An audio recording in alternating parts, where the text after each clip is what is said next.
believe we are 100% live. What's going on? James here, and we are starting the journey yet again, folks. Day 2 of the NFL draft. I've got this changed. I've got that changed. I've got this changed. Everything is ready for rounds 2 and 3. Even the title's ready. Even the thumbnail, everything. Oh my gosh, we're ready to go. Hopefully you guys are ready to go as well. The draft is now in less than an hour. How's everybody doing? Hope everybody's doing good. I'm not going to have as many guests on for this live stream, which, by the way, yesterday's live stream did phenomenal. Thank you guys so much for that. We had a lot of fun just, talking about round 1, having all the guests on that I had on, and going through the entire first round. I mean, that was a lot of fun. So thank you guys so much for that.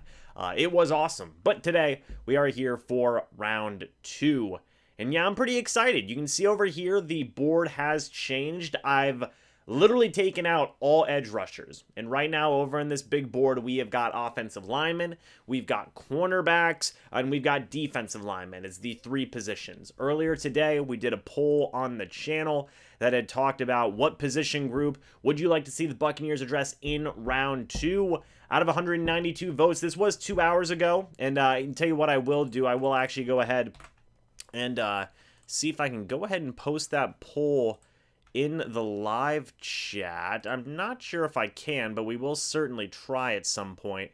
But I do want to say that, in the poll that was earlier today, 21% said defensive line, 38% said offensive line, 21% said quarterback, 19% said secondary, and then 2% said other on that poll. So offensive line, 38% getting the commanding percentage there of that poll. Pretty interesting. What do you guys think? Do you want to see the Tampa Bay Buccaneers go with an offensive lineman in round 2? Or do you prefer them to go with maybe a defensive lineman, maybe go with a secondary player, or maybe you're one of those guys who wants them to go with a quarterback? Kyle Trask, second round, that's a possibility. Just saying, guys. Just saying, Kyle Trask, round 2. Could definitely be a possibility. Hello to some of my moderators in here. Brandon's in here. Thank you, Brandon. Right now, as it stands, you're the only moderator in here. So, I'm going to need you to be on your P's and Q's, sir. I don't know if I said that right, but I'm going to need you to be on your A game, man. Oh, Willie's here as well. There we go. So, we got a couple of moderators in here. Shout out to you guys. Asante Samuel Jr. and Antoine Winfield Jr. being on one team. That would be crazy, but that would be so fun, man. It really would. I mean, I really do think it would be phenomenal. Willie, do you like the blazer? We were rocking it yesterday. I was honestly thinking about changing jackets for today, but I thought, we'll rock the same jacket. Why not? It's a good look with the black shirt, I think. So, we're rocking and we're rolling. 31 people in here already, guys. So, thank you for that. We're still an hour away, essentially, from the draft. So, I think it's going to be a lot of fun. I'm also going to be trying to work on seeing what we can do to get some a poll in here. Potentially, I think would be pretty fun. If I can try and figure out how the technology works, we will see. But, yeah, overall, really excited for this NFL draft round 2. If you guys remember, in round 1 yesterday, the Tampa Bay Buccaneers selected edge rusher out of Washington, Joe Tryon, with the 32nd overall pick. I already made a video about it. It's got a lot of great support. Thank you guys so much for that. I really like the pick. I still think it's a very solid pick. I think that, given it pick 32, it was definitely one of the bigger needs that the Tampa Bay Buccaneers had left. Joe Tryon, I had him in my 6th mock draft, the final mock draft that I did. I had him going to the Tampa Bay Buccaneers, and I got that one right, thankfully. And overall, it's a solid pick. I think it really is. It fits what the Tampa Bay Buccaneers were looking for, and overall, I can't complain with the move. And I think people are going to like Joe Tryon when everything is said and done. Logan says trade for a punter. By the way, we got some Joshua in the chat, Johnny. Got Lightning Films in the chat. Got a lot of cool people. I know that some people yesterday wanted Christian Barmore, but we actually did a poll right after the pick, essentially. And the poll was, how do you guys feel about the Joe Tryon pick? And you had the options of, I love it, I like it, I'm neutral, I dislike it, and I hate it. And the results were actually, in my opinion, pretty surprising given how the end of the live stream was. So 1%, only 1% out of 576 people said, I hate it. 2% of 576 people said, I dislike it. 23% said, I am neutral. 47% said, I like it. And then 26% said, I love it. So, I mean, what is that? 73% of people say that they either like it or love it out of 576. That's pretty good for Joe Tryon, I think, overall, you know, in terms of just getting to the team, in terms of that poll result. I mean, not bad at all. Not bad at all, in my opinion. So definitely a very interesting situation that will be going on there with Joe Tryon. He's going into a great situation, man. He really is going into a great situation. He is going to have some really awesome people, you know, with, Jason Pierre-Paul teaching him up, with Shaq Barrett helping him along as well. I actually misspoke in my video yesterday. Apologies for that. In the video yesterday, I had said, he had similar measurables to Shaq Barrett. That was inaccurate. I should have said Jason Pierre-Paul. Misspoke. It happens. It is what it is. But yeah, overall, I mean, the dude's got power. The dude's got size. He's an athlete. This was a really good group of edge rushers as well. So the Buccaneers, they needed that third guy. I said it in the video. I'll say it again. If Tryon's coming in and he's getting you 6 sacks, 7 sacks, 6.5 sacks, that's a successful year for Joe Tryon in his rookie year, in my opinion. Because whenever you look at it, you look at some of these young guys. I mean, look at Chase Young. Chase Young had 7.5 sacks last year. The guy won Defensive Rookie of the Year. I would say even if he came in and got 5.5 sacks, that's still a solid rookie season for a third rotational guy. I think that that's a solid move. But reading some of the chat here, long and rangy, super athletic. He's a great rush move, just like JPB. Yeah, I mean, I agree. I agree 100%, man. I think that overall he's a very, very solid pass rusher. Needs more work on the run game. Tryon looks like a beast. Neutral because I wanted to DT. That's fair. That is fair. I do have a couple of defensive linemen over here on the board. Davion Nixon, Christian Barmore, Levi Onwuzurike. There's a couple of defensive linemen that are available. We'll see what the Tampa Bay Buccaneers do. We will. We can end up seeing them, take maybe an offensive guard to compete with Alex Kappa and Aaron Stinney over at that right guard position. There's a lot of different things that they could do there. I'm very excited to see what the Buccaneers do here in round 2. And in round 3, of course. So we will see. Oh, man. 1 second, guys. Go ahead and I'm looking up some stuff real quick for the video here. Let's see. I think we didn't already have a stacked team at that position. This wouldn't. Oh, I think if we didn't already have a stacked team at that position, this wouldn't have been received as well. Probably not. Probably not. But Jason Light, I think he has the right, I guess is the good word, maybe. He's allowed to pick whoever he wants, man. Considering all the work that he did in re-signing every single person, literally every single person, bringing everybody back, man. I think that, him getting an edge rusher there, I think it'll be a good move. I do believe that.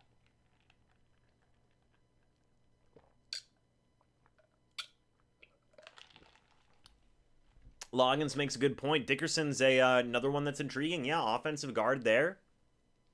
Maybe he could play a little bit of center. Willie, we will... some of these guys that are over here on the board, I will have to take them off at some point because, they're going to get taken.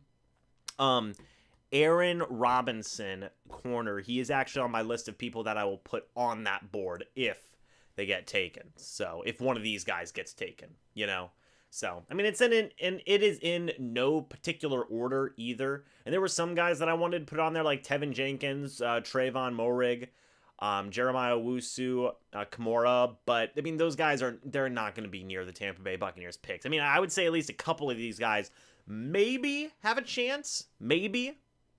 But we'll see. I'm thinking defensive tackle round 2 because I don't think we should take an offensive guard that early, and maybe Trask or an offensive guard in round 3. Yeah, the UFC corner looks good. Oh, thank you, Willie. Appreciate it. We will definitely see. We're about we're a little under 50 minutes now until the NFL draft. Chuckles says safety. Maybe, Jordan Whitehead, he has an expiring contract now. His contract is going to be up soon. You still have Mike Edwards, who I didn't like Mike Edwards after week 1, but then he was playing better and better as the weeks got on. He ended his year in a pretty awesome fashion. Antoine Winfield Jr. is an absolute beast. We know this. And Jordan Whitehead is good, but you can't pay everybody. And I know that Jason Light already defied that logic this year, but I'm talking about in terms of long-term deals, So we'll see. Maybe they'll make the money work and do something there, but we'll see. Dean is still iffy for me on how much he blows cover. Yeah, Jamel Dean's an interesting guy. Really fast, but I think he still needs to work on his coverage skills. Maybe they could take a cornerback in round 2. Hence is why I got some of the cornerbacks over here. The draft does start at 7, by the way. If Barmore and Samuel are gone, we have to go Levi or Dickerson. I mean, if one of those guys makes it all the way to pick 32, I'm celebrating. I'm celebrating. Any quarterbacks that interest me outside of Trask? Yeah. So, I've talked about this a lot here on the channel already in mock drafts. Kellen Mond, maybe he's a guy if you can get to the 3rd round. Maybe he's that guy. Honestly, you can make an argument for 2nd round for Kellen Mond. But, Mond's a guy. Trask is a guy. Davis Mills, maybe? I like... And then Jamie Newman, of course, is another guy. But I know a lot of people, I believe I had done a poll not too long ago where, let me see if I can pull it up. Let's see. It was, hold on guys, I'm looking for the poll right now. Here we go. If you could have one of these quarterbacks on the Tampa Bay Buccaneers, which one would it be and why? Out of 332 votes, this was from a week ago, guys. Other got 13%, Jamie Newman got 5%, Davis Mills got 8%, Kellen Mond got 36%, and then Kyle Trask got 38%. And obviously this Florida, it's MrBucsNation, there's a lot of Florida fans, that just comes with the territory, and Kellen Mond was even competing that close with Trask. I mean, that just goes to show how much people I think like Mond, rather. So, that's definitely an interesting thing to be paying attention to, Where's Trask going to go? Where's Mond going to go? Honestly, it could be possible that both guys are taken before the Tampa Bay Buccaneers pick. We'll just have to wait and see. Davis Mills, yeah, I've seen such split opinions on Davis Mills, man. It has been such an interesting situation. I feel like Carlton Davis is the best cornerback. Just needs to get stopped getting burned so hard. I'm a huge Carlton Davis guy. I think he's a star for this team. I think he will be very good for this team. So I am a big fan of Carlton Davis. 100%. 100%. Not a fan of Trask. I like Mond and Mills a lot, indeed. Hey, Willie, just real quick for this live stream, man, instead of promoting the join tab, just remind people to subscribe. That would be a huge benefit. Just reminding people to subscribe and just hang out would be huge. I'm trying to see. I guess I can't do it, unfortunately, but I had seen at one point there was something that I could do. Oh, maybe it's this. Hold on. Let me see. Hold on. What position do you want the Buccaneers to take in the... Hold on, guys. 2nd round? Let me know in the comments below. There we go. Also, whoops.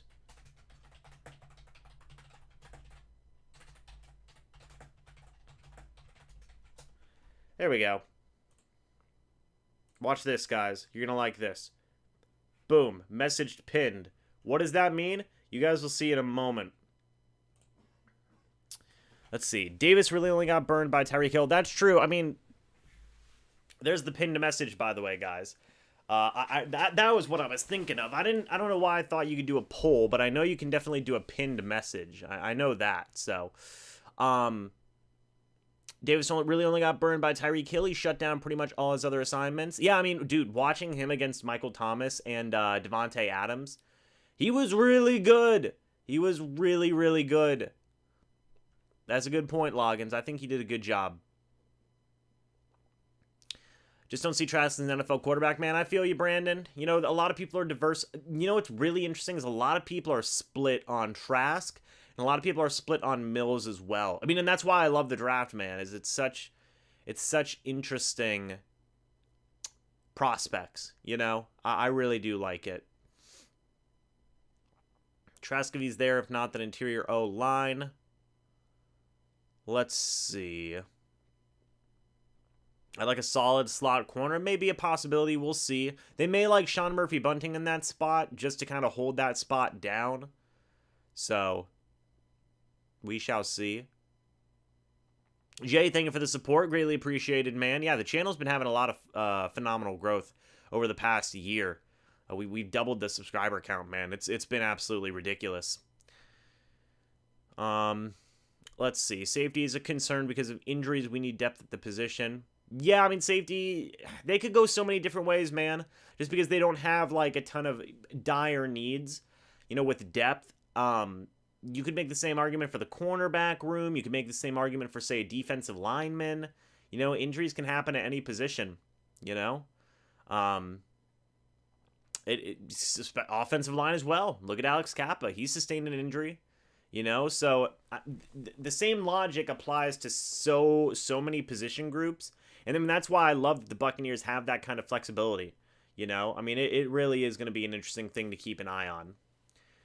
But just kind of overviewing round one of the NFL draft from last night, if you guys remember.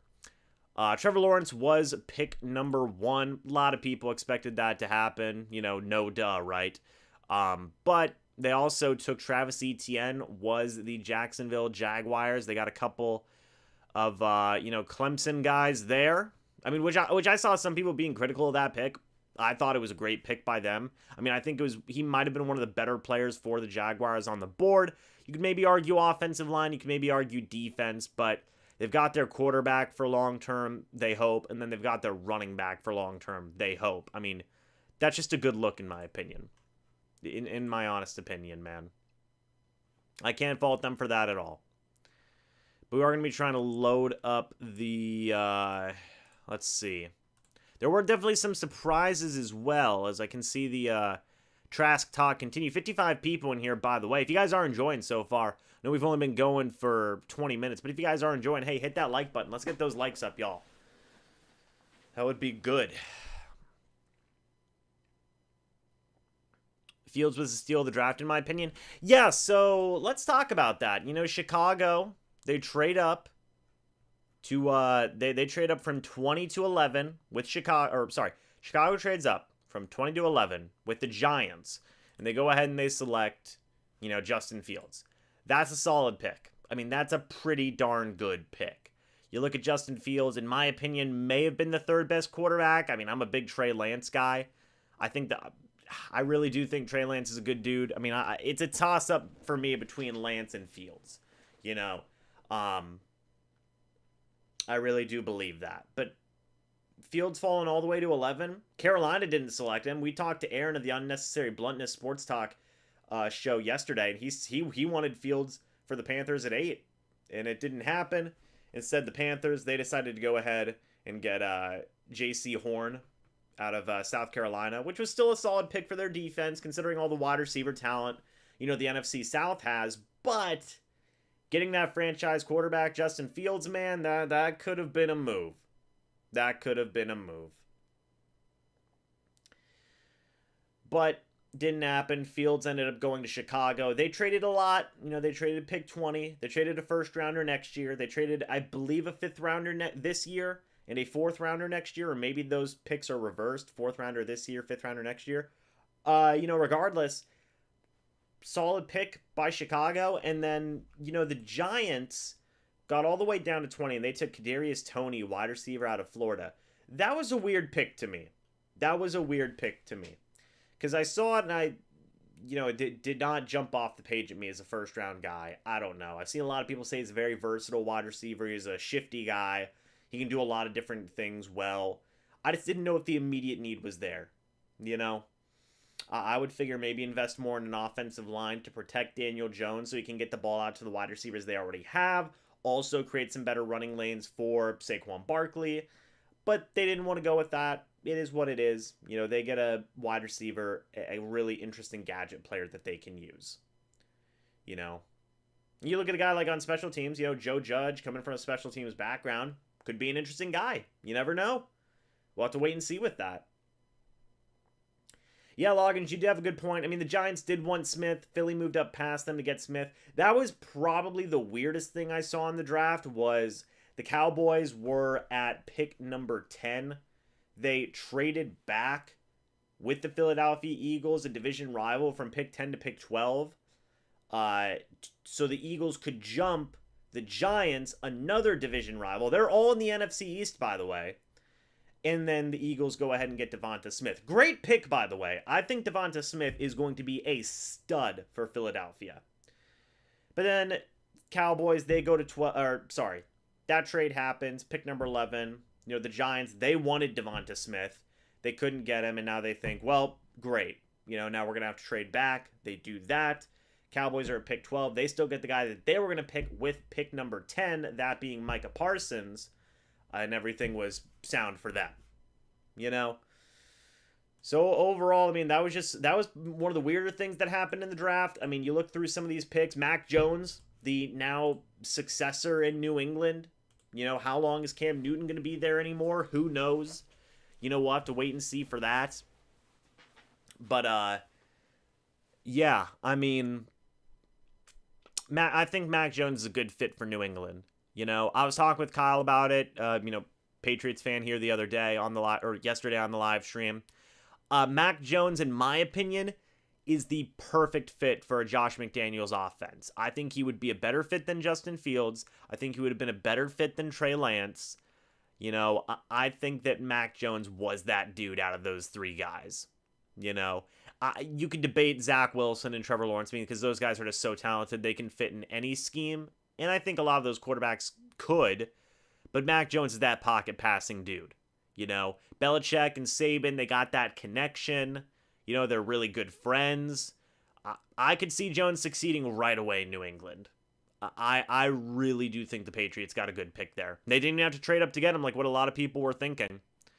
So, New England honestly may have gotten one of the better fits, in the entire draft. In round one, at least.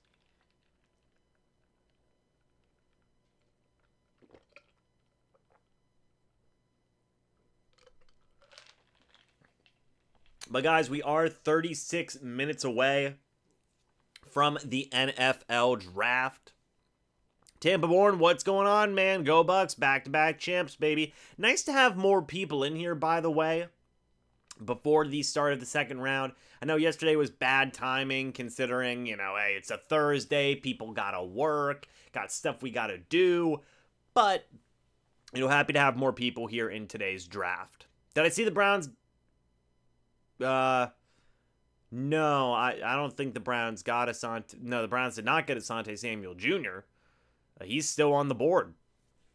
He's over there. Unless they, yeah, I mean, yeah, so, I mean, I don't know what you're saying there, PR, but, yeah, they got Newsome. They got Greg Newsome the second in round one. That was, which was a solid pick by them. Some of the other moves that were pretty impressive. Minnesota Vikings got Christian Darrisaw, very solid offensive lineman. Shout out to Danny, who we may actually be having on the live stream later today. He's a very, very good Minnesota Vikings fan, very dedicated, and he's a huge fan of the Darrisaw move. And if we do get him on here later tonight, we will talk to him about that Darrisaw move and what that means for the Vikings. And overall, that was a pretty good pick. Hey, everybody, hello, everybody who's just filling in, by the way, and coming in. Thank you guys for that. If we draft a quarterback and re-sign Blaine Gabbert, I'll become a... No, you won't, Griffin. Come on, man. No, you won't. Come on now. You're sticking with us. You've been here for too many years, man. Come on now. Who did I want the Bucs to pick when they came up at 32 last night? Honestly, there were so many people that I was fine with. In my last mock draft, I had them picking Joe Tryon. It was the second time I actually had Joe Tryon mocked to the Tampa Bay Buccaneers out of 6 mock drafts that I did. I know we do a lot of mock drafts here on the channel, but I had Joe Tryon twice. You know, when I talked about Christian Barmore, I had talked about some other edge rushers. Gregory Rousseau, if he was there, I would have loved Gregory Rousseau on the team. But Joe Tryon's very good. Joe Tryon is one of those guys I wanted. You know, I kept a pretty open mind. If really most guys that they would have went with there at pick 32, I would have been happy with. Joe Tryon was one of the top guys on my list, though, to be fair. I think he's a very solid guy. He's got a lot of power. You know, he's got a lot of athletic ability, as do all of these edge rushers, by the way. I mean, this is a phenomenal edge rusher draft class at the top. Really is. You know, I think it's a lot of solid guys who are freak athletes, man. Really. So I think the Buccaneers did get themselves a good one at pick 32. So by the way, on the draft-a-thon, they are doing some of the draft-a-thon stuff today as well.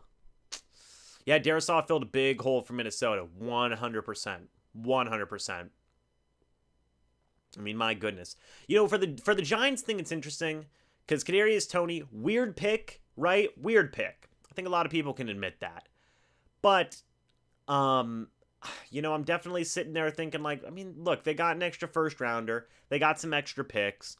Can you really be that mad?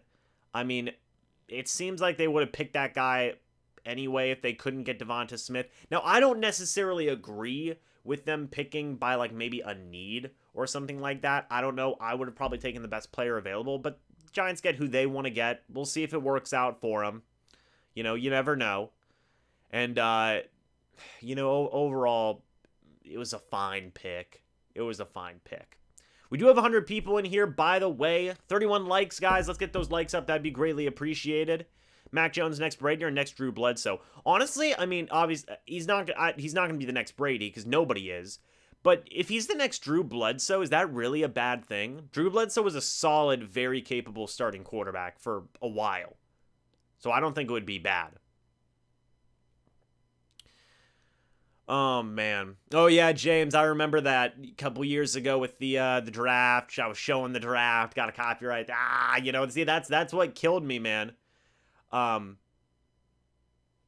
That's what killed me yesterday from, or that's what killed me from doing that draft, man, or kills me about copyright stuff was that fiasco.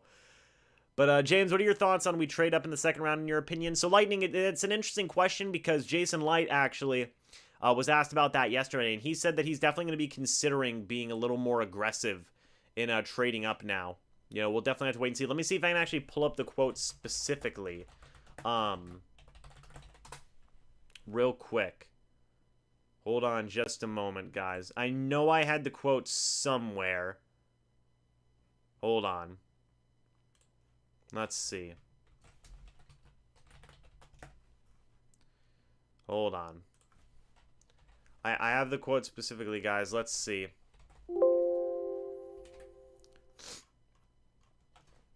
Hold on, everybody. Let's all relax. We're all hanging out. I know maybe Scott Smith had it. We'll see. Jason Light says he's not... Oh, here it is. So Jason Light says he's not ruling out moving up in the remaining Jason Light says he's not ruling out moving up in the remaining rounds, but the Bucs have players targeted in each round going forward. So it's definitely a possibility. You know, we'll have to wait and see what's going on with Jason Light and potentially trading up. What's up, Nicholas? Home today? Yes, sir. Right on. Tryon has a motor that doesn't stop. Can't wait to see him on the field. He's going to be, personally, man, I'm a big Joe Tryon guy. I really am. So we'll see how he does. NFL draft 30 minutes away, guys. So let's keep on rocking it. Christian Barmore will be a bust part-time player on a great team that showed up. You know, an interesting thing in regards to Christian Barmore, I know a lot of people wanted him, and I totally understand that.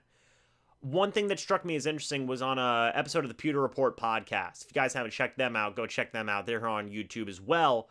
But Christian Barmore, Warren Sapp was asked about him, and Sapp said that he doesn't even feel Barmore's a third-round guy, which was interesting because Sapp worked with Barmore a little bit in Alabama. So we'll see if that tends to be true. Who knows? It is Warren Sapp. Take his word for what you will. But it was interesting to hear an NFL Hall of Famer's defensive tackle's opinion on an upcoming rookie defensive tackle. So he said he's not even a third-round guy, or he is a third-round guy.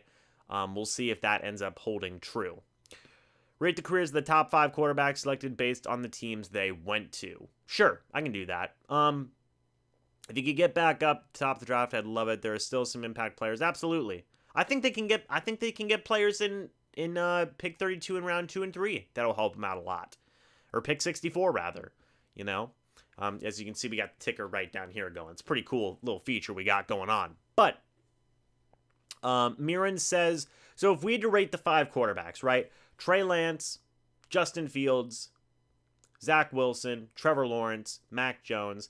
That's such an interesting thing. I'm going to say,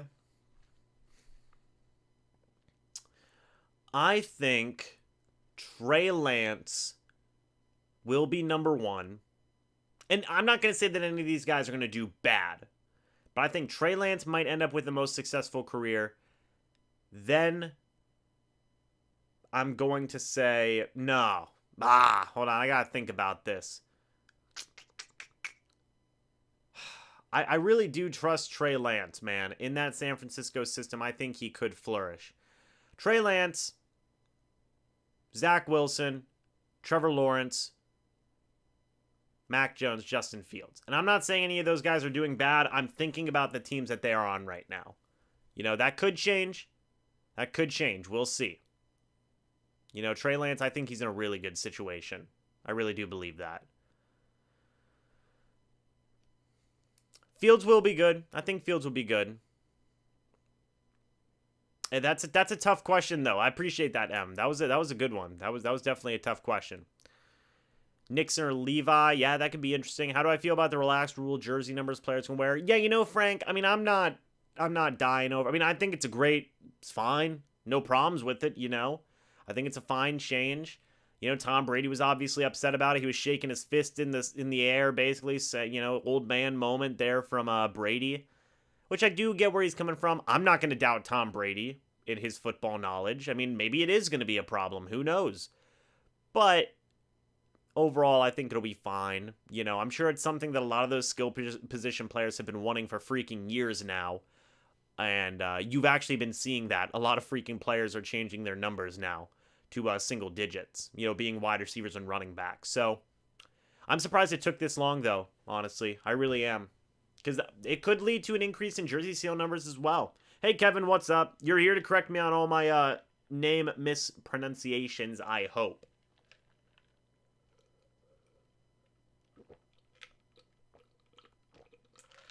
Guys, the NFL draft is now less than 30 minutes away. There's still a lot of good talent left on the board. Sante Samuel Jr., Tyson Campbell, Kelvin Joseph, Afitu Melifonwu.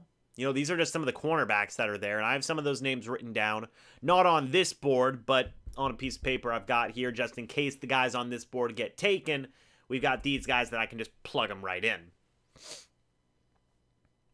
There's one player we don't really need if he drops us, but I'd take him in a heartbeat. Elijah Moore, if he gets to us, though. Potentially. I don't know if he will. We will definitely see what's going on with Elijah Moore. I don't think Elijah Moore is going to be making it much farther. I'm surprised he didn't go in round 1. I really am. I mean, my goodness.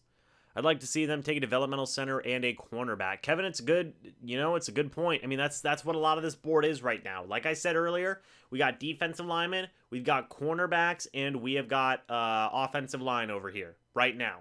Because I've seen a lot of people. As I said, we did a poll earlier today, and in that poll, you guys talked about some of the people you would potentially want the Tampa Bay Buccaneers to address in round 2. Offensive line was number 1 at 39%. Quarterback was actually at 21% now in second place, which is pretty darn interesting in my opinion.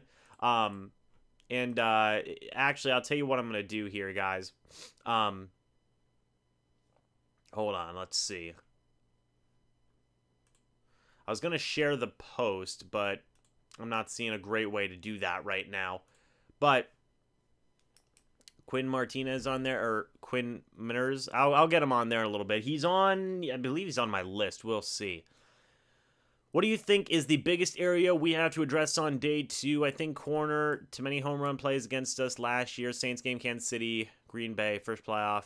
Asante Samuel Jr. I mean, Asante Samuel Jr. would be a good pick if he is there. I really don't think he is going to be there, unfortunately. You know, it is what it is. But I really just point blank don't think he's going to be there. Did I see the podcast? Did I see the podcast what Brady said Edelman? Yes, I did. So if you guys haven't seen, I was alluding to it earlier. Essentially, Tom Brady just said to Julian Edelman, like, oh, you're going to be a Tampa Bay Buccaneer. You know, and he was probably joking. Pretty sure Edelman's going to be retired. But, yeah. Let me actually, here. I will go and, I will see if I can pull up that community link real quick so I can get some of you guys voting in that poll. Hold on just a moment, guys.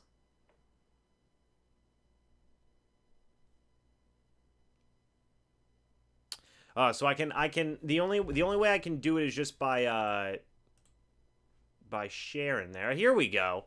No, I figured it out. If you guys want to go vote on this community tab, or go vote on that community poll, go check that out, man. Definitely go check that out. Vote on what you guys want the Tampa Bay Buccaneers to do in round 2. That would be greatly, greatly appreciated there. Sam Ellinger in the 5th round? I would love it. But maybe not in round 5. That might be a little bit of a reach for Sam. But, yeah, Sam Ellinger, I mean, I think he could be a potential good quarterback for the Tampa Bay Buccaneers. We'd have to wait and see with that. Here, I'm actually going to pop out the chat just so I can get a little bit going. Man, yesterday's live stream was fun, man, but buddy, that was a long one.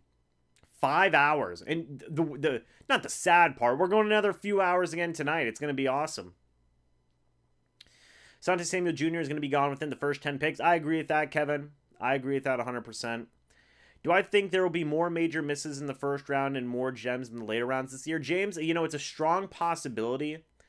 I think that's a possibility, especially considering with the circumstances of the world right now with the illness and everything. You know, I mean, teams couldn't do as much homework as they wanted to, and I think that plays a huge, huge, huge factor. So we will see. We will see. Sam Ellinger could be a sleeper, potentially. I like Sam Ellinger. If you guys remember, I had him, I believe, in my first mock draft. I like the kid from Texas. I do. Let's see. With the circumstances, this draft would be a mess for a lot of teams. Exactly, Brandon. Exactly. It's just bad circumstances all around. You know? I mean, last year's draft went pretty well for the Tampa Bay Buccaneers. Jeremy says, James, you look like you went to sleep after last night and turned the computer on when you got up. Still GQ, though. Hey, Jeremy, you already know. You already know GQ ready to go. We get the Trey Lance pick right every time. Can't believe I actually got that right. That was fantastic. Am I disappointed the Bills stole Gregory Rousseau? I liked Gregory Rousseau a lot, but I'm happy with Joe Tryon. I think that Joe Tryon is going to be every bit as productive as I thought Gregory Rousseau was going to be, and maybe even a little bit more. So we will see. Oh, man. Do I think Rodgers will be a Bronco by the start of the season? It is certainly possible. It is certainly possible. We will see what kind of deal gets done with that. I don't even know what they could offer. Maybe they offer like Von Miller or something.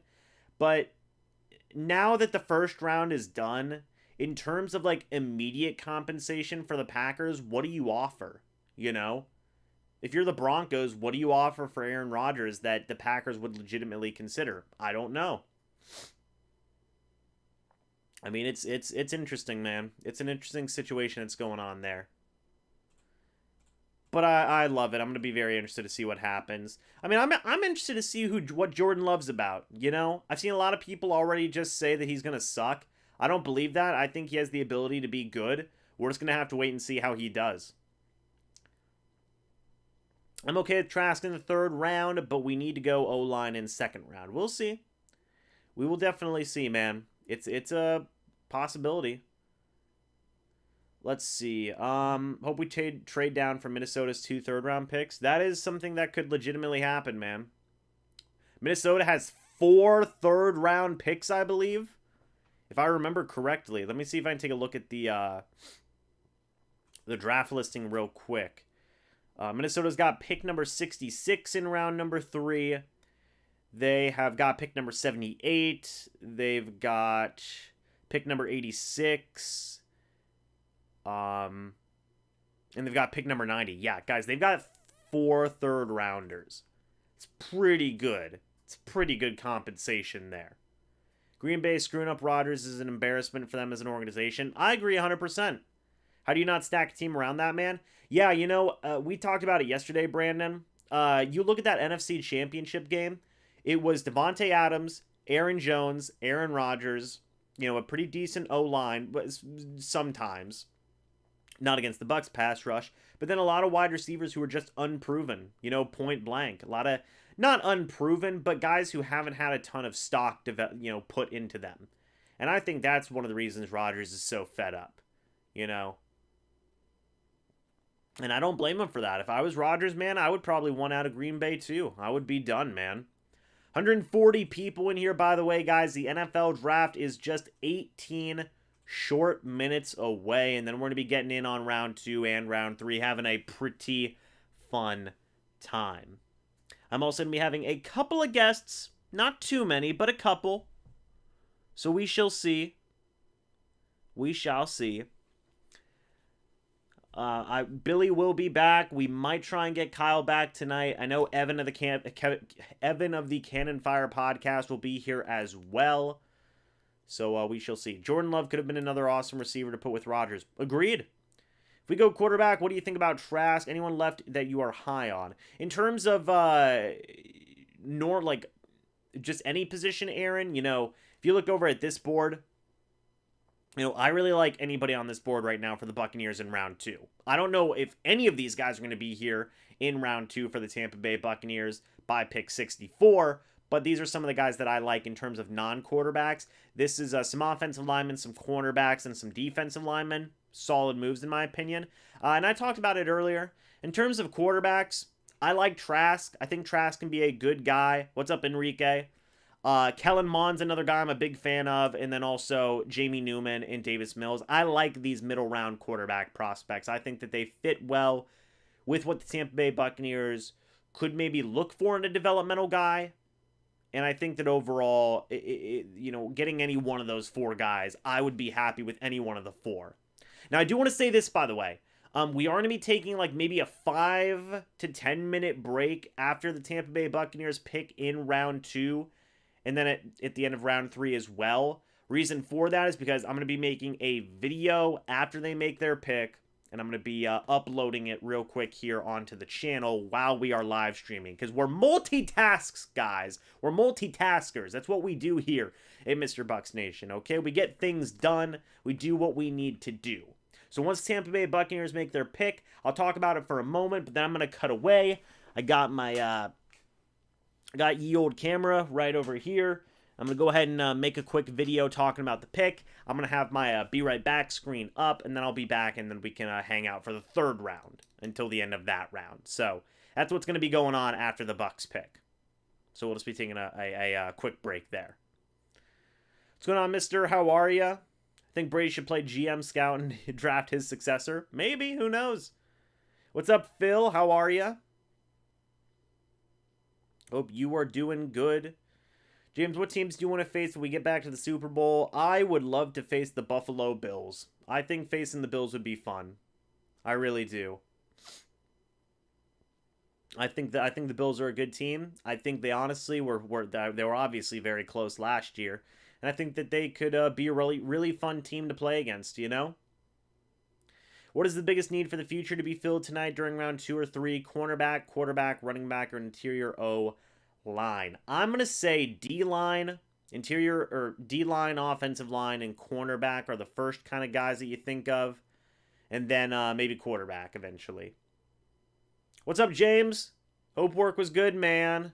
You made it just in time. We need O-lineman and cornerback. Potentially. Yeah. In depth, not... I think the need for a starter isn't there, but depth is important. Especially in the case of injuries. Knock on wood for that. But in the case of injuries, you never know. You never know. Bills could be a Thursday night opener for us this season. Yeah, 100%. They definitely could. I would love that.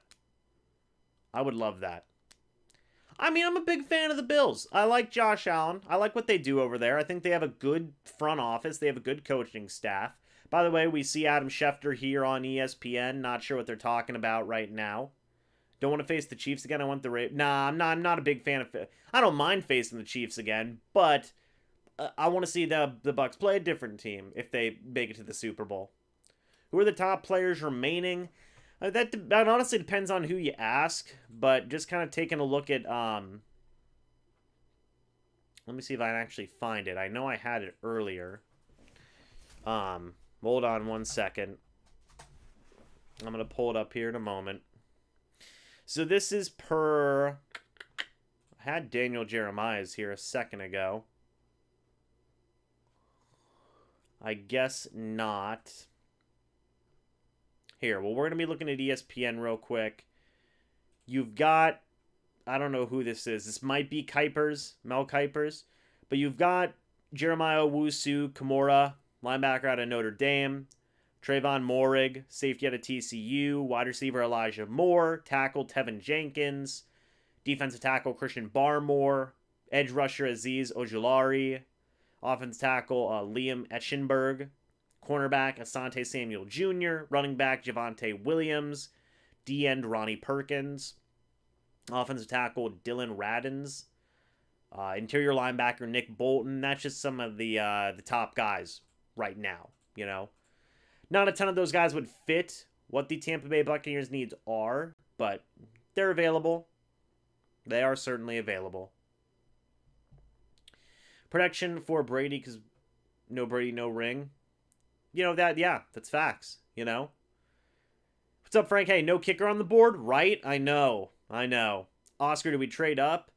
Maybe. It's certainly a possibility. I quoted Scott or Jason Light earlier. I'm paraphrasing, but he had said that they would potentially be open to moving up in the next, in later rounds. But they already have guys targeted in each round at their current picks. So we'll see. What's up, Phil? Any new information on Justin Evans? James, I believe Justin Evans was released. I think he was waived. I'm 99% sure actually he was waived. If somebody wants to look that up and let me know, that'd be greatly appreciated. Aaron Rodgers leaving the Packers and possibly... Well, Robert, right now as it stands, he's not released. It may be a trade to Denver. So we'll see, though. That'd be interesting. Want to see a Buccaneers versus Chargers Super Bowl? It'd be awesome to go up and a playmaker still available. Yeah. I remember the Super Bowl will be played in, let's see, Chargers and Rams. Yeah. Yeah, Justin Evans is a free agent. Gotcha. Thank you, Brandon. Appreciate that. Oh my. Out of the top 5 quarterbacks in the draft, who will be the best average backup and bust? Trevor, Zach, Trey, Justin, and Mac. Hojella doesn't have a lot of confidence in the quarterbacks. That was weird. That took me a moment to process that. How do I feel about the Giants, Eagles, and Cowboys fighting for Devonta Smith last night? It was interesting, Enrique. I mean, the Cowboys didn't want him. It was more of just a situation of the Eagles getting him over the Giants, and the Giants saying, well, screw this, we're trading back. It worked out for them. They got an extra first-round pick out of that. So, I mean, that was fine for them.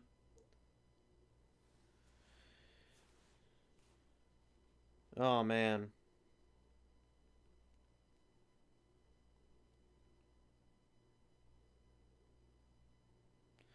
Sorry, just a moment, guys. I'm texting real quick. But yeah, taking a look at, let's see. It was best for Eagles fans indeed. Honestly, no one will agree with me here, but I think Lawrence could end up a Loggins, I mean, we'll see. I'm so back and forth on Lawrence, man. I mean, I really, really, really did like Trevor Lawrence, but then some of those comments that he made about, hey, I don't need football in my life, and then his dad said he doesn't really need the money. It's like, what are you playing for, man? What are you playing for? It's interesting. Enrique, my party chat was mad. There you go. Bucs versus Pats, Super Bowl. That'd be awesome. That would be pretty cool, Evan. That would be pretty sweet. It'll be a primetime game. I think Loggins is right. It will be a primetime game. I believe that 100%. Oh, man. Got 150 people in here, though, guys. Thank you so much for that. We're having a fun time right now, hanging out. Enjoying the draft here, or enjoying the pre-draft discussion here before it starts. We're 9 minutes away from round 2 starting, so this is exciting.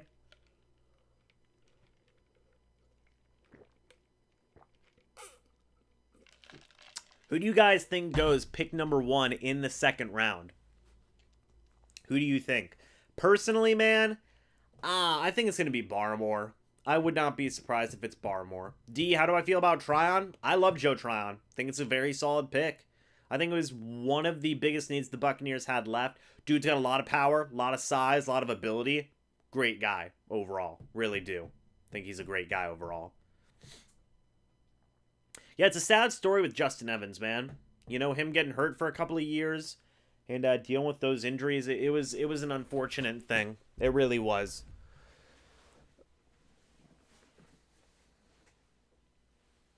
Lawrence doesn't seem to bleed football like the other QBs. I mean, look at TB12. His whole life is football. Trevor just doesn't scream out bleed football. I mean, I agree. But I mean, it's going to be interesting with a coach like Urban Meyer. I mean, Urban Meyer knows how to handle guys like that. He really does. 8 minutes left till the NFL draft, by the way, guys. And then the Jaguars will be on the clock at pick number 33. By the way, I've already got my draft listing ready for round 3. If you guys, I'll show you real quick. And then, boom, look at that. I've already got the third round dialed up and ready to go, guys, because we stay prepared here on the YouTube channel. Now, I will say, by the way, notable quarterbacks drafted in round 2, Drew Brees, Brett Favre, Derek Carr, Boomer Esiason, Ron Jaworski. I know him, and Ken Stabler. And then in round 3, Ken Anderson, Dan Fouts, Danny White, Joe Montana, Nick Foles, Russell Wilson. Interesting, man. You can get value anywhere in certain quarterback positions. Trey Lance, Mac Jones, or Fields. Who has the best career? I'm going to say Trey Lance, man. I like Lance. And even, Logan, my Ohio State analyst, said yesterday, he said, I don't love the situation that Fields is in. I don't love the situation that Fields is in. Taking a look at Mel Kiper's best quarterbacks available. Davis Mills, number 1. Kyle Trask, number 2. Kellen Mond, number 3. Jamie Newman, number 4. And Felipe Franks at number 5. Interesting. Very interesting. Tryon pick is going to pay off very well. I really do think that Tryon's a really good dude. I believe that 100%. Do I believe it is difficult to have a steal in the second round having the last pick? Oh, yeah, no, man, you're good, man. Cheers from Argentina. No, I mean, you can get value anywhere in the draft. We've seen that time and time again. You can get good value in a lot of different places. You really can. Atlanta scares me with Pitts, Julio, Ridley. We can't go to sleep this year overhyping the whole repeat stuff. Been in the gutter so long, can't take our foot off the gas. Yeah, I agree, Aaron. And I don't think they are. I think they've got a good set of guys there who can help take care of that Falcons offense, So we'll see what happens with them. But Bucs draft quarterback in the 4th round. Potentially. We'll see. We will see. I'm going to be very interested to see where these quarterbacks go. I'm going to be very interested to see where these quarterbacks go. Did I cry when the Bucs won the Super Bowl? No. I mean, I was very excited. Absolutely. Who wouldn't be? But, no, I did not cry. Unfortunately. Oh, man. Oh, man, oh, man.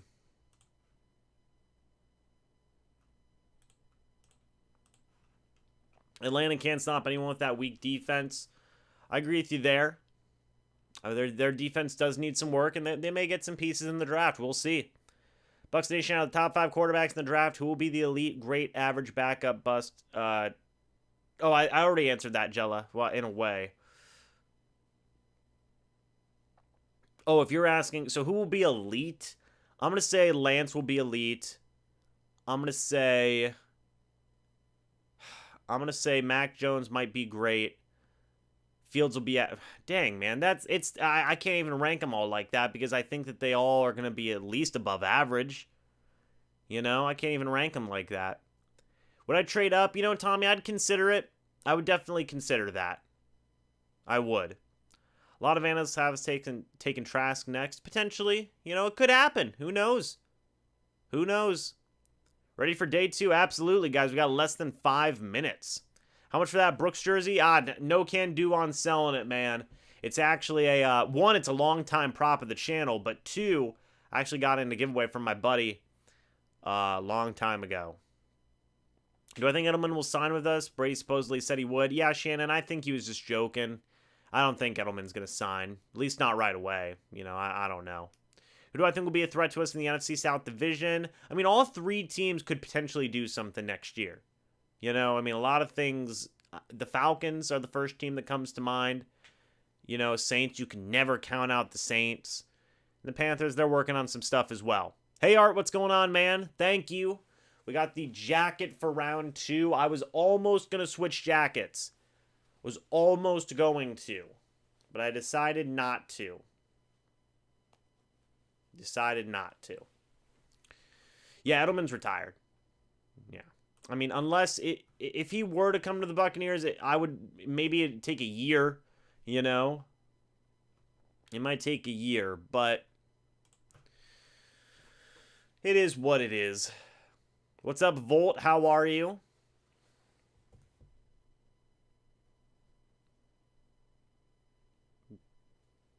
Oh, man. Let's see.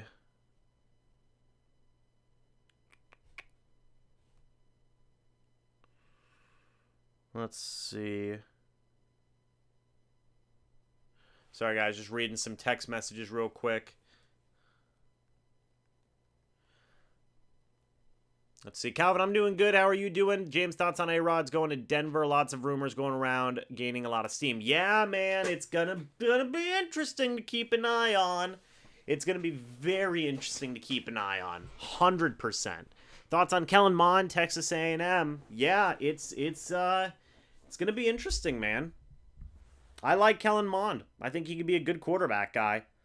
What's up, Chris? How are you? Do I think the Bucs draft another running back? No, I don't think they're going to draft another running back. They may go... I think that they could go quarterback by round 4. I need a gold jacket, right? That'd be sick. That would be awesome. Would I rather have Najee Harris or Travis Etienne if they had fell to us? I would have rather had Najee Harris. That's what I would have rather had. Good to hear that you're doing good, Calvin. Good to hear that you were doing good. Oh, man. Yeah, guys, this is definitely going to be a... this is definitely going to be an interesting situation here with the next couple of rounds. We'll wait and see. We'll wait and see. Should they trade up? I'm going to say maybe. I'm going to say maybe. In round 1, I was thinking no. Rounds 2 and 3, maybe. You know?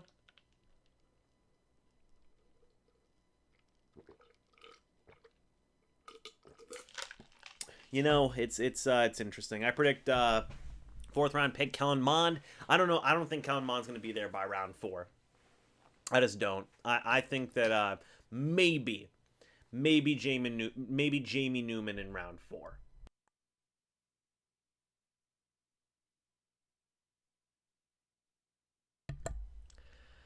Is Rodgers to the Niners possible if they trade Garoppolo? I'm gonna say no. John Lynch, he had already talked about the idea of trading for Rodgers, and it didn't happen.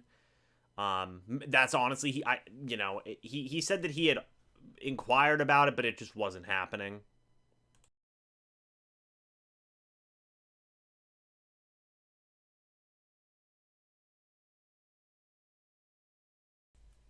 Oh, man. Oh, man. Jason Light hasn't had a second round without at least 2 picks since he got to Tampa. That's true, Zach. Right? Is that true? I'm not sure if that's true 100%. But Jason Light, man, he makes good picks in the middle rounds. He really does. By the way, guys, the draft is starting now. It is 7 o'clock. We are getting ready to go. Exciting times, man. We've got 137 people in here. Thank you guys for that. We are rocking and rolling. Oh, man. It is nice to see Booger McFarland out there, you know? Solid guy. Solid overall guy. Round 4, so basically round 5. Oh, yeah, that's true. Maybe Jamie Newman won't be there in round 4. Maybe he'd have to be a round 3 pick. Packers are treating Aaron Rodgers like trash. Won't even draft a wide receiver 2 for him. That's all he wants. All he wants is another wide receiver. Just one. Just one. They won't give it to him. But we are getting started here in round number 2, guys. Jacksonville Jaguars, they're not on the clock yet, but they are getting there. So this should be a very interesting thing. As always, you can see the draft order down here. I think that we're going to be seeing a lot of movement. I think we're going to be seeing a lot of movement in rounds 2 and 3. People trading up. Obviously, people trading back because people are trading up. And it's going to be a really interesting thing. It really is. Pat Freer, I don't know what that. He's a tight end. Trayvon Morig, safety out of TCU. Really cool couch there. Creed Humphrey, Oklahoma center. Man's hanging out. You know what? What a unit. Hanging out by himself, just vibing. Landon Dickerson, Alabama center. There's a lot of talent, man. My buddy's a Packers fan, and he's beyond pissed. Yeah, I don't blame him for that. Jalen Mayfield, Michigan offensive tackle. That looks like they're in some type of film room. In fact, I think they might be. Green Bay really drafted defense in first round 9 of 10 years. Yeah, there's Elijah Moore as well, wide receiver out of Ole Miss. It's interesting. Thank you, Ronan. Greatly appreciated. We're rocking the jacket for round 2. Thank you for that. Jacksonville pick 33, the offensive tackle from Notre Dame, or Elijah Moore. Definitely a possibility. Definitely a possibility. We shall see. But it is 7 p.m., guys. The draft is getting started here very shortly. Now, I'm watching this on ESPN, by the way. Some people may be watching it on, say, NFL Network. I got ESPN up for it. Mel Kiper, you know. Mel Kiper is such he looks mad all the time. Wonder who will be Mr. Irrelevant. Who knows? We'll have to wait and see. But yeah, guys, here we go. NFL draft's getting started, y'all. This should be a good one. This should be a good one. Oh, man. Jacksonville at pick number 33. They're the talking heads are just talking right now. Nothing crazy's going on. Yeah, you know, Tampa Bay Buccaneers getting a cornerback, getting a secondary player, getting a, an offensive lineman, getting a defensive lineman. Those are some of the things that they have needs for in terms of depth. You know, we saw injuries get them in a lot of different ways last year, at a lot of different positions. You know, I think getting any one of those guys in round 2 would be a solid move.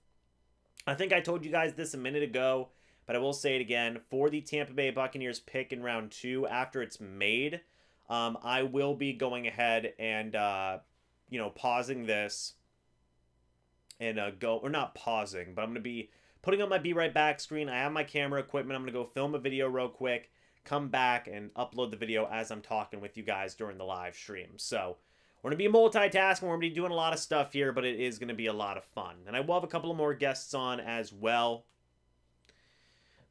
Who do I think the Bucs will pick at 64? Honestly, it all just depends on who's available. We'll have to wait and see. We will have to wait and see.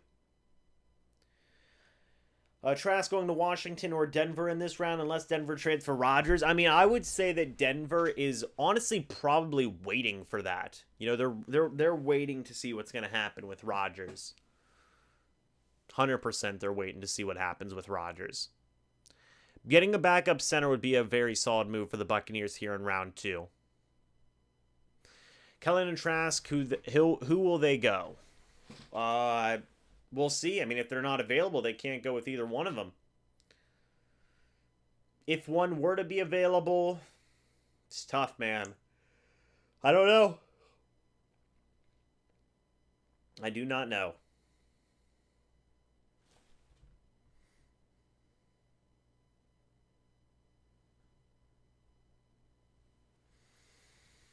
Good draft day yesterday. I'm really excited for this guy. Yeah, I think that Joe Tryon's going to be a very solid pick. I really do. I think people are going to like Joe Tryon. Honestly, probably by like the first month, people are going to like him. Light will go best player available like he did with the OJ situation. Don't think he'll target a position. I don't think so specifically. No. We will see. How long is it going to take tonight? Because it's 1 a.m. where I live. Man, I think it's, what is it, guys? Is it 3 hours or 4 hours today? It's either 3 or 4 hours. It's going to be a while. It's going to be a while. Oh, my.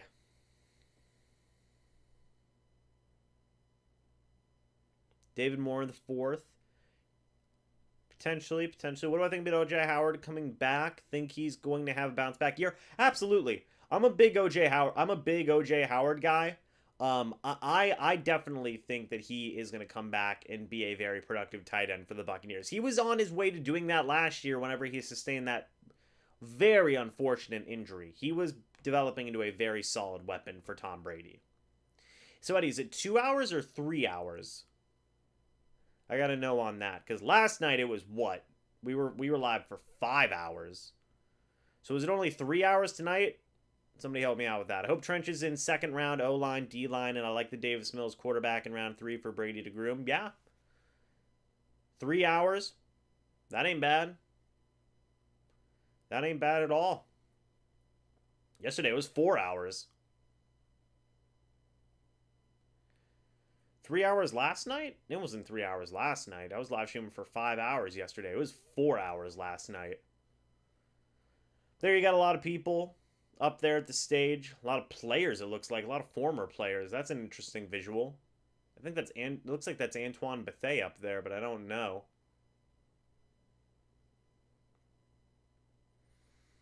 Look at that. We're even getting some Hall of Famers as well. Very fun. Very, very fun. Oh my. 4 hours tonight? Ooh. I bet Atlanta takes Kellen Mond to groom behind Ryan. Do I think this is one of the most interesting drafts? You know, I think that it's a solid draft. I think that there's a lot of solid guys. I really do. This is one of the more solid drafts that I can remember in a while, you know? This draft has a lot of talent in a lot of different areas. But the commissioner's up there. I'm not sure what he's saying right now, but it seems like we are finally getting, the draft started, which is good. Thank goodness we are finally getting that draft started there. Man, oh man.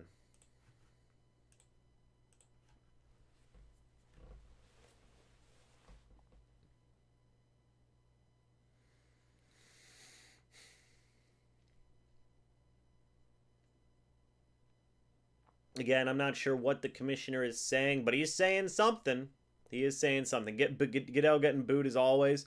Yeah, I don't have the volume on, so I can't really hear what they're saying, but it's really cool to see all those old players up there. At least that's fun, right? That's cool. Oh my. Look at all those Hall of Famers hanging out. Each team has 7 minutes, so the Bucs stay put. Every team takes 7 minutes. They won't. It'll be 3 hours, 50 minutes. Okay, that's acceptable. Goodell's like Mr. McMahon. Pretty close. Pretty close. Boos for good luck. What? Boo. Boo. Are we going to have good luck, guys? Maybe we'll have good luck. We'll see. Oh my. Going to be honestly, man, I think that the second round is going to be just as interesting as the first round. I really do believe that. I really do believe that. I think the second round is going to have a lot of intriguing guys. And honestly, maybe some more people who are going to go where they don't expect him to go. You know? Do I think Tom Brady will go into the Hall of Fame as a Buccaneer? No. No. He might end up in the Buccaneers Ring of Honor, potentially. Goodell's like, let's see, the heel of the NFL. Literally, basically, yeah. He basically is, man. What pick are we? We are pick 64 in round 2. Lots of trades in this round, James. Yeah, I mean, I think there's going to be a lot of trading. There's going to be a lot of people who are probably taken where people don't expect them to be taken. And it should be interesting. Did I say 62? I meant 64. Buccaneers are pick 64. Ring of Honor for sure. Yeah, I mean, I think he's going to be in the Ring of Honor. 4 hours easily. Maybe. We'll see how quickly teams pick, man. You never know. You never know. But the draft is officially live here, guys. The Jacksonville Jaguars are on the clock. So we'll see what they do. In round 1, Jacksonville took Trevor Lawrence. They took Travis Etienne. Solid first round for Jacksonville. Very solid first round. Made a lot of free agent signings as well. So round 2, you know, let's see what goes on here. 6.5 minutes here for the Jaguars on the clock. I think they do take a pick here. I don't think they're going to trade down. You know, we will see. It's certainly going to be interesting. Tom Brady will be in our Ring of Honor for winning the only home Super Bowl. Oh, absolutely he will be. I mean, he's probably already in there, to be honest. You know? I mean, come on now. There's still a lot of talent on this board, guys, for a lot of teams here. You've got Jacksonville, the Jets, and Atlanta. You know, they can all three get, honestly, guys who maybe should have been first rounders. So it's going to be interesting to see what direction Jacksonville goes in. Personally, I think that they may go with maybe they go with Elijah Moore. Maybe they get a wide receiver there for, you know, for Lawrence, for, you know, Travis Etienne. That could be something that's a distinct possibility there. You know, 100%. Something that could be a possibility. They could also go on offensive lineman. There's Trayvon Moehrig, TCU safety.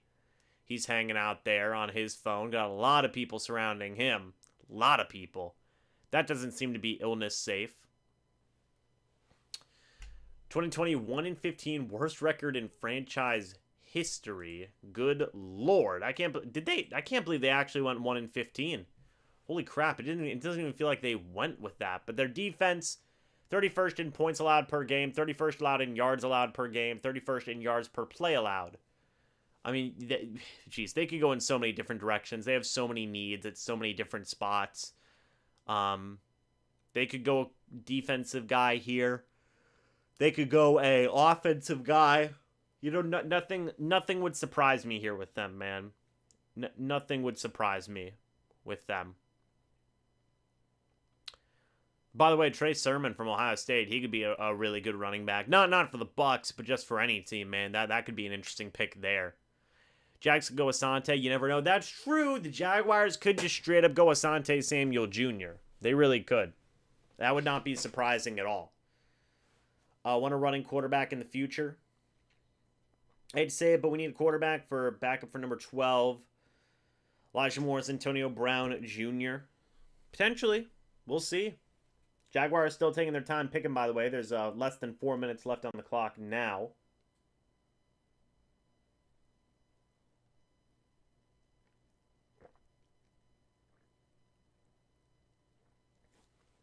Trey Sermon reminds me so much of Brandon Jacobs. He really does. Sup, James? Hope we grab Sue replacement or a quarterback. Yeah, it'll you know, I've talked about it earlier. It'll be interesting to see where the Buccaneers go. They could go in so many different directions. So many different directions in rounds 2 and 3. Honestly, they might, if they trade up, they might not even have a third round pick, depending on how high they want to trade up to get somebody. You never know. Bucs could do so many different things. They have so much flexibility right now. They really do. Oh my. Jaguars still on the clock, ticking away.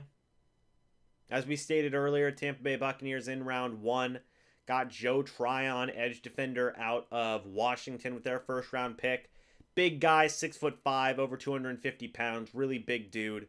Very similar build to Jason Pierre-Paul, not Shaq Barrett. Got that wrong in yesterday's video. It's Jason Pierre-Paul, not Shaq Barrett, but and he is the successor, hopefully, to Jason Pierre-Paul. I think Joe Tryon's going to be a good guy. I really do. I don't think our third pick has much value. I would disagree, Jacob. I think that there could be some very good talent there in the third round. I do believe that. Hoping we trade up for Levi Onwuzurike. It's a possibility. Jacksonville's still on the clock, though, with a little over 2 minutes left now. Going to be very interesting to see who they go with. They're probably debating a lot of different options right now. Trading down, taking a variety of positions, if I had to guess. In the last 10 seasons, they've not had a great track record. But their pick is in regardless. So Jacksonville does make a pick. We'll see who they go with. I don't think, let's see, I'm hoping we, okay, read some of that. So the chat's all caught up and Jacksonville's pick is in. Man, I'm thinking maybe an offensive lineman. Oh, jeez. I was going to say, I could think maybe an offensive lineman or some type of defender. I mean, that covers so much ground.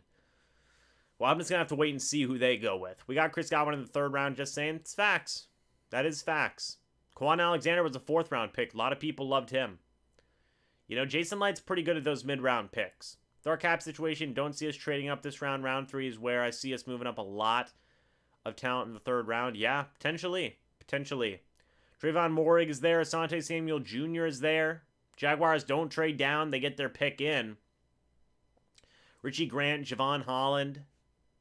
A lot of talent. A lot of talent for a defense that's looking for some help.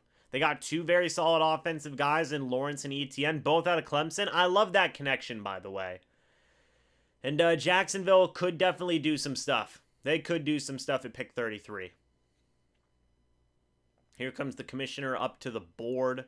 Or that is not the commissioner, rather. I believe this is the, these are the rounds where they do the, they have the players announce the picks. Which should be interesting. I believe Jimmy Giles is the one who's going to be announcing the picks for the Tampa Bay Buccaneers. So we will see here who Jacksonville takes. Oh, third round pick doesn't have a lot of trade-up value. I feel you on that. But the Jacksonville Jaguars pick is in, and they have selected Tyson Campbell, cornerback out of Georgia. You know, solid pick for them. They get a cornerback. They're helping out a little bit on that defense. That is a overall pretty good pick for them. It does mean that already one guy is off the board now for the Tampa Bay Buccaneers, or at least my board here. So that's not good for them, but it is what it is, man. Hold on. Yeah, overall, not a bad pick. Not a bad pick for Jacksonville there. They needed some secondary help. Good pick. Very good pick. Yeah, not a bad pick. Everybody's saying it's not bad. I agree with you guys on that. He's going to be joining a pretty young Jacksonville defense. Pretty young Jacksonville defense, but overall, that's a fine pick. There was a lot of guys. There was a lot of guys that you could have went with there if you're the Jaguars, and overall, they did fine. They did fine. Got 133 people in the live stream here, by the way, guys. Thank you all for hanging out so early before the Tampa Bay Buccaneers pick. That is greatly appreciated. Sorry, I'm going to be sending another text here. Tyson Campbell could be a slot corner. Henderson and Griffin are there. It's true. It's true. Overall, Jaguars are having a good draft so far.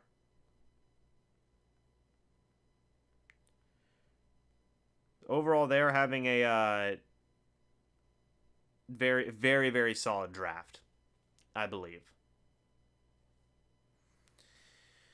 Man, oh man. Georgia always produces good defensive backs. I agree with that. Jets pick is coming up, by the way. They have a little over 3 minutes left. And, you know, what are the Jets going to go with here? They took Zach Wilson in round 1. They took an offensive guard in round 1 as well. What do you think, guys? You think they go defense here? We get 2 defenders back to back. Maybe they select an edge rusher. Maybe they select cornerback. Who knows? What's up, Dizzle? How are you? Don't see Samuel's a good fit in Bull's system, but he's a good player. I agree. We're going to see wide receiver, running back, D-end, linebacker, cornerback, or what the needs that the Jets have left. Ooh, maybe they'll go with a running back, or maybe they'll go with Elijah Moore. These are a couple of things that they could go with. Miami is blowing it. Are they? I don't think they're having a terrible, terrible draft. They made some surprising picks, but I don't think they're doing terrible. What are you guys thinking for the Jets here, guys? Let me know. Celez taking a defensive player here, 100%. What do we think the Jets go with? Elijah Moore, man. He's there. Him and Denzel Mims. It's a good combo, in my opinion. 2 minutes left for the Jets. I've also heard the Jets may potentially trade back. They've been getting a lot of interest for a trade back. If the offer's there, maybe. You know? Maybe Minnesota trades up. Who knows? Maybe they take a running back here. They've got options. I say Miami had the best first round. What are you talking about? I mean, I think they had a solid first round. Could take a linebacker here. Could take a versatile linebacker. That's true. The Jets could pick anybody and we'll screw them up. LMAO. There you go, Brandon. Yeah, we'll see. I'm seeing there's such diversity here in what everybody thinks the Jets are going to do. I mean, that's what I like, though. That's what I like about the draft, man. Everybody's guessing. There's a lot of different people. The Jets don't trade back, by the way. Their pick is in. So it's going to be very interesting to see what they do now. We are on pick 34. Yes, we are. Oh, you're right. I forgot to change it. My apologies. I forgot that I'm going to have to be keeping up to date on that.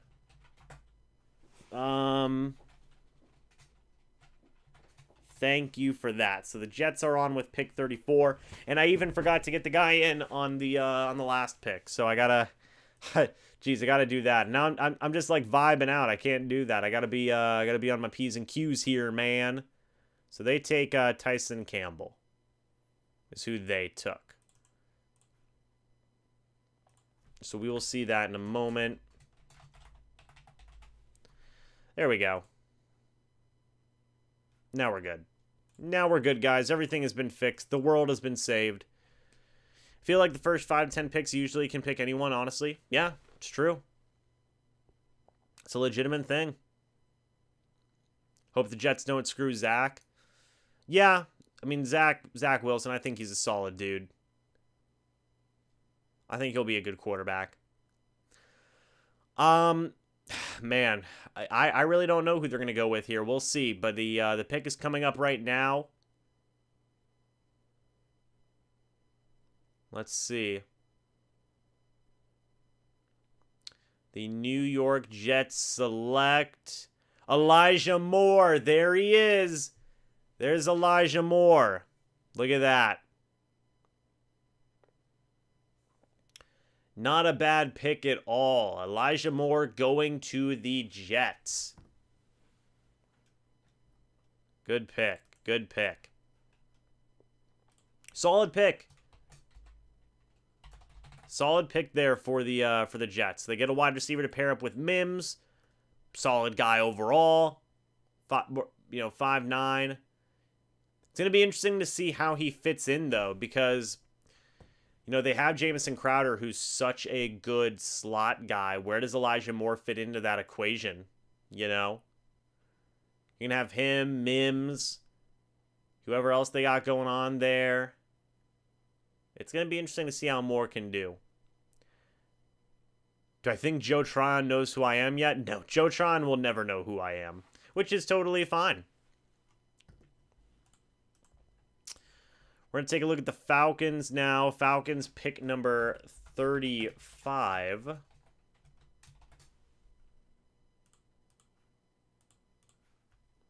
Can't believe Jags got Lawrence and Etienne. Crazy. Yeah, Brandon, it is crazy. We are on pick number 35 now. They're not messing around with Wilson. No, they're giving him some support. They are giving him some support. They got Zach Wilson, Vera Tucker, and Elijah Moore. I mean, good stuff. Good stuff. The Falcons, this is going to get interesting. I wonder what the Falcons are going to do here. They could go a lot of different directions. Well, every team could go a lot of different directions. But I saw that one of their top needs was quarterback, supposedly, according to ESPN. You know, let's see what they go with. They could also go with a linebacker. You know, they could go with a linebacker. Moore, Mims, and Corey Davis. That's right, I forgot about Corey Davis. I wonder if that means that they'll trade Jamison Crowder. Is he a free agent? Is he gone? Or is he still on the team? I thought Jamison Crowder was still on the Jets team. I could be wrong. Falcons should probably go defense. They probably need a defender. Heck, they might go with Asante Samuel Jr.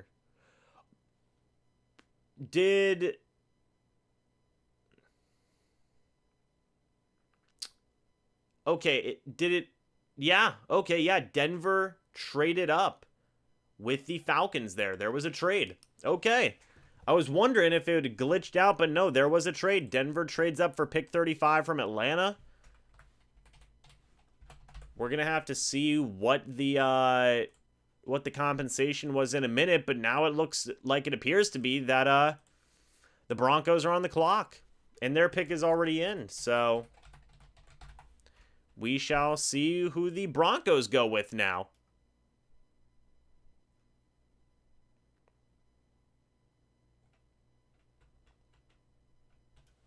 They compared him to Steve Smith, but he's more like an Antonio Brown. Well, there you go. There you go. Yeah, now with the Broncos, I mean, who knows who they go with? Michael saying Trask. I don't know, man. I don't know. You look at the best available. Yeah, there's the Broncos draft room. I mean, they're already ready to go. I don't see Elway anywhere. I thought Elway would be in that room, but I guess he's not. Maybe he's not in that shot, or maybe he's not in that shot. But that's interesting for Denver to trade up like that. I wonder. Maybe they're trading up for Jeremiah Owusu-Kamara. Maybe they're trading up for Trayvon Moehrig. You know, there's going to be a lot of interesting options there. A lot of interesting options. What do you guys think? Offensive tackle? Oh, yeah, they could be trading up for Liam Eschenberg. That's a possibility. Dylan Radins. Tevin Jenkins. They might be trading up for Tevin Jenkins. What's up, Buck Wild? Good to see you, bro. Yeah, Denver must have really wanted somebody because that was immediate. That was immediate. I don't think they're trading up for a quarterback. I just don't believe that. You know, I really don't. Like, maybe, but I don't see it. I don't see it. But we'll see. There's the Denver Broncos fan hanging out. There's the player to announce the pick. They're rolling, by the way. They really are rolling. I think they're trading up for Tevin Jenkins. That's my official guess, is I'm guessing Tevin Jenkins. Billy Thompson announcing the pick. Let's see. Pick number 35. The Denver Broncos have selected...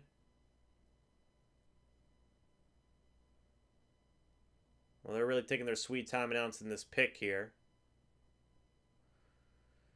And it is Javonte Williams, running back out of North Carolina. That's interesting that they traded up for a running back like that.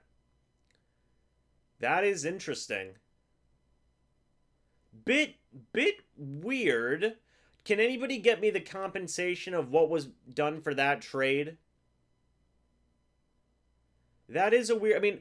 Javonte Williams, you know, you could have made an argument that he could have went in the first round, but to trade up for him like that, no, they do not have Phillip Lindsay anymore. They do have Royce Freeman. They do. That was interesting. Can somebody, Brandon or Willie, can somebody get me the compensation on what was for that draft? I definitely want to see that. But Denver takes a running back. They take Javonte Williams. Pretty interesting. And now on the board is the Miami Dolphins, and their pick's already in. They already know who they want. I mean, my gosh. They already got it on lock. Yeah, Javonte Williams. Interesting pick there.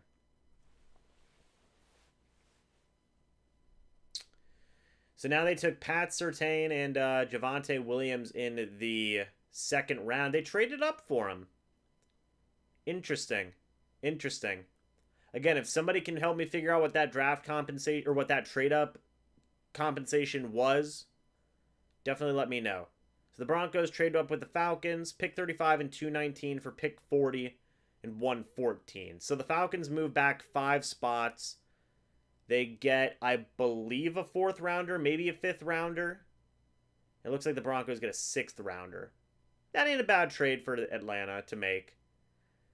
Dolphins in round 1 got Jalen Waddle out of Alabama and Jalen Phillips, DN, out of Miami. Those are 2 solid picks. Those are 2 solid picks. And they are making their way up the board, or sorry, the player's making his way up to announce the pick right now. Oh, interesting. There's a Rock and Roll Hall of Fame inductees. Very cool. The Broncos do have Melvin Gordon. Now that definitely seems like he might not be as much of a guy for them. Or, as much as a number 1 guy for them anymore. We'll see. I think the Dolphins, I've been saying this guy's name so stinking much. I think they're going to go Trayvon Moehrig. Maybe they'll go Jeremiah Owusu-Kamara. One of those guys potentially is what I see.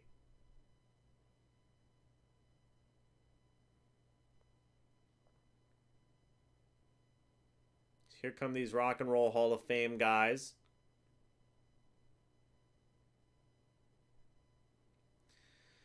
Let's see what happens here, guys. Pick number 36. Could get interesting. It could get very interesting here. We shall see.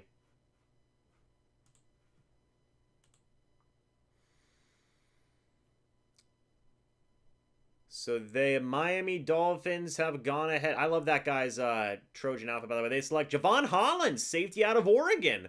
Wow, so Trayvon Moehrig is still on the board. Interesting. That is very interesting. I'm very shocked. I'm very shocked. Javon Holland. Wow. Wow. Holland's a good safety. I will say that. 6'1", 208. He's a good safety. But with Trayvon Moehrig there, I thought they would have gone with him, but I guess not. That was an interesting pick. That was a very interesting pick. Hey, I got to give them props for the Dolphins. I mean, they got a guy that they really, believed in. I mean, props to them for that, but dang, I mean, that was a little bit of a surprise there. And the Eagles pick is already in now as well. I mean, my gosh, these picks are flying, guys. These picks are absolutely flying. What's the chat saying about it? Holland is a ball hawk. There's Miami pick. Geez, Holland is my favorite safety in this draft. There you go. Okay, it seems like people are liking this pick. Javon Holland out of Oregon. See, the draft is so weird. People like the Holland pick a little bit. Okay. Okay, people like the Holland pick. Interesting. I mean, now Philly's up. I have no idea what Philadelphia is going to go with here. They pulled what I like to call a Raiders fan. A Raider pick. Pick the guy you wouldn't expect because they like him more. Here's where Samuel Jr. goes. Dickerson for the Eagles. I mean, this is going to be interesting, man. Back in round 1, the Eagles went ahead and they ended up picking, let's see if I can find their pick again in round 1. Hold on one second, guys. Hey, you go back to round 1. They went ahead and picked Devonta Smith in round 1. What are they going to do in round 2? We'll have to wait and see. It's going to be interesting. You can't say it's not going to be interesting, man. We will see. The Eagles have plenty of guys right there that they could pick. Plenty of guys. Yes, they did take Devonta Smith. So they took a wide receiver in round 1. What are we thinking for them in round 2? Hell, maybe this is where they go safety. Eagles better draft some O-linemen. Perhaps. Perhaps. Defense. I mean, dude, it could be anything with them. It really could be anything with them. So, let me just see. Where was he? The safety out of Oregon. I mean, in terms of Mel Kiper, he was the 25th ranked guy remaining on the board in terms of the best remaining guys. So that is shocking, which means now Pat Freiermuth, tight end out of Penn State, comes up to 25. I know I didn't say that name right. It's fine. But there's some good talent, guys. I mean, you got Jeremiah Owusu-Kamara, Trayvon Morig, Tevin Jenkins, Christian Barmore, Azeez Ojulari, Liam Eschenberg, Asante Samuel Jr., Ronnie Perkins, Dylan Radins, Nick Bolton, Levi Onwuzurike, Carlos Basham Jr. I mean, there's talent. There's talent. People are really ripping Denver for that move. Interesting.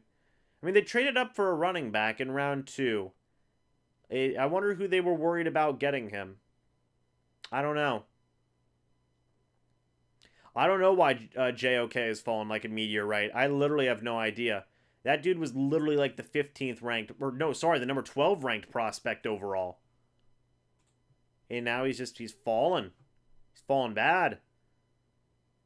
The Eagles pick is in. Mel Kiper says that Barmore's the best available guy right now, so who knows, but yeah, JOK being available is crazy to me. How'd they trade up? Who knows? I think they could have gotten him in 5 picks, unless they were thinking that...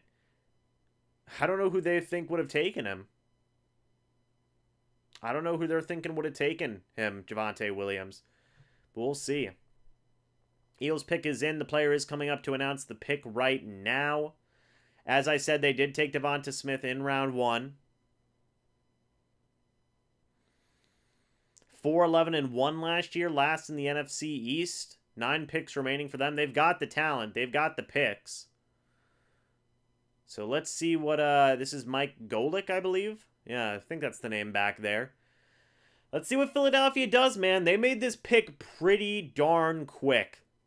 Pretty darn quick. I feel like we're getting into a groove here, by the way, for the coverage, too. Which is good. I'm happy for that. Pick 37. Let's see what happens here. You know, I don't mind it. You know, these guys like giving quick long-winded talks. But the Philadelphia Eagles have gone ahead and... wow, that guy looks like he's got, like, blood in his mask. Oh, my gosh. But no. The Eagles go ahead and select Landon Dickerson, center out of Alabama. Wow, that's a good pick. That's a good pick for them.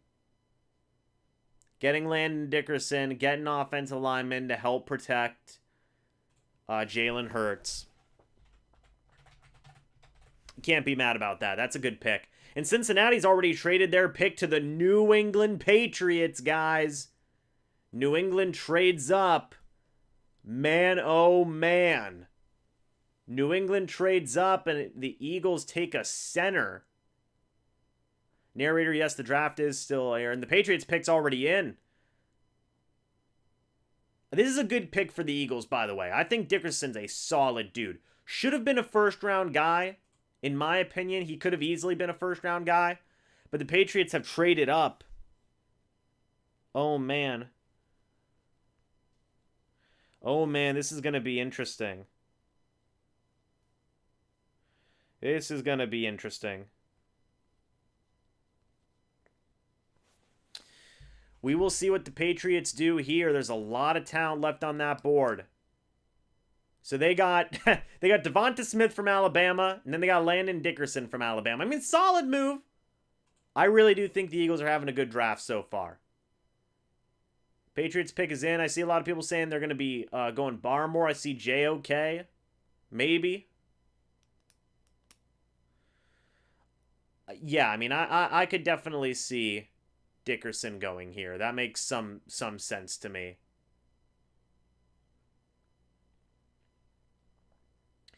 The Bengals got picks 46, 122, and 139. Okay, yeah, so the Patriots wanted this guy. They wanted this guy. Wow. Thank you. Thank you, Brandon and Hunter, for telling me the value there, or the trade compensation. They wanted this guy. Whoever he is, they wanted him. That's going to be interesting. That is going to be interesting. So here comes Roger Goodell to announce the pick. Interestingly enough.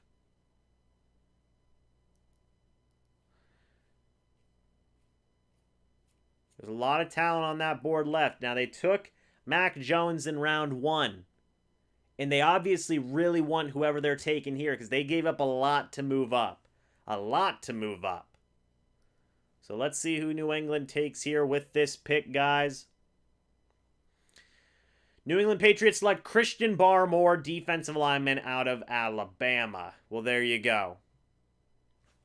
Oh, I still had it on the Eagles. My apologies for that. So, Patriots. Whoops.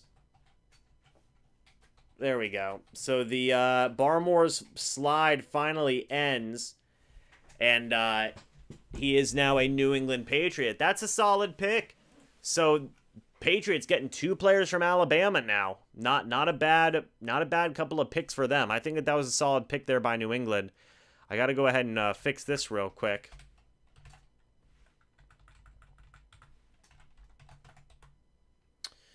Yeah, not bad. Chicago's pick is in, by the way. They also traded up with Carolina.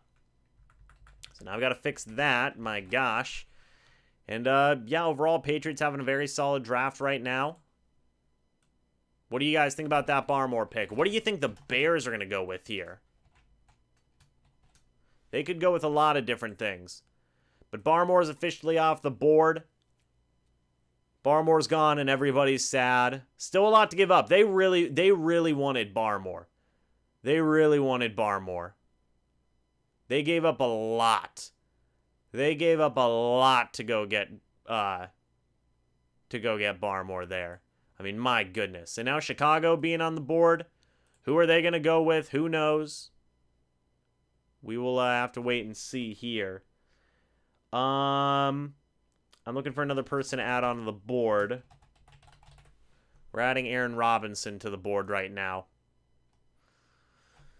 Oh, man.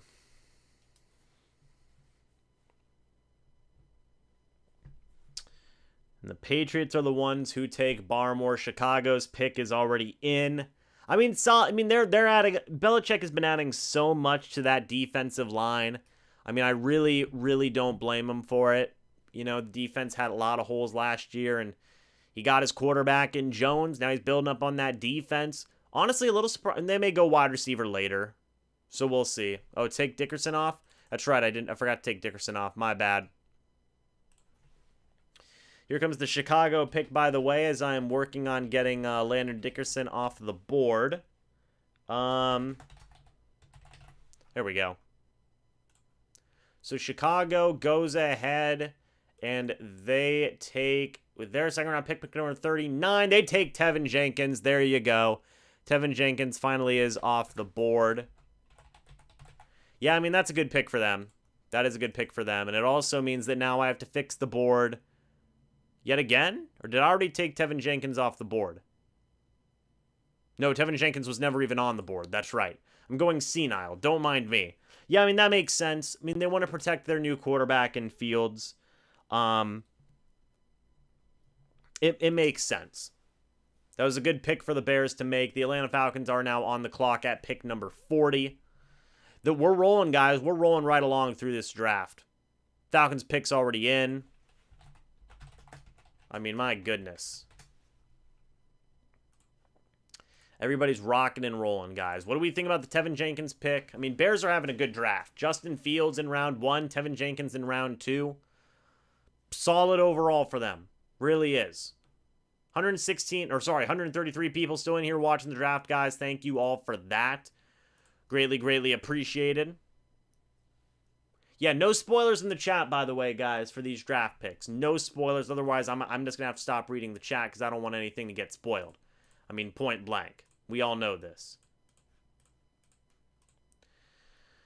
Man, oh man. This is going to be interesting to see what the Falcons do here. I still think they're going to add a defender. I still think they're going to add a defender. Tevin Jenkins was a very solid pick.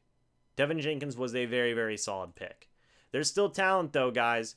You've still got, Davion Nixon, Ifitue, Melifonwu, Kelvin Joseph, Aaron Robinson, Levi Onwuzurike, Asante Samuel Jr., Jackson Carman, Creed Humphrey, Jalen Mayfield, Wyatt Davis. You've got guys. You've got good guys. You really do. We'll see what the Falcons do here. We are still a very long ways away from the Tampa Bay Buccaneers pick. We're 25 picks away now. But honestly, they're going at a pretty good pace, if I do say so myself. They are going at a pretty darn good pace.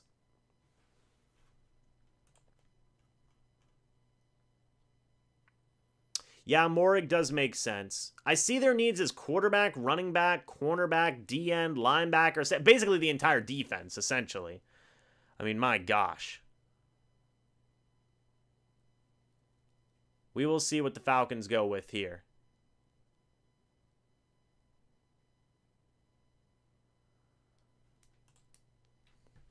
They could go with a JOK, as a lot of people have been mentioning right now. Jeremiah Owosu Kimura is somebody they could definitely go with here. We will have to wait and see.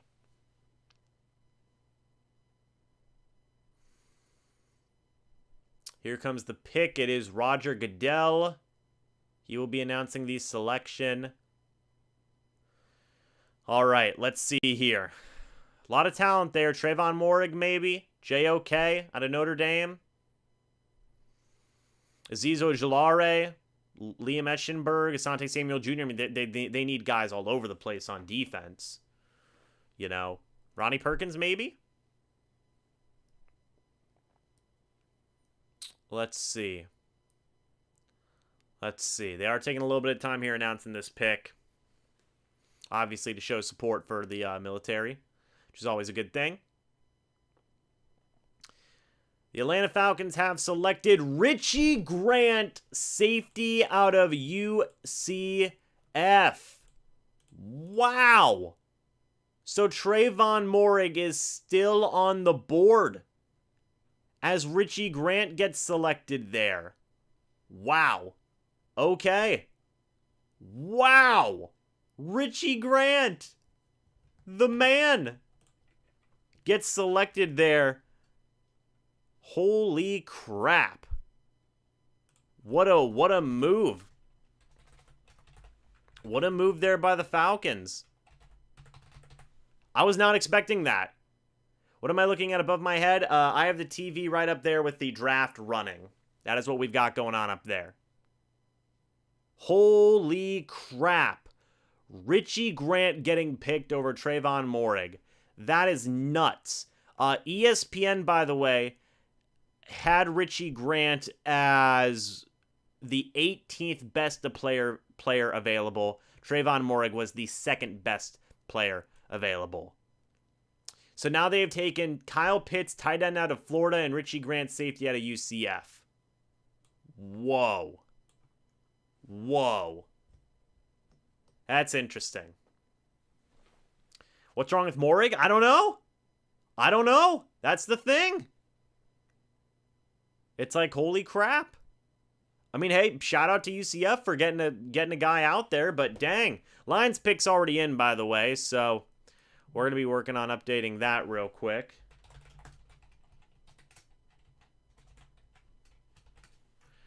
Oh my goodness. Morig feels to me Right? I mean, geez. At this point, Trayvon Morgan may just fall to the Bucs eventually. Holy crap. Yeah, definitely some surprise here. Lions pick's already in. Is there something wrong with JOK? JOK is still on the board, right? What is up with this? Atlanta picking Richie Grant. UCF is becoming a drafting team now? Yeah, pretty much.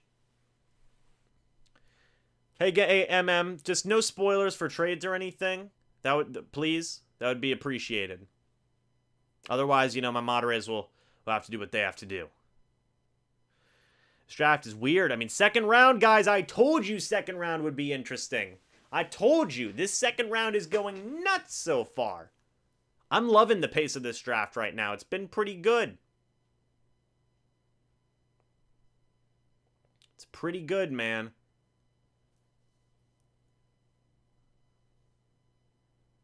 Yeah, no spoilers for the draft, right? No spoilers for the draft. Greatly would appreciate that just for my sake. Otherwise, you know, it's just going to be hard for me to watch the draft. 132 people in here, by the way. Still, 86 likes. Thank you guys for that. Yeah, man, this has been a wild draft so far. Oh my gosh. Yeah, y'all got to admit this has been somewhat more exciting than round one.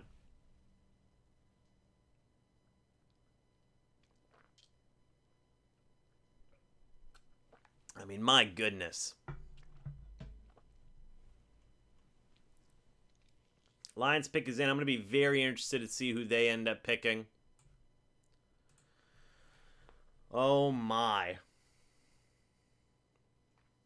We are going to be having a guest on, by the way, in 10 to 15 minutes.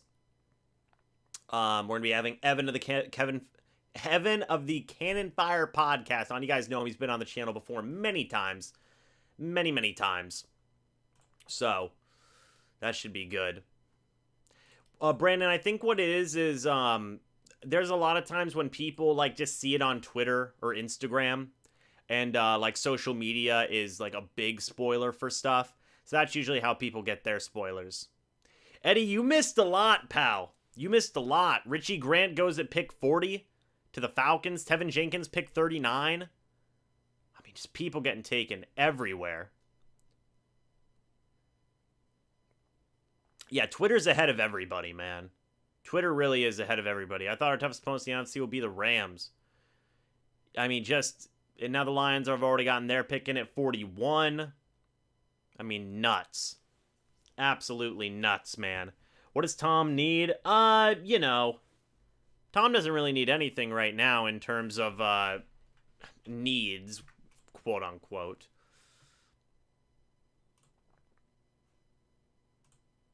Man, oh man. Hold on just a moment, guys. We're gonna see what the Lions are gonna do here with their pick in a moment.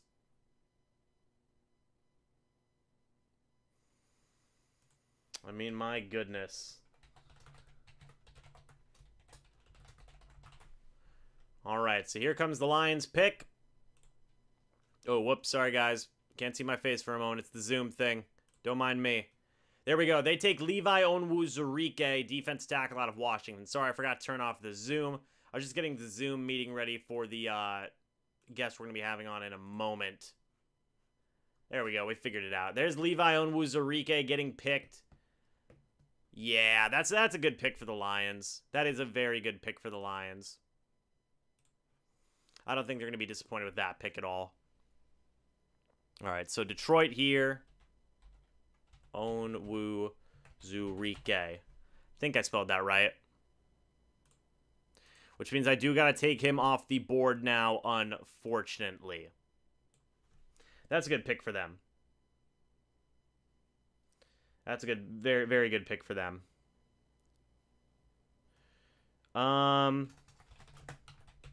Whoops. I don't think I have Aaron Banks on here yet. I don't think so.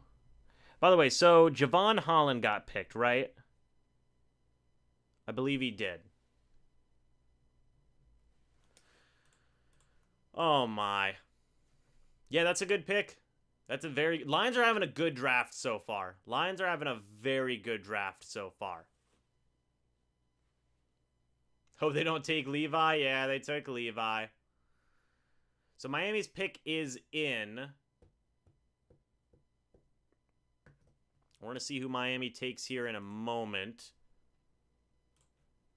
So the Dolphins at pick 42.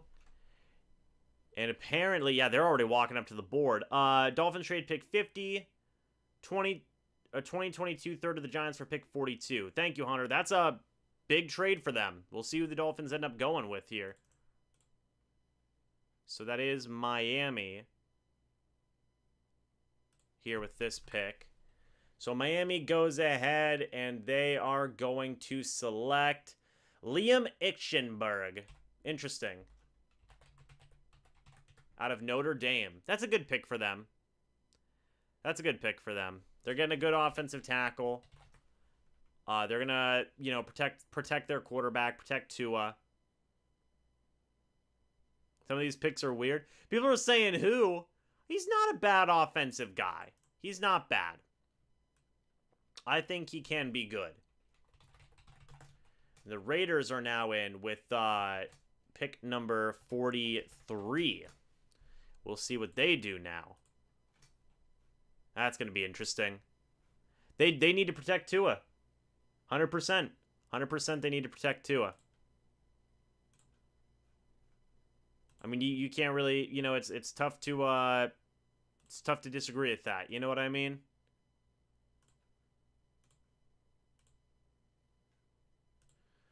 So we shall see what they end up going with here.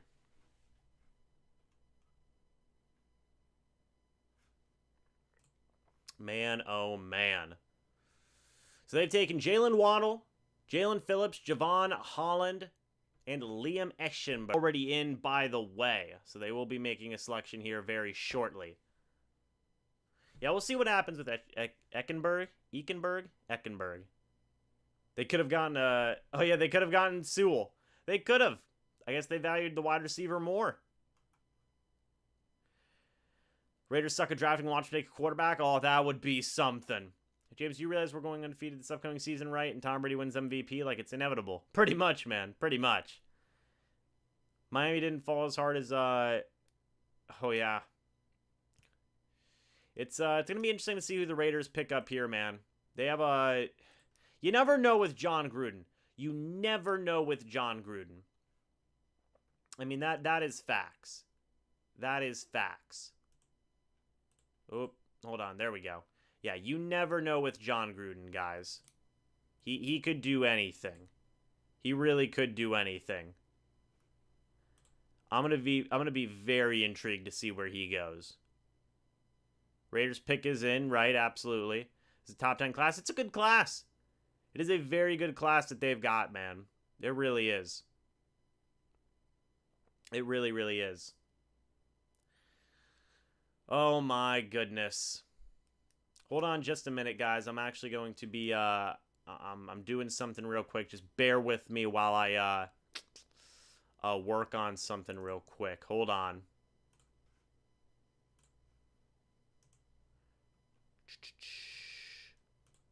There we go. Okay, I'm just removing some of these older screens. Don't mind me. There we go. Now we're good. All right, I had to get rid of some stuff so I could get stuff ready for the Zoom calls. But we should be good now. Yeah, we should 100% be good now. Thank you guys for bearing with me for 30 seconds. Gruden is wild. Gruden is a wild card that I think nobody in the NFL is prepared for, man, in terms of just like the sheer craziness of the stuff that he does. So we will see what he goes with. There is still so much stinking talent on the board right now. Pick 43. Man, at pick 43, there is still so much talent on this board. Holland, Williams, Philly going in and taking Dickerson. That was a good pick by them. Chucky baby, indeed. The Raiders will take some obscure player nobody thought they would, probably. New England trading up to get Barmore. Man, they gave a lot to get Barmore. They gave up a lot. Jenkins going to Chicago. Richie Grant going to Atlanta. Detroit getting Levi, Onwu, Zurike. And then Miami coming in and getting Eichenberg. That is crazy. 22 more and the Bucs will choose. Yeah, they are on the way. They are on the way.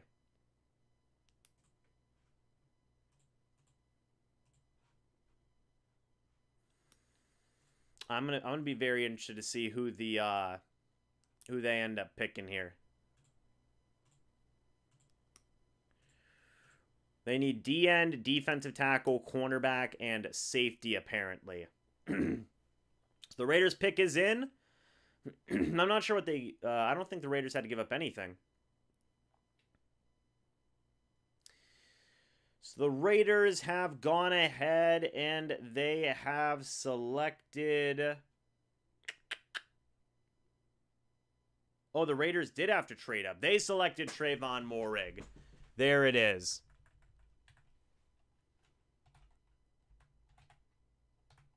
There's Trayvon Moehrig. He finally goes off the board after a freaking free fall. Good Lord. That was quite the free fall there for the Raiders. They had to trade up to get him, but you know what? Solid pick. 6'1", 208 pounds. Overall, you know, hey. Solid pick for them. Solid pick for them. I think that might have been worth trading up for them. But JOK is still on the board. JOK is still on the board. I mean, come on now. There's a lot of talent, guys. There is a lot of talent. I believe... No, I didn't even have Trayvon over there. I didn't have Trayvon Moehrig over there. I didn't think he'd make it that far to pick 43. But now the Cowboys are on the clock at pick 44. Their pick's already in. They're good to go. Oops. Whoops. There we go. Cowboys pick 44. They're ready to go. Can't believe the running back went over this guy. Right? I mean, he's going to be a solid safety. He's going to be a very solid safety.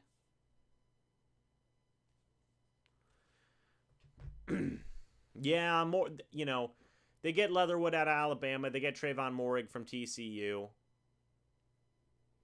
I don't see, there's John Gruden. John Gruden all happy. Or is that, I can't tell if that's Gruden or if that's the owner. You never know with them. Cowboys are going to take Samuel Jr. I don't know, man. I don't know. I don't know what the Cowboys are going to go with here. They could go a lot of different options, man. It's going to be another defender, I think. I think it has to be. But we shall see. I'm just happy they didn't trade out of the pick. I'm so stinking sick of people trading. Micah Parsons, by the way, went to Dallas in round 1 at pick number 12. And now at pick 44, Dallas is going to be selecting... There's Drew Pearson, by the way. Shout out to him.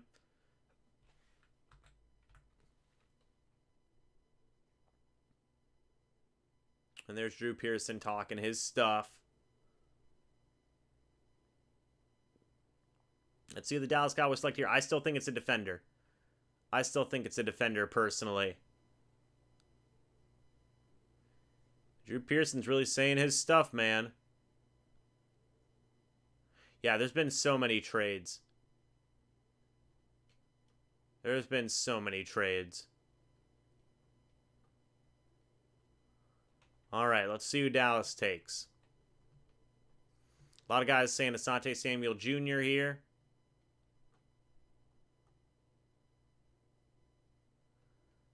Okay, come on now.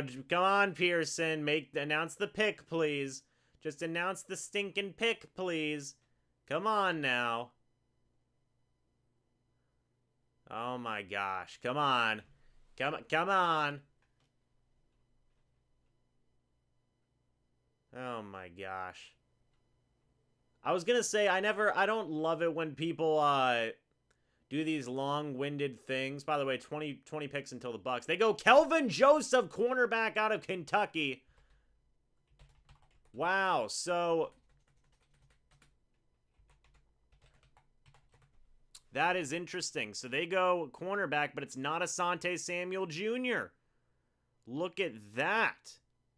That is pretty spicy, if I do say so myself. And now we are officially joined by our first guest here on the live stream, who's going to be with us for a while. It's your boy, Evan of the Cannon Fire Podcast. Evan, how you doing, man? I'm doing very good. I think that the Bucs are going to be. I don't have a source on this, but I think the Bucs could be moving up here shortly. So You don't have a source. Okay, so it's not like it's not a spicy little source thing going on right now. no. And then I'm not sure if the chat's talked about this, but Joe Tryon is wearing number 9 this year for the Bucs. And that's official. Yes, it is. Okay, right on. Look at that, already coming in and dropping Wanish bombs. I like it. I like it. Yeah, man. Come on now. Let's freaking go. For those of you who don't know, by the way, Evan is the co-host of the Cannon Fire Podcast on YouTube. He's been on the channel multiple times. Go check out his channel. Willie, if you actually want to go ahead and start posting that link, that'd be greatly appreciated. Evan's going to be here for a good while. Evan, by the way, Kelvin Joseph going to the Cowboys there instead of Asante Samuel Jr. What do you think? I'm a little surprised that I like Asante Samuel Jr. I know there's some maybe concerns about his size, but the Cowboys needed a corner, so I was not surprised at the position. A little bit surprised at the pick, though. So yeah, and look at this. They're already announcing the Jaguars' next pick here. So we're going to see what they go here. Maybe another defender, maybe? I don't know. We'll see. They go with Walker Little. Walker Little. Offensive tackle out of Stanford. Okay, interesting pick there. They're going to go ahead and try and protect Trevor Lawrence there a little bit. Walker Little, 6'7", 315 pounds. A little surprised. I kind of thought he maybe would have been like a third-round guy.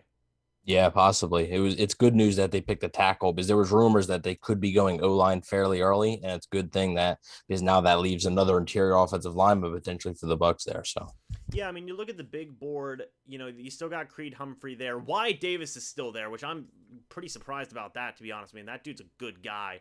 Jackson Carman as well is another guy who could be there potentially, maybe for the Tampa Bay Buccaneers. We'll have to wait and see on that. But, Evan, we talked about this.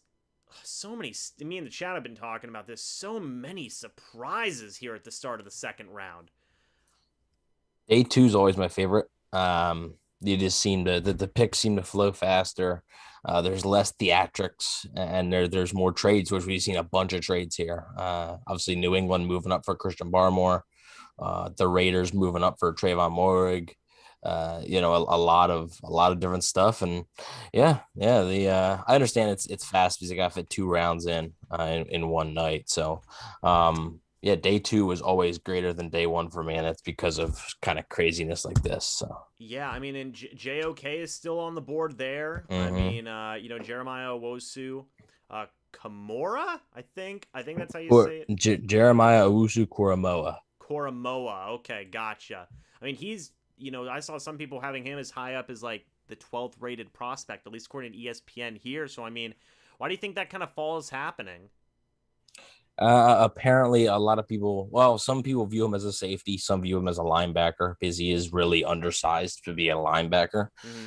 Matt Miller, who used to be Bleacher Report, now he just has his own site, said that he talked to somebody to a scout and said that he has to be very scheme specific, and they're just not sure, like teams aren't sure of what he can do in their scheme because they're just not exactly sure where he's going to play. So that's kind of why his fall. There's also reported maybe some medical issues with him.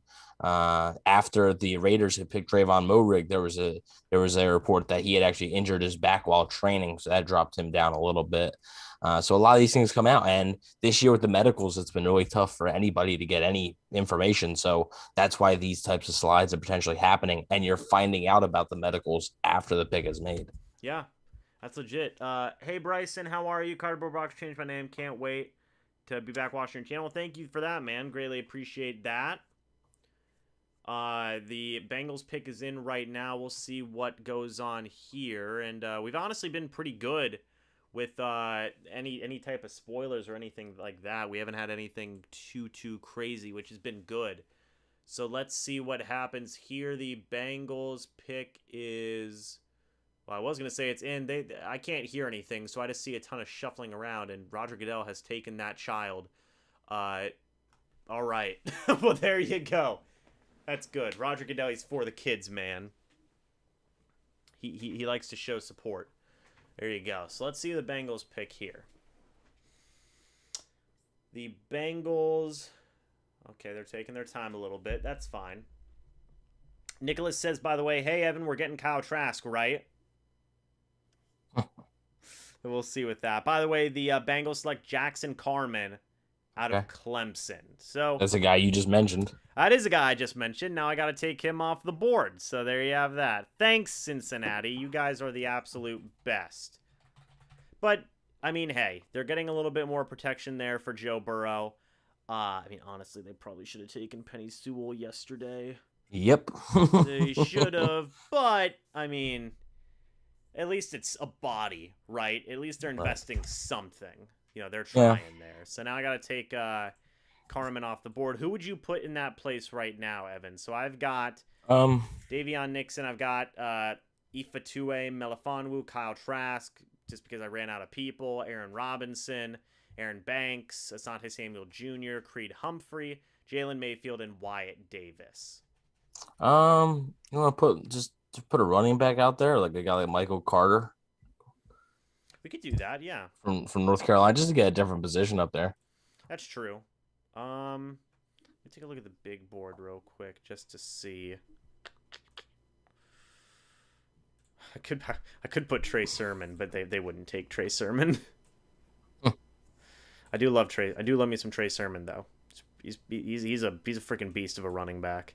All right. The chart. I'm not leaking any picks, but the Chargers pick did leak. So okay, gotcha.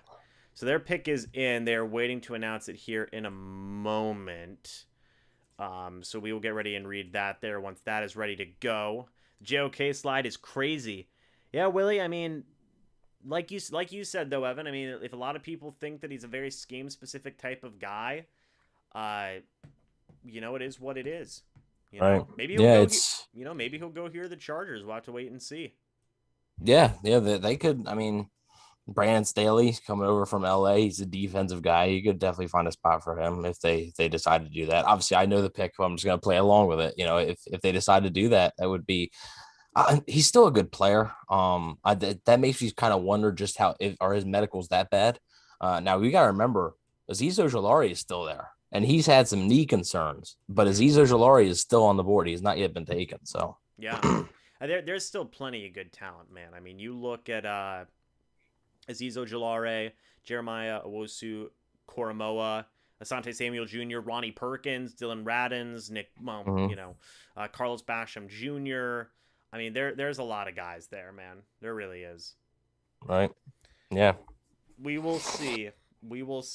If we take a running back, I'd snap and destroy my TV. Brandon, don't destroy your TV, man, because you got to buy a new one. Well, if they take Kyle Trask, you can do that. You'll do that. You'll destroy your TV live.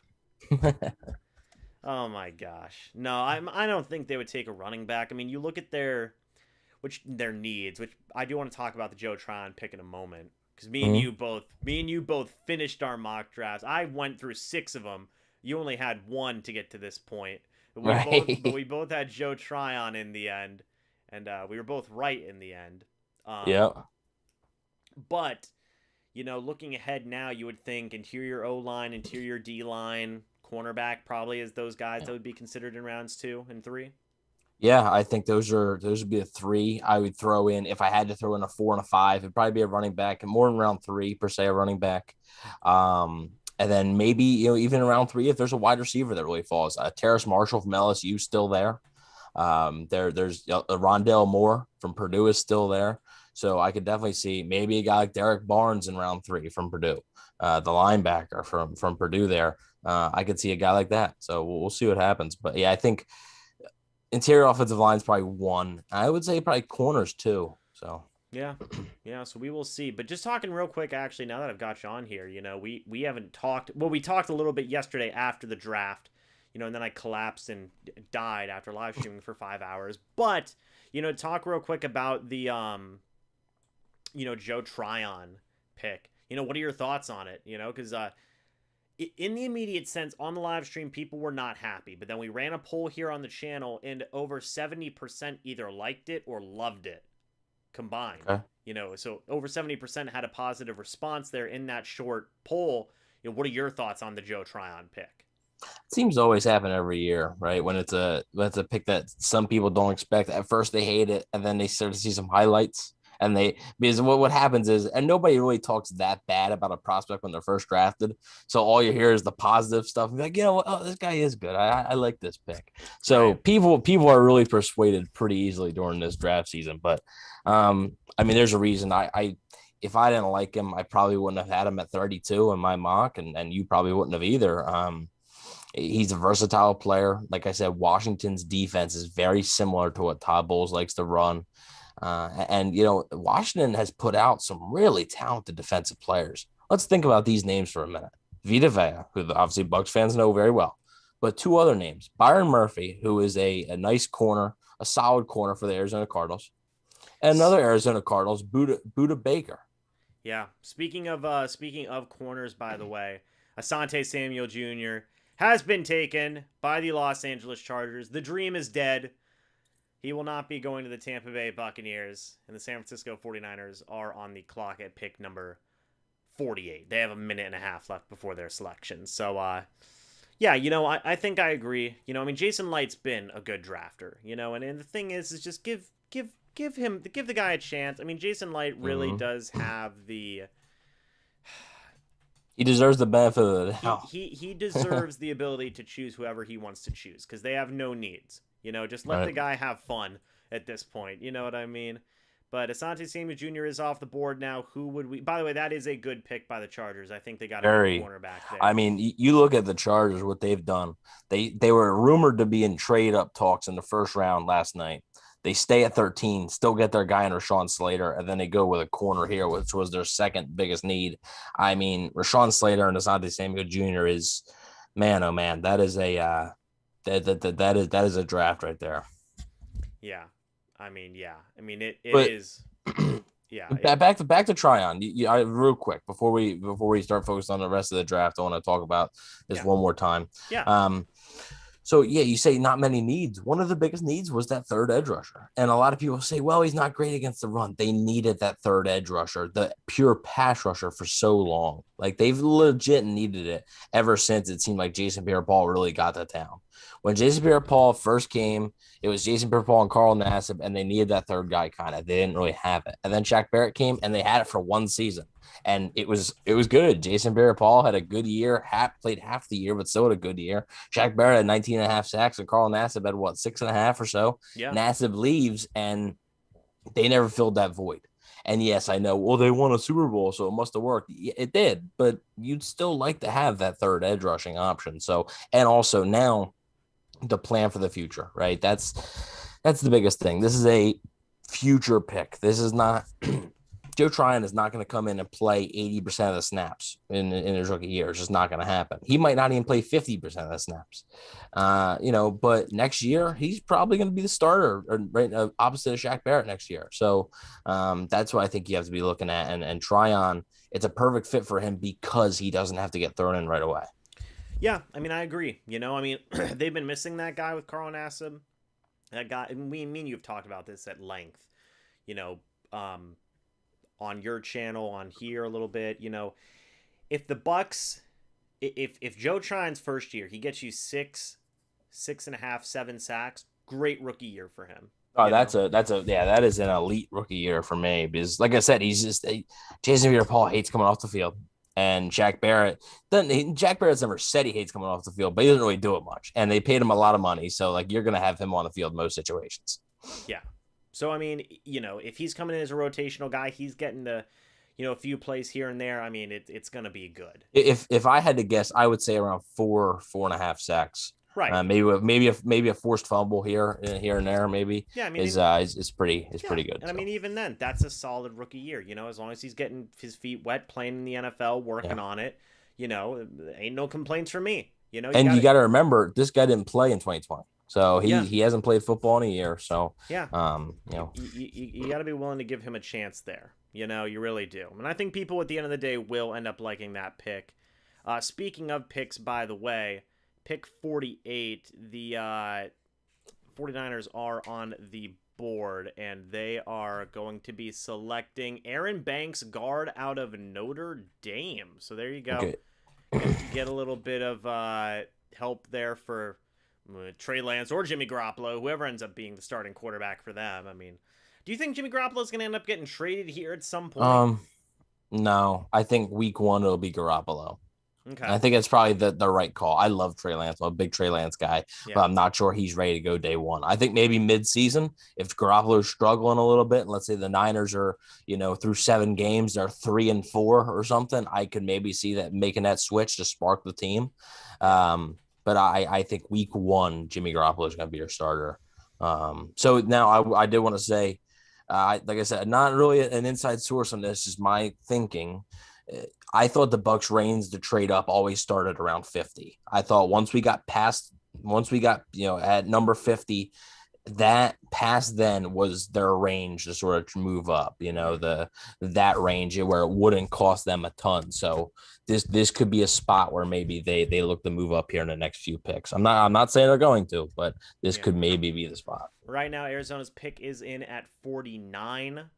So they are making a selection here. Maybe 50 with the Giants. You have the Giants. You have the Washington football team after that. It's going to be interesting, man. It is going to be interesting. There's still plenty of talent on that board. I'm honestly surprised a guy like Wyatt Davis is still here. I mean, that dude's a solid guy. I mean, I know you could look to injuries, but I am very surprised that he is here. Yeah. There's Creed Humphrey's still there. Josh Myers is still there. So there's even though there's been a run on interior offensive linemen, there's still some quality ones left. Yeah, and I keep on going back again to Jeremiah Owusu-Koramoah. I mean, he's still there. He's a very versatile guy. I wonder how he would do in a Todd Bowles defense. Todd Bowles will find a spot for him. It would be interesting to see if maybe that's a target for them to move up. Yeah. We'll see, but I just think they really want. I think the big thing with them with Joe Tryon was he had a completely clean bill of health, and I think maybe that injury would scare him off, which is why like Azeez Ojulari is still available. I don't think I would love it like going edge rusher because you can never have enough edge rushers, but right. I just don't think that's going to happen because I think they had trouble getting medical information this year, and I think they're going to value the guys that like they know are healthy. Yeah, I mean, I do definitely think I agree with you there. So what do we think the Cardinals are going with here at pick 49? I mean, this could be a little bit. They went Zaven Collins in the first round. This could be a corner. This could be a corner. Could we see maybe Aaron Robinson? Yeah, you could maybe. I think you could maybe see another offensive lineman. I mean, I think you still got Dylan Radnews there, I believe. He's still available. There's still a few other offensive linemen that I looked at that are still available. So I think Arizona has a few options here. But yeah, so their pick is in. They go with Rondale Moore, wide receiver out of Purdue. Interesting. I imagine you do have some of these spoilers tabbed up here. Yeah, I had the Moore one. Yeah. Okay. Yeah, so I mean they go wide receiver here. That is interesting in my opinion. Yeah. 5'7", 181. Now you have DeAndre Hopkins, you have AJ Green, you have Christian Kirk, you have Rondale Moore. I mean, that seems like a little bit too much going on. Yeah, I mean, I think Rondale Moore can be more. That's a little. What do you call it? A little pun, I guess. It can be more than just a wide receiver. Be more. Yeah, he can be more than just a wide receiver. I think he's going to return kicks for you. He can probably stay out of the backfield and catch some routes out of there too. So I think in a Cliff Kingsbury offense, he can find a spot for him and use him right. I agree with you there, man. We're 2.5 hours in, by the way. we might have 2.5 more to go. The You probably Giants, will. yeah, it's fine. The Giants are on the clock at number 50, and so this is where you're saying it may be potentially a spot for the Buccaneers to begin considering trading up. Yeah, I think if you're going to look at the Bucs possibly moving up, I think you could see it 50 and now the next, picks, whatever, if they're going to move up. We'll have to wait and see. Yeah. It could. Now, if you wanted to talk about a quarterback, obviously all three are there: Kyle Trask, Davis Mills, Hmm. Kellen Mond. Well, Kellen Mond's the best one out of them. So, Hmm. I'll get in after I explain this point. I'll get into why it doesn't make sense for them to do it this year. Okay. Washington could use a quarterback. They could pick one. They're before the Bucs. Pittsburgh could maybe use a quarterback, and New Orleans. So those are the three teams that are before the Bucs. I could probably pick a quarterback. Now I will say I believe the Ravens are before the Bucs as well. Oh no, actually I think the Ravens traded their second to the Chiefs. So the Ravens don't have a second round pick, but the Ravens were the other team that was reportedly doing some extra legwork on those day two quarterbacks. So Why do you think that is? By the way, I mean I don't think it's a thing of showing a lack of confidence in Lamar Jackson. no, I don't think it is. I'm not sure. I'm not sure. Another name, two names I'm actually going to throw out there. Actually, let's go. Let's go three names for the Bucs. Afidu Melifanu, the cornerback from Syracuse. Mm-hmm. Paulson Adebo, cornerback from Stanford, and why not go back to the Washington route with Elijah Molden, the cornerback from Washington. So all those players really fit their prototype. I believe all are 6 foot or above. So there could be some fits there as well. Yeah, we'll definitely have to wait and see on that. You did say you were going to get to the point of why a quarterback would not make sense this year for the Bucs. Yeah, well, the quarterback the Patriots picked didn't make sense either, but Well, well, I mean, I think he's a good fit for a Josh McDaniels offense. maybe. So it just if Tom Brady didn't sign an extension, I could see it. Right. But Tom Brady has committed to the Buccaneers for at least 2 more seasons. Like we know he is, unless there's a major injury or a surprise retire, like he has said like the Buccaneers would not have extended his contract and risked that if he didn't commit to them for 2 years. Tom Brady's a man of his word. I think we can all, like he's not gonna screw him over. So he's the quarterback for 2 more years. Let's say you pick Kyle Trask. Kyle Trask sits year one. Okay, whatever, right? Doesn't have to start year one. Like Joe Tryon's not going to start year one. Kyle Trask ain't starting year two. Like he's not starting year two. And then so year 3 is when you want to put Trask on the field for the first time, and then you only have 2 years to see what you have before you have to make a decision. I mean, that's not a great spot to be in. In the first round, at least you have the 5th-year option, and now the 5th-year option's off the board. So, I'm just not sure. Next year makes sense. Next year, the quarterback, if you want to, maybe like the Bears moved up for Justin Fields, do the Bucs do a similar move next year? Like they trade multiple first-round picks. Not saying they're going to trade into the top 5, but, let's say there's a quarterback that slides to 12, 13 overall, and the Bucs are picking in the late 20s or in the 30s.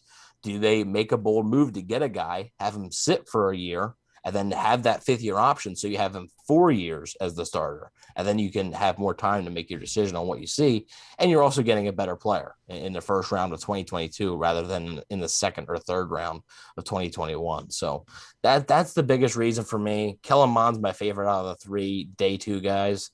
It goes Kellen Mond, Davis Mills, and Kyle Trask. Even though I've said Mills is a bust because he wears the long sleeves. Because name me a quarterback besides Peyton Manning that has like consistently won when they only wear long sleeves. You can't. I was gonna say Eli, but I don't know if sometimes he not like not every year. I don't think he's wore long sleeves every year. Does Big Ben wear long sleeves or no? He might now, but Big Ben sucks. So Big Ben sucks now. He's not good. There you go. Yeah, he sucks now. He was good, but he was good like 3 years ago, but now he sucks. Well, there you go. Yeah, so that's my little spiel there. Just why I just don't think it makes sense. They might do it. I don't. Everybody gets mad at me. Like I don't have to, just because like I don't agree with it doesn't mean like they won't do it or can't do it. They can do whatever they want. Like they could have picked Kyle Trask at 32 last night. It's not. I'm gonna say it's gonna change it. Like it doesn't really matter to me. It's their football team. It's it's their future. I mean, I'm not gonna get I'm not going to get really in trouble, if Kyle Trask doesn't work out. So It's true. It's facts. We'll see what they do. The Giants pick is in, by the way. Adam Schefter seems... Giants pick is a fun one. Is that right? Okay, so we will take a look here at the Giants pick here in a moment. Schefter is talking, stockpiling draft picks for next year. Is that Darius Slayton? I think that's who that is. I think that's who they had announced in their pick, yeah. Oh, okay, nice. Because there's some teams have current players, some teams have former players. The Bucs have Jimmy Giles. Jimmy Giles, yep. Yeah, so nice. So we'll see the pick is here. Pick number 50 is in. The New York Giants have selected Azeez Ojulari. Look at that. So they are going ahead and taking that risk on the knee there from the linebacker from Georgia, right? He was the one who had the potential concerns there, correct? Yep, he had some knee issues. That was a real concern. So yeah, that's interesting. So what do you think about that pick there? I mean, that seems like it's a pretty good spot there for them. I mean, I'm surprised he lasted this long. Makes me kind of wonder if the injury concerns are a little bit more than it's being advertised. Or I guess we'll see. We'll have to find out after this is all over. But I mean, if you're talking pure talent, you got a really good player on 50. I mean, you really did. You got a guy who I think is one of the best pure pass rushers in the draft. If you're talking just pure pass rusher, not complete package, or else you would have been a top 15 pick no matter what. But pure pass rushing and pass rushing skills and versatility, I think Ojulari is a great pick here for the Giants, who had a rough first round. I mean, they moved back, which is good. Like they got another first for next year, but then they pick Kadarius Toney. Who there's better players there. Kadarius Toney's not a bad player, but there's just better players there to pick. But tonight they move back again, and then they end up getting Azeez Ojulari. So you could honestly have argued the picks could have been swapped. Yeah, probably. I mean, not sure if with Azeez Ojulari going in round 1 and then Kadarius Toney going in round 2. Yeah, I mean, maybe, because you got to think the Giants were, before the Giants traded back today, they were higher. So yeah, maybe it's the same thing with the Raiders. I think Matt Miller might have tweeted if the Raiders picks were swapped and Trayvon Moehrig went at 17 and Alex Leatherwood went at the second round here, nobody would be complaining. Right. But Alex Leatherwood went in the first round, and we all knew the Raiders were going to do something, goofy, and look what they did. So, right. So here comes Washington, by the way, their pick number 51. They made this pretty quickly. This could be where we see JOK off the board. Potentially. Ron Rivera, defensive guy. They drafted Jamin Davis, though, in the first round, so I don't think they're going linebacker again. True. They may want to move him somewhere else. We will see. Washington, Monty Coleman. Thank you, Monty, for just being quick and announcing the pick. And it is Samuel Cosme, tackle out of Texas. So they go with the offensive line there. Get a little help for Fitzy. So, yeah, Carolina traded to pick to Cleveland. So this is Cleveland on the clock right now at 52. Okay.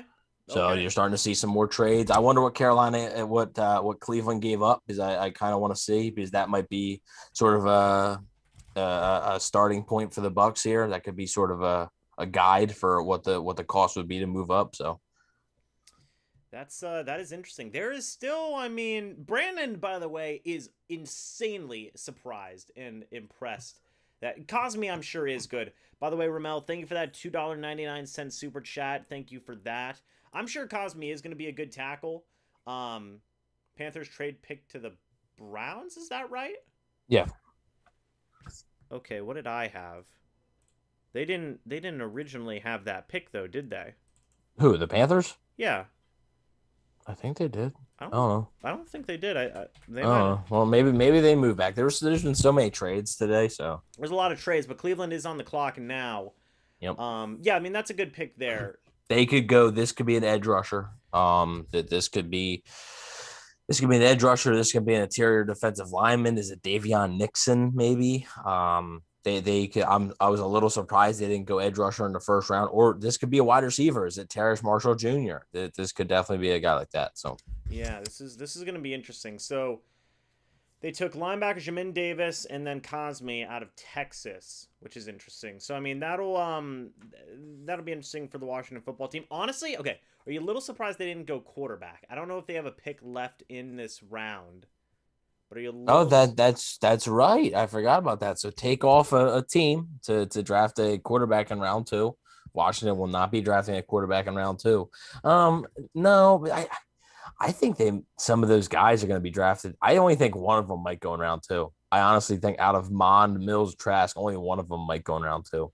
And if I you think about it, we don't have many picks left in round two. So I love this fan, by the way. The Browns macho man Randy Savage fan here. That's fantastic. I mean, that is fabulous. So their needs are D end, linebacker, DT. linebacker, that could be Koromoa. Could be Koromoa here. We'll see. Cleveland did trade up to make this pick, and they made it in pretty quick order. So Terrence Marshall's still there. Dwayne Eskridge, De'Ami Brown, Ronnie Perkins. The more I think about it, if I had to guess, I would say it's Koromoa. Okay. If I had to, because I was actually, I thought maybe linebacker might have been a spot for Cleveland in the first round. There wasn't really any on the board, so and I thought Koromoa was the best linebacker at that spot, so it makes sense why they move up here. Yeah, so let's see what happens here. I mean, that'd be good value for them to get a guy that falls that far. I mean, that would be some pretty good. I mean, they did have to trade up. Well, do you know what the compensation is there for that? Do not know yet. I'm trying to find that out, but yeah. Let's see. We will see in a moment. They're waiting for the guy to come up. The Macho Man. Oh my gosh. This man is really milking the crowd. That's fantastic.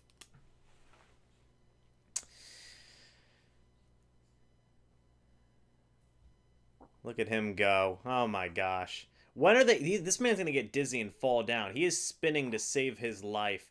When are they going to announce? Where's the person to announce the pick? They're going to rip this man off the stage. I guess this is in Cleveland, right? It is in Cleveland, so Yes. It might be a little bit longer. Yeah, there's Goodell. My gosh. I do love it, though. That was pretty good. We're going to see what so apparently the Carolina trades pick 52 and pick 113 to Cleveland. Cleveland trades pick 59 and pick 89. That's good value there. Yeah, I mean the Cleveland. I don't believe they have a. I'm not sure if they have another pick. So, is Jason Light going to be willing to move up to move his third round pick to move up? I don't think he is. I wouldn't think so. So if that's the price, now I would think they just stay. Yeah. Now I do want to say also, they asked Jason Light about it yesterday, and I'm quoting Scott Smith from Twitter. He said that it's something that they would consider, but they also have guys that are targeted from, in each round. They have guys targeted at the positions that they're at right now. Right. And and he also, I watched the Jason Light press conference, and he also said that he doesn't want to move up for one guy and blow his entire draft. He made the comment that a lot of the late round picks probably won't make the team, but he doesn't want to have only 2 more draft picks after tonight. You gotta have bodies to compete, Exactly. Yeah. You want to have some semblance of day 3 picks. So is it would it somebody, I suggested, I was like, man, so the Jets were listening to trade calls on 34. I was like, would Jason Light package 64, 95, a 6th and a 2022 second to move up? And I was like, he probably wouldn't because of his comments of that. He doesn't want to just, completely blow through it. I think they see value. I think at this point, you're more likely to see a trade up maybe into the early third than the late second. So. Right. And by the way, this is where Jeremiah Owusu Koromoa goes. So the linebacker on Notre Dame, his fall finally stops. Good Lord. Took him long enough, right? That's a pretty good pick there for Cleveland. I mean, that dude he's going to be a talented guy for that Cleveland defense, especially whenever you pair him up with it's comparisons to Levante David and Darius Leonard, by the way. I don't see either one of those guys, but that's according to ESPN. I'm not sure, but Yeah, I mean, you take him in that defense. You look at Miles Garrett, some of the other edge, Jadeveon Clowney's there now, and they're putting a lot of stock in that defense there over there in Cleveland. But I guess it is a necessity, right? Yeah, I mean, if you look at it, they had a lot of trouble stopping Patrick Mahomes in the playoffs. I mean, obviously, a lot of teams do, except if you're the Buccaneers. But, yeah, they had a lot of trouble, and I think they knew that they needed to get a little bit faster on defense to compete with some of these teams. The NFL is all about speed now, right? The NFL seems to be guys are getting faster and faster and faster, and you got to keep up. So I think that was a big reason for this pick as well. They added Greg Newsome last night. I like Greg Newsome. He's a good corner. I think he'll be a good fit opposite Denzel Ward. So I think that's a smart play for Cleveland there. Yeah. So they did take a cornerback, and then they did take a linebacker right now. Tennessee's already made their selection, so we'll see who they take in a moment. Snipe says all the good players are going. I don't agree with that. I mean, I still think there's plenty of talent. 6'1.5", by the way, 220 pounds. A little undersized, but I think he could put on 20, 25 pounds, I think. And How many pounds was he? 220. So yeah, the initial Matt Miller, the scout he spoke with, had him at 215. So I mean, that for a linebacker, that's too light. Right. So we're going to see with that. I mean, I could see him adding another 20, 25. It'd take a lot of work, but I think he could do it. Yeah, so I mean, so some players are still available: Joseph Osai, Terrace Marshall, Davion Nixon. Who else is still there? I mean, Melifonwu. Yeah, you still got Aaron Robinson. Did Aaron well, Banks Aaron Banks went. Aaron Robinson is not going. Creed Humphrey is still available. Quinn Miners is still available. So Paulson Adebo is still available. Elijah Molden's still available. So there's a lot of names here that they could potentially look at. Yeah, absolutely. And again, I go back to Wyatt Davis. He's still on this board. I mean, that guy, if he's fully... Would you say if Wyatt Davis was fully healthy, he could have been a first-round talent? Possibly. But, I mean, if you're falling this far and you're supposed to be a higher pick than this and you're starting to fall this far, there's clearly something seriously the matter. Right. Which is why everybody said, like, if Justin Fields was actually at 32, like Chris Sims mock predicted, that something was the matter. Right. There's something wrong there, Yeah. You still got guys like Ronnie Perkins, Dylan Radins, Carlos Basham Jr. Is another guy who could potentially get picked there. Andre Cisco. They have a lot of guys. They have a lot of guys there, man. So I do think there's still some talent there available. Here comes the Titans pick, by the way. We will see that in a moment. Alrighty. We are approaching the Tampa Bay Buccaneers pick, though. We are, 11 picks away? 10 picks away. I believe so. Yeah, now you're 10. So there let's see. There goes Dylan Radins, offensive tackle out of North Dakota State. That's a good pick for them. Get a little bit of help there for Mr. Ryan Tannehill, 6'5", 301 pounds. Solid pick. So I mean, we'll see that. Yeah, but 10 spots to the Bucs. Do you package? Is a fourth round pick this year and a fifth round pick? Is that enough to, you're starting to get into single digits until your pick? Do you maybe move up 4 or 5 spots? Does a fourth and a fifth do that? Maybe. We'll see what happens. Yeah, I mean, at that point though, they would really the way Jason Light's comments, the way I interpret it was they have players, that they're targeting in each. It would make me think like they may just want to decide that staying put might be their best bet, at least in round 2. Now maybe round 3 they might move up, but in round 2 they may figure, look, we have a couple of guys that we're targeting. It's fine, we may just stay there. But Dylan Radins does go off the board now. Still, everybody who's on the who I have over there on the clock is there. Colts pick is already in, by the way, so the second round is progressing pretty nice. Darn quickly. And like I said, I will probably have the Bucs pick before it's announced, but I will post it to my page because I do, but I will not announce it in here for everybody in the chat. So appreciate that, man, because we all like to react, Well, I'll try to keep a straight. You're gonna gap. I'll try to keep it. No, well, if it's a certain someone, I'll try to keep a straight face. So. If they were to pick Kyle Trask, I don't even think you'd be able to hide it. I probably would. You would probably know. I would know, right? You just look pissed off. They picked Trask, didn't they? I don't know. It's whatever. I don't know. Who knows? I'm just gonna go. All right, I'll see you, James. I did, but before the pick's even made. All right, I had fun. Wait a minute. Now, for everybody in the chat, by the way, there is 137 people in the chat. Thank you guys for that. For the Tampa Bay Buccaneers pick, once it is made, what's going to end up happening is I'm going to go ahead and put up the Be Right Back screen. I'm going to go make the video real quick for the Tampa Bay Buccaneers draft pick. It's going to take 5 to 8 minutes, and then I'll be right back. And then we'll be continuing into the third round. It's honestly just like taking a quick commercial break, you know?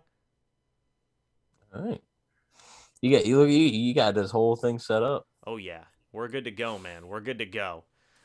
So, who do you see the Colts going with here? Well, they went edge in the first round. I could see maybe a corner here. I thought corner was a need for them. So maybe a Paulson to Debo, maybe somebody like that. Mm-hmm. I think they could also go with, did you say wide receiver earlier or no? No, I mean, they got, they drafted Michael Pittman last year. They brought back T.Y. Hilton. I'm not sure if a receiver is going to be in the cards for them. Maybe they go with like an Elijah Molden out of Washington. Maybe. Yeah, they could for sure. That's somebody who's definitely a possibility. They could also go tackle. They could use an offensive tackle. So that's true. They don't have a replacement yet for Anthony Costanzo yet, do they? Yep. Nope. So they could definitely go with. I'm trying to see who would even be available at tackle right now. I mean, not a ton. I mean, maybe. What pick are we on? 44? Like, the highest rated guy right now is Spencer Brown out of Northern Iowa. I mean, I don't know. We're higher than 44. Oh, we're at pick 54, right? But still, he's a 70 something rated prospect. I don't know. Maybe that would be a little bit of a reach there.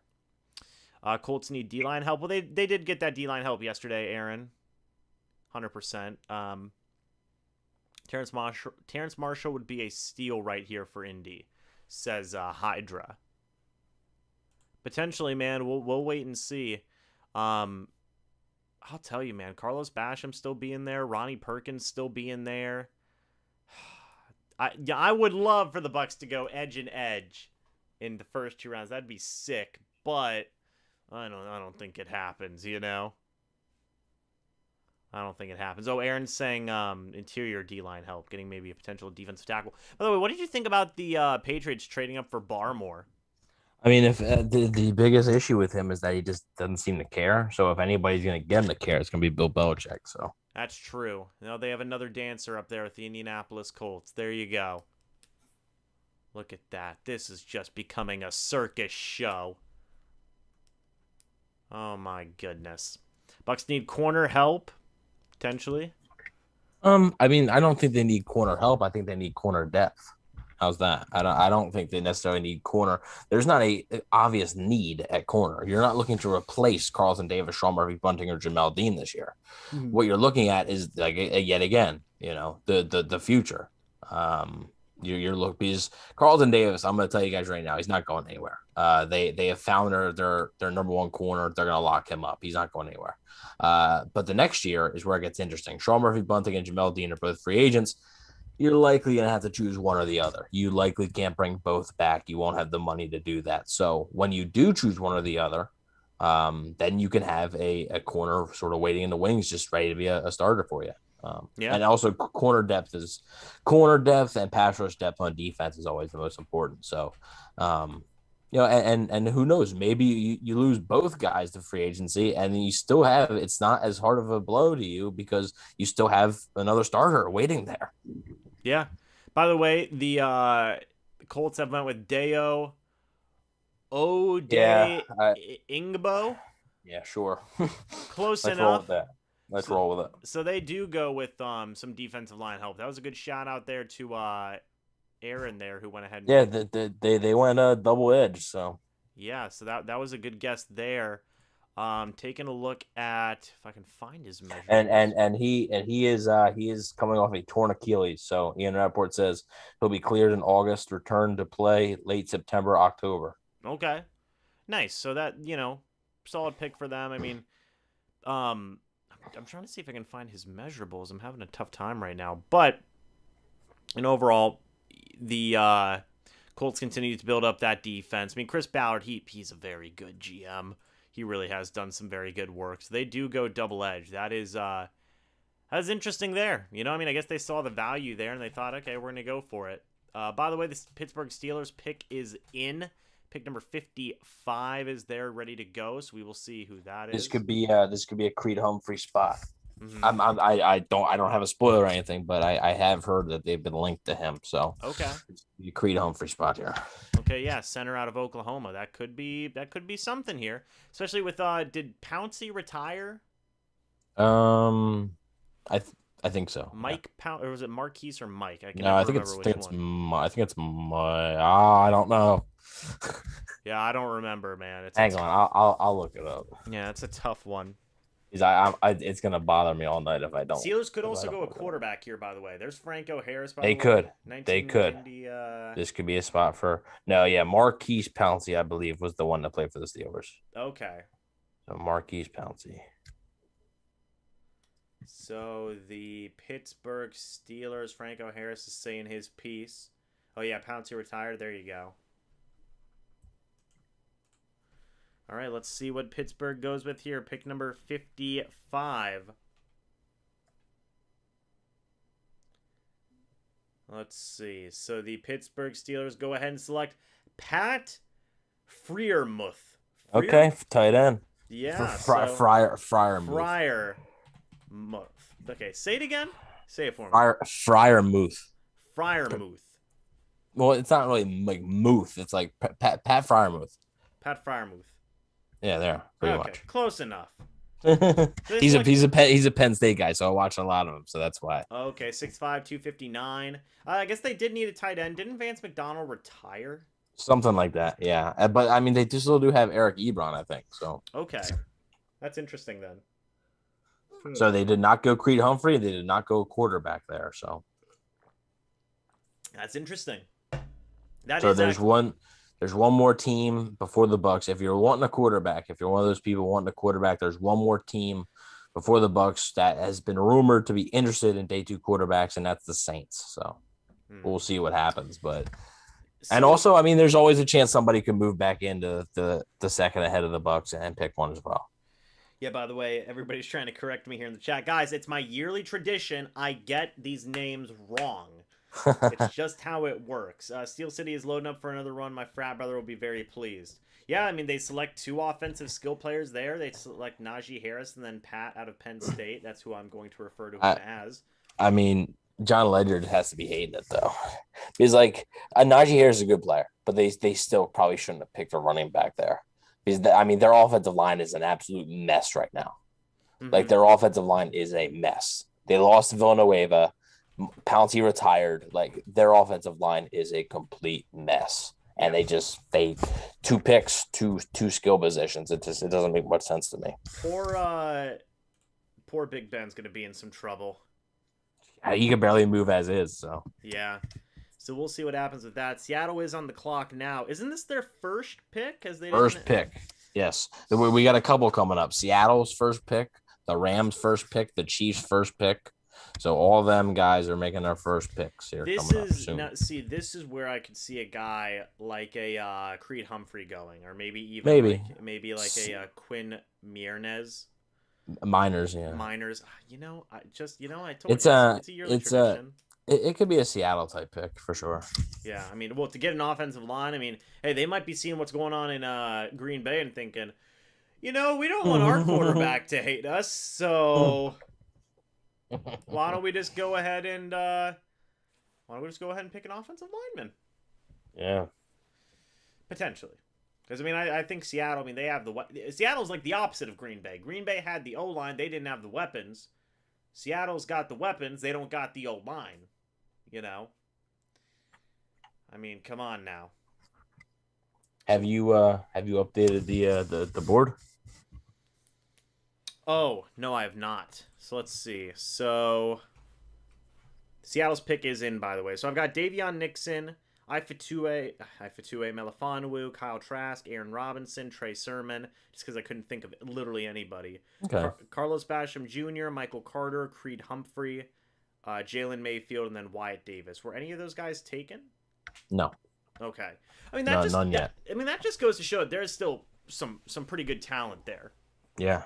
You know, I mean, that's kind of what I'm seeing, you know, and we're pretty darn close. We have 56, 57, 58, 59, 60. You know, we have 8 picks now till the Tampa Bay Buccaneers selection. I mean, I don't think that they are going to. At this point, do you think they're going to trade up or probably just stay put? I still think they could. You think so? I still think they could. We will see, man. We will see. It's going to be interesting. But the trades have died down a bit, though. So they have. Now, Brandon says the Saints aren't picking a quarterback. Now, I personally, oh man, I don't know what the Saints are going to do. I mean, they took Peyton Turner in round 1. Not a lot of people were expecting that. I was expecting him early day 2, but yeah. You know, but he ends up going at the end of the first round there. They could pick a Terrace Marshall, stay in the LSU backyard. Yeah, they definitely could. It's going to be interesting to see what they do here, man. It really is. So I mean, they went with such like an out there pick, you know. Right. We'll see. If the Seahawks get Sermon, Russell is done. Hey, maybe, man. I don't know. He's going to request a trade like Aaron. Well, Aaron Rodgers has not officially requested a trade, has he? No, but basically, yeah. Yeah. He's just trying to be nice about it. Oh, right. Man. Oh, Matthew Clark says, what is Brady throwing? A plate of ultimate nachos? No, I'm glad you asked, actually. I have actually asked that question in the past. That same exact question. So Tom Brady is holding a Zinger Mountain Melt from Miller's Ale House. If you guys haven't been to Miller's Ale House, go there, order the Zinger Mountain Melt, and enjoy the rest of your life because it's fantastic. It is chicken tenders, french fries, chives, ranch, chicken tenders tossed in any kind of sauce you want, cheese, and just amazingness, man. So it's okay. So it's 2 things of chicken tenders, or is it just 1 thing of chicken tenders? It's 1 thing. Okay, so there's a thing of chicken tenders, toss in any sauce you want. Yep. Chives. Wow, the Seattle Seahawks go with Dwayne Eskridge, wide receiver out of Western Michigan. Okay. All right. Interesting. Getting Russ some help, see? Oh my gosh. So it's chicken tenders dipped in any sauce you want. Yep. Chives. Yep. French fries. Yep. Cheese. Ranch. Yep. What kind of cheese? A mix of a couple of cheeses. Like is it like a cheese that's like baked on there, or is it like just poured on there? It's baked on there. It's like a cheddar mozzarella kind of thing, you know? Okay. Well, baked is a strong word. I know, but like, is it like it's melted on there? Yes. Oh yeah, is it okay? I was about to say, is it basically like, you know, like normal like cheese fries? Is it basically like that, or does it look like kind of baked, like kind of like? It looks kind of baked, yeah. Okay, okay, and then there's French fries on there too, right? Yes. And then ranch. Correct. Or any is the ranch okay? Does the ranch come on the side or on it? Comes on the side, or they can just drizzle it on there if you want. Okay, that sounds actually pretty freaking good, man. I wouldn't go for the chives, but I would anything else.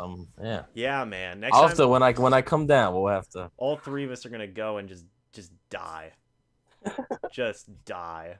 I mean, it's and it literally comes on they bring out a metal tray on it, man. Like a metal tray. How big is this? Like, you know, like a metal tray that you put like a medium-sized pizza on. Yeah, it's on that.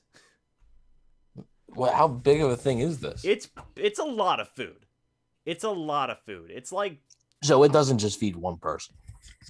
Oh, it feeds this one person. So all 3 of us, sure, it could feed us. Probably. Yeah, a normal eating human being that's actually, you know, smart and sane and stuff. Yes, correct. The ranch is in a container on the side, and it's the good ranch. None of that. Yeah, it's good ranch.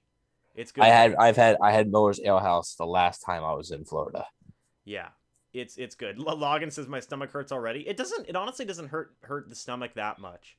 DK is just too big. They had to continue to get smaller wide receiver to compensate the other side. They have Tyler Lockett, who they have on a long-term deal. Who's a smaller wide receiver. You know? I mean, it's interesting, man. I don't know what Russ is going to do. They took a wide receiver. I'm not knocking them for it. You know, they can do whatever they want to do. No, but they took the wrong wide receiver. Which wide receiver should they have taken?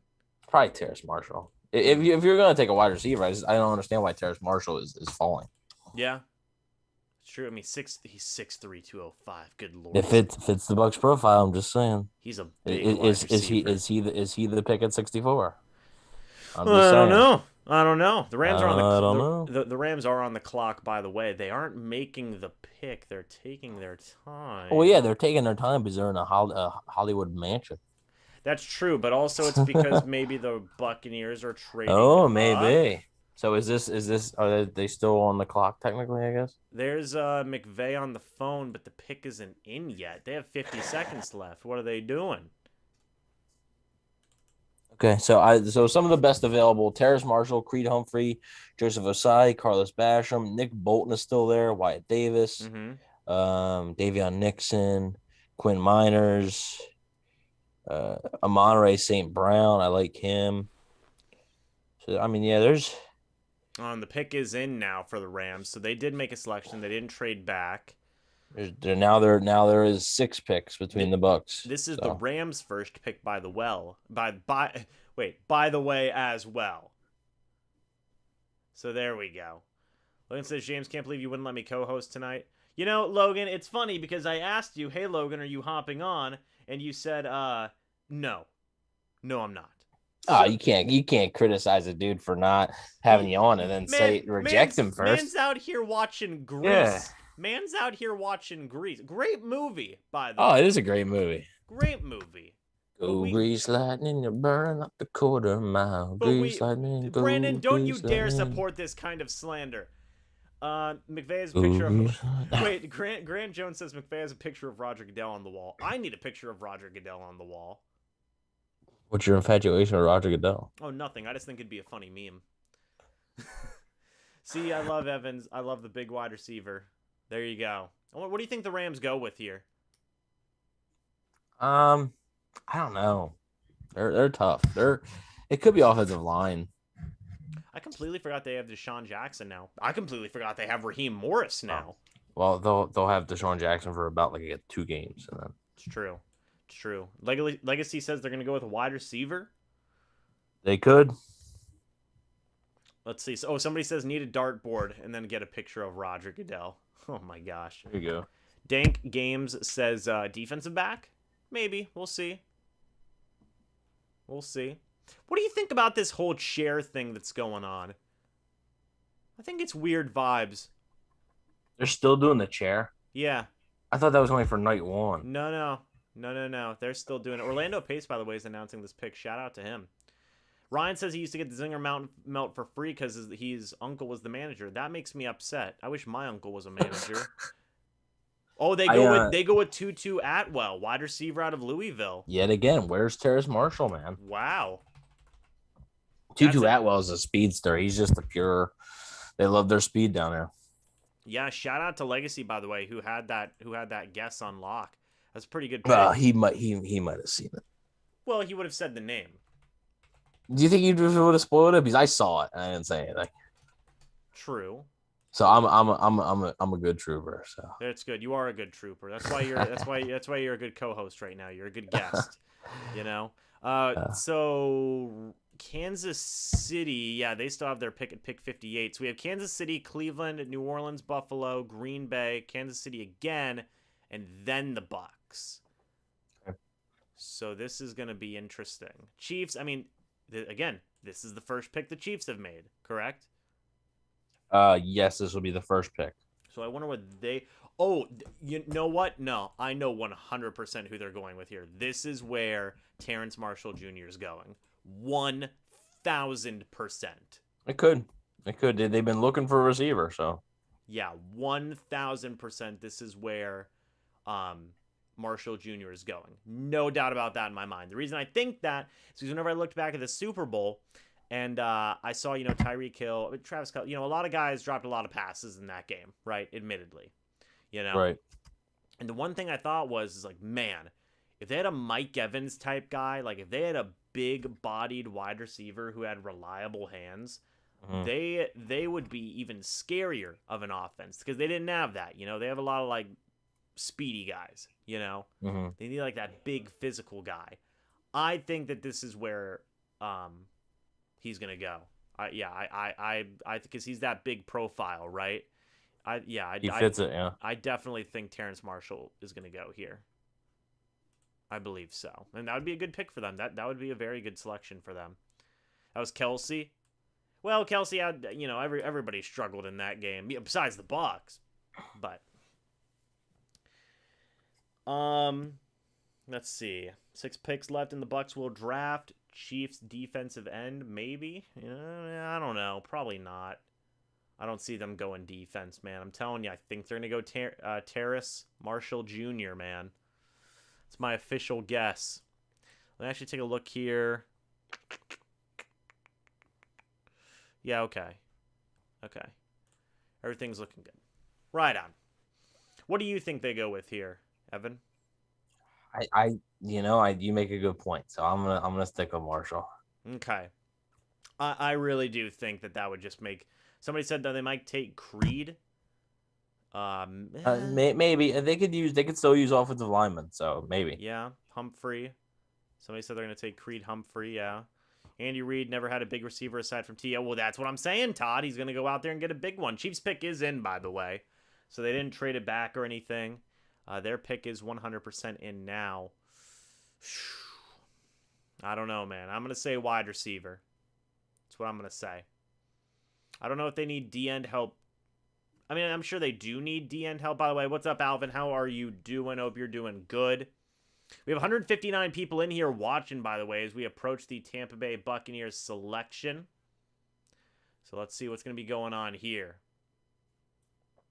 They're coming to announce the pick. That is, I'm not sure who that is. That's Will Shields. All right. Let's see who they go with. We'll see if I get my guess right. I haven't guessed in a while, so it would be something. Pick number 58, they go with Nick Bolton, linebacker out of Missouri. That's interesting. There. So they opt to go for a linebacker, help out on the defensive side of the football. Evan, what are your thoughts on that? Yeah, I mean, they still need help on defense. I think they lost Damian Wilson, the linebacker, to the Jaguars, so they could have used a spot there, and it makes sense. I mean, Nick Bolton's I saw some first-round buzz for Nick Bolton early on. It kind of died down, so makes some sense, though. Yeah. Wow. And the wide receiver, Terrace Marshall Jr., still on the board from LSU. Still on the board, but Kansas City does have another pick, so. They do, but you also got to think. I mean, what if Carolina selects him? Saints, New Orleans could easily select him. I don't know if Carolina is the spot, but I think the Saints could be the spot. Yeah, Carolina is on the clock here. We'll see what they end up doing. New Orleans is the pick after. Let's see. I mean, I think that's a good pick. I mean, I think Bolton's gonna be a productive linebacker for them.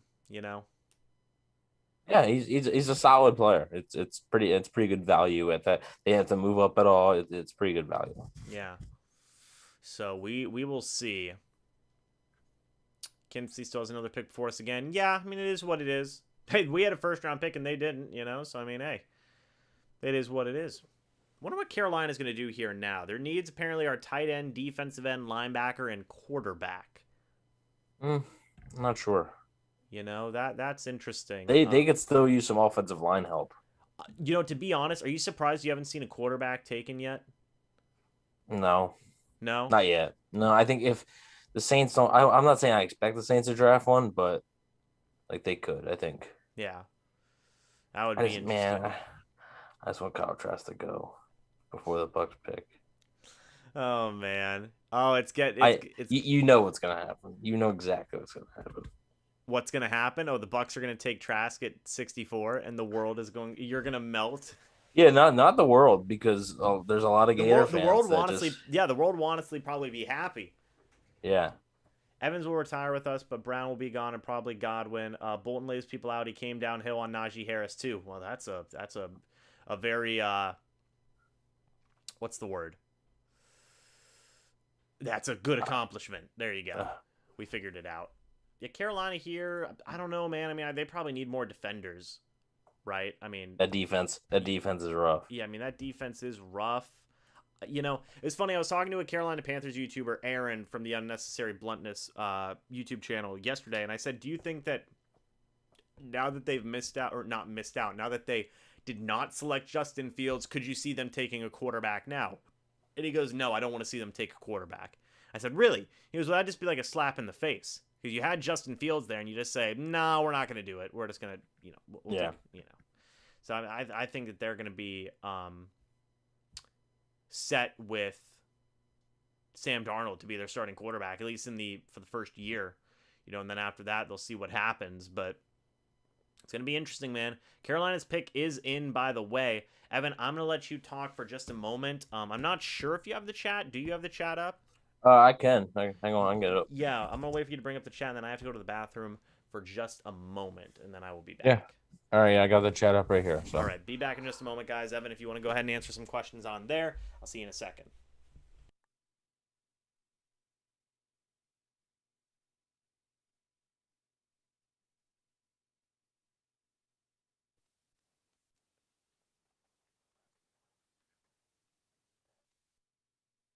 All right. Can anybody hear me? My mic cut out, so I had to replug it in. So if you guys can hear me, let me know. I used to get the Zinger Mountain Melt free. Yeah, we already like Ronnie Perkins. He's a solid player. Evan, why not trash the groom? Because it's just this year. It doesn't make much sense to me. So. He's going to be sitting for 2 years. He'll be sitting for 2 years, and then you have 2 years of him starting. It's just not enough time for me to make a clear evaluation either. So who did the Bucs pick at 32? They picked Joe Tryon, edge rusher from Washington. So someone will trade for our pick to get Trask. I hope. As long as they don't end up with Kyle Trask, I'm good with it. So we're back. We don't miss picks here at MrBucsNation. What did I miss? Evan sitting really helped Rodgers behind Favre. Yeah, Kyle Trask ain't Aaron Rodgers. So I'm not like no, okay. If you try to make that argument, I'm logging off right now. No, wait a minute. No, I still need people to talk to. Oh, here's a very cold Adam Schefter, by the way. 50 degrees, wind 11 miles per hour. Oh, come on, Adam. That's not even cold, pal. What are you? Oh, James, you called it. Big baby. Wait, what did I call? Nothing. Okay. What a big baby. You'll find out in a few seconds. Okay. Carolina Panthers pick is in. You see Mel Kiper talking to a frigid Adam Schefter. Frigid. It's a good word, but we'll see what Carolina does here. Did I guess Carolina's pick earlier and then not even realize it? Not saying. Okay. We shall see. Whoops, oh gosh. All right, let's see what happens here. Here comes up the guy making the... Who is that? Kemp Rassim... okay. All right. Cool. Panthers picks in. Let's see who they go with. They take... Oh, Terrace Marshall Jr. Look at that. Oh, man. I mean, that is a little interesting, right? Because they have Robbie Anderson. They have DJ Moore. They have their 2 starting guys. So I wonder what that means, right? Mm-hmm. Spending a second-round draft pick on a wide receiver like that, what do you think that means for that offense? Yeah, I mean, Robbie Anderson is a free agent after the season, I believe. I don't think he signed a long-term deal. So, I mean, you look at the 3 wide receivers they have now. They lost Curtis Samuel. It does make some sense. Mm-hmm. Apparently, Matt Miller had said that the reason he was told for the fall is there's some knee concerns, knee durability concerns. Okay. So we'll see. But we are now, folks, 4 picks away, 5 picks away from the Bucs. We're at 60 right now, and that's the Saints, I believe. So. Yeah, the Saints are on the clock. Remember, in round 1, they took Peyton Turner. A lot of people freaked out about that. So now we're going to go ahead and see what they do in Round number 2, and their pick's already in, so they already got their guy. What are you thinking here? I think I think they would have loved Terrace Marshall. Mm-hmm. Could they I go don't with know. maybe? They could go with a corner. This could be a Paulson Adebo, maybe. Yeah, or an Elijah Molden. Yeah, maybe. You know, I-Fia-2 Melifonwu, maybe? Maybe. They really need a corner. They need that second corner. So yeah. So I mean, I would not be surprised if that's where they went here. You know, but knowing the Saints, I mean, they're gonna go with they're gonna go with Hunter Long, maybe. Who's their tight end now? Yeah, they're gonna go with Hunter Long probably. they just drafted a tight end not too long ago. Though, I thought I forget his name. They did, but trust me, Hunter Long. That's who they're going with. So you predict one pick, and now you're the crystal ball. Oh, I didn't even think I predicted the last pick. You mentioned Terrace Marshall for the Panthers, and I was like, eh. Yeah. That's why my reaction was what it was. Oh, 6'3", yes, a 6'3" receiver in the slot. Wait a minute, Oscar, calm down. Don't you be making fun of me. I know how this is gonna end. That's all. Let's see. Ricky, our team is gonna get better. Guys, let me ask, if Aaron really wants out of the Packers and goes to the AFC, are we good? Yeah, I mean, I think it'll be good. Okay, this lady's just... No. Oh, hold on, Evan. You cut out a little bit there. What are you saying? I know. Hang on. Can you still hear me a little bit? Yeah, you're good. Yeah, we can hear you perfectly. My mic keeps going. Like it cut. Like, as soon as you left for the bathroom, it literally cut out. I was like, great. So now I have no audio. So I had to unplug it and plug it back in. I got you. So I think they meant just for the NFC. Mm-hmm. Like if the Packers were to trade. If the Packers would trade Rodgers, the Packers would probably be done. Like they wouldn't be an actual threat in the NFC. So I think the Rams are still a threat. I don't think the NFC is just the Bucs for the taking. I think the 49ers could be back if they remain healthy. Hate to say it. What if Justin Fields sparks the Bears? Maybe. What if? By the way, Saints pick Pete Werner, linebacker out of Ohio State. 6'2", 240. It does seem like all the quarterbacks will be there if the Bucs want them. 100%. So you said something. It seemed like you were disappointed. When? Earlier, a second ago, you're like, I don't remember what it was about, but it seemed, I don't know if it was like disappointed or like you seemed like a little surprised at the pick. No, not that pick. I just, I was just saying, I think they're probably going to pick Kyle Trask. Well, come on now. That's what you were sighing about. You're like, it's going to happen. Don't like how this is going. By the way, Logan in the chat, he says, yes, Buckeye. Logan, you're always welcome to join this if you want, pal. Come on now. Don't want to get on for these picks, man. Come on. So, like I said, Joseph Ossai is still there. Quinn Miners is still there. Creed Humphrey is still there. Fido Melifonwu is still there. Paulson Adebo is still there. Yeah. There's a lot of talent. It's not just Kyle Trask. There's a lot of talent. Yeah, I agree. Hold on, let me see something real quick. Logan, I sent you the invite to come on this live stream. You're more than welcome to come talk about this pick. I will say, the Saints and Ohio State seem to have a really good pipeline. Marshawn Lattimore, Michael Thomas. Yeah, a lot of players from Ohio State end up getting picked by the Saints. The Bills are on the clock, by the way. And also, if I get bored, this may not be my last appearance on this stream. So perfect. That sounds great. Oh, Logan's watching finger snapping in Greece. Well, okay, all right. Well, I mean, Greece is good, but like it's the draft, man. The draft only comes around once a year. You can watch Greece anytime. That's facts, actually, especially if you have it on DVD. Like the Warner kid, this kid hits. Laid out Devonta Smith. Yeah, it's gonna be interesting. They did lose Alex Anzalone. Is that his last name? Yes, and they also cut Quan Alexander, so the pick actually does make a lot of sense. But it's gonna be interesting to see what they do about cornerback now and a number 2 wide receiver. Yeah, they don't have either. So. It's almost like they had a lot of holes, and because they didn't have enough money to pay everybody. Yeah, and then they have 2 opportunities to fill those holes, and they don't. I don't know. Yeah, it's gonna be. I mean, the Saints always do find a way to make stuff work for some reason or another. So we'll see what they do. But that was an interesting pick. I mean, it's a solid pick, right? He's a solid linebacker. I think he'll be good. Um, Pete Werner's very athletic and great in coverage against tight ends. Well, there you go. So we shall see. Let me take a look real quick at just some of the live stream. We have 182 people now watching this live stream. Thank you guys for that as we approach the Tampa Bay Buccaneers draft pick. We've also gained a few subscribers here. We gained about 7 subscribers. So if you guys are new, hey, go ahead and subscribe. That'd be greatly appreciated. Yeah, man, we're getting close here. There's some talent on the board. Kyle Trask is still there. No. Thanks, Evan. So anyway, yeah, Bills pick is in officially now. Where do you think the Bills go from here? I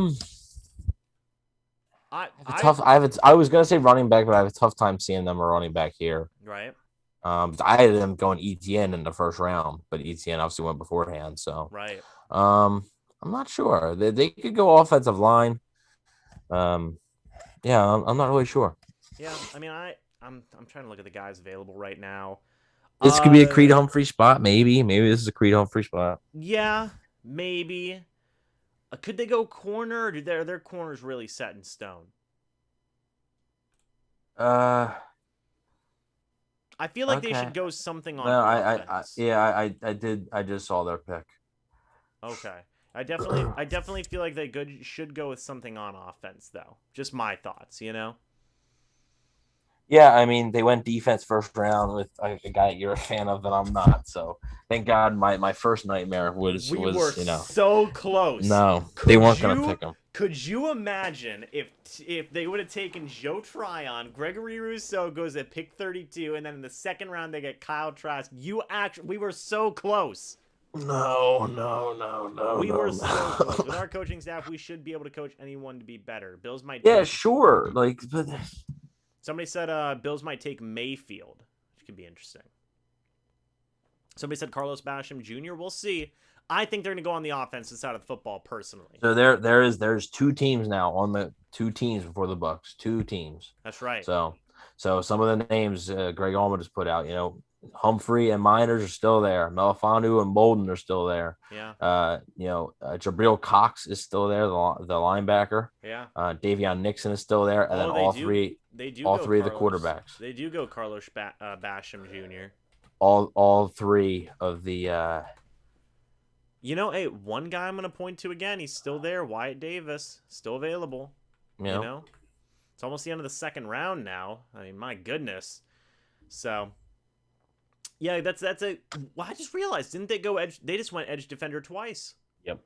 But I guess it makes sense. I mean, Carlos Basham's a pretty good value pick there. Gregory Rousseau was a good pick as well. I mean, they're beefing up that defense. Okay, I'm gonna spoil a position here, not the player. Oh no! I'm just gonna do it. Don't do it. It's not a player we've mentioned. Okay, don't do it. But don't do it. Okay, but I will say it's at a position we've talked about, but it's not a player we've mentioned. Really. Perfect. That's good for me. The Packers pick is in, by the way. Well, you might have had him on your board. I don't know, but yeah. Oh, I have to take Carlos Basham off my board, by the way. So who should we put now in there in his place? I'm not sure. Right. I mean, I guess you could put is Osai on the board? I believe so. Let me check real quick. Hold on. I'm getting the Packers up here on the board real quick. What pick are we on? 62? Yeah, then the Packers have made their pick, so the Chiefs are on the clock right now. So yeah, okay. The Packers is 62. So Carlos Basham Jr., he's getting taken off, and now who are we putting on the board? Like I said, is Osai on there? We're putting on Ronnie Perkins. Okay, that's good. That's who we're going with. So here comes the Green Bay Packers player. Let's see. This is going to be interesting. Let's see who they go with. Logan said Wyatt Davis is his official prediction. Well, if it's somebody we haven't talked about, then I wonder, a position we haven't talked about, I wonder then. Let's see. That Packers fan's getting into it with the cheese head. So let's see. Okay, man. Okay, what are your thoughts on these guys like milking out their time up on the stage? I've What never been. the players? Yeah, like I've never or all like old guys or like players and stuff. I've never been a fan of it. They go Josh Myers, center. Interesting. That's interesting. That's an interesting pick. Wow. This isn't a spoiler, but there's some rumors about Davis Mills right now. To the Chiefs. No. Oh, to the Bucs? Oh my goodness. Well, we'll have to wait and see, man. Okay, let's see. We're on pick 63. The Chiefs are up right before the Bucs. And then we're moving right into round 5. Logan was it was an Ohio State offensive lineman. It just wasn't the right one. So Creed Humphrey's still on the board, by the way. Wyatt Davis still on the board. Yep. Josh Myers, I didn't expect him to go in round 2. But did I? Maybe I did. But still, that's a good pick for them. So the Chiefs are. I'm guessing the Chiefs pick's probably in. So the Bucs are probably on the clock right now. Yeah, the Chiefs pick is in. The Bucs have a lot of good options, but would you think that's a fair thing to say? I mean, if Creed Humphrey and Quinn Miners, one of them is going to be there guaranteed, no matter what the Chiefs do. I mean, there's still the corners there. There's still the linebackers there. There's still some edge defenders there if they wanted them. So yeah, if you're looking for kind of like a slot guy, maybe like an Elijah Molden, maybe, I don't know. This is gonna be pretty interesting, guys. This is gonna be pretty interesting. Evan, I can't wait for you to see what the pick is and then try your darndest to not spoil it. It's gonna be fantastic. It really is gonna be fantastic. Okay, I saw the Chiefs pick, so the Bucs are on the clock. Okay, so the Chiefs pick is in. We're gonna see who that is in a moment. Why do you think everybody's gonna match level play GPP's Ageless Hun? No reason to think 33 will fall off a cliff. Totally didn't draft someone to replace him in round 1. I had us taking Mills in round 1. Dang. Okay, so the chat's arguing about some stuff. I'm not sure what, but Sam says maybe Ronnie Perkins goes here to the Chiefs. Who did they just pick? Didn't they just pick? They didn't have a first rounder, so. But they just picked somebody in the second round, did they not? Yeah, but it was. Hold on. I forget who won. Bolton, already. linebacker. Yeah, Nick Bolton. That's right. Yeah, so I mean, maybe they could go an edge defender here. Maybe they could. Okay, now it's just about me constantly refreshing Twitter now. So right. So let's see. The Kansas City Chiefs, Goodell's up here, and the Chiefs have gone ahead and selected Creed Humphrey, center out of Oklahoma. Look at that. Right before the Bucs, which right is before the Bucs. And another tail. Another what? It's all right. You cut out there for a moment. Yeah, can you hear me a little bit now? We can hear you a little bit.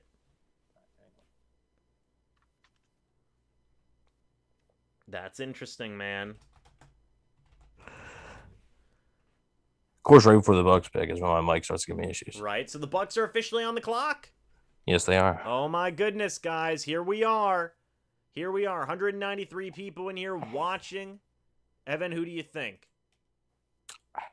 Yeah, I know who you're scared of it being, but who do you think it's gonna... I'm scared of it being any of the 3 quarterbacks, to be honest. I'm gonna tell you, it's not just a trash thing. And the Bucs pick is in, by the way.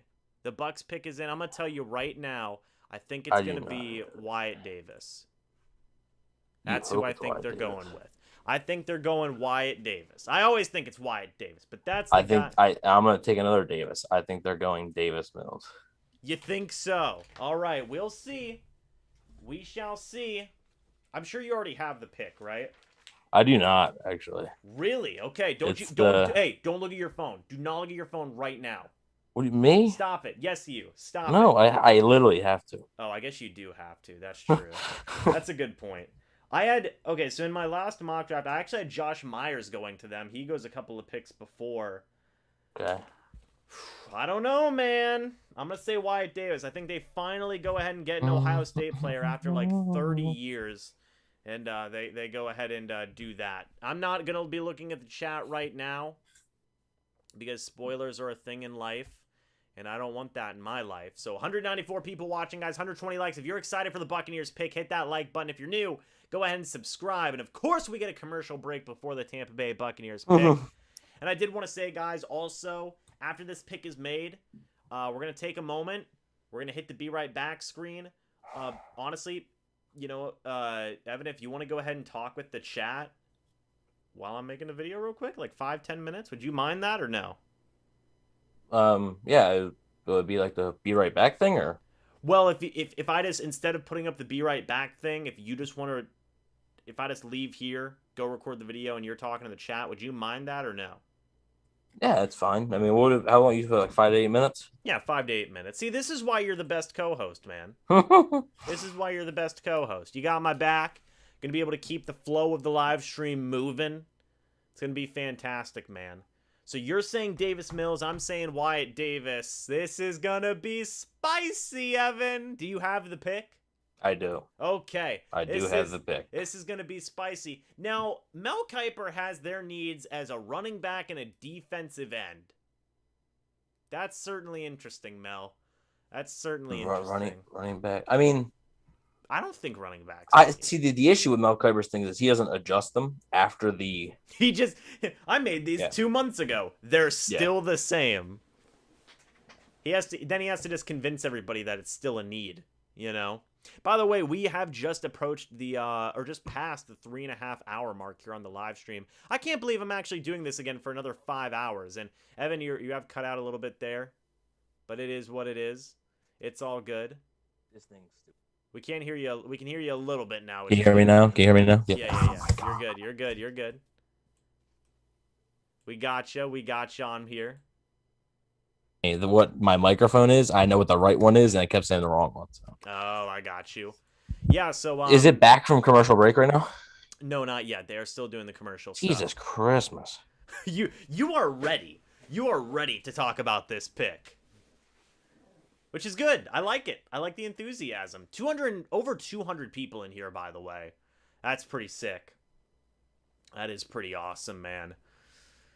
You know, I mean, they could get an interior guy who's going to compete with, you know, say an Alex Kappa or an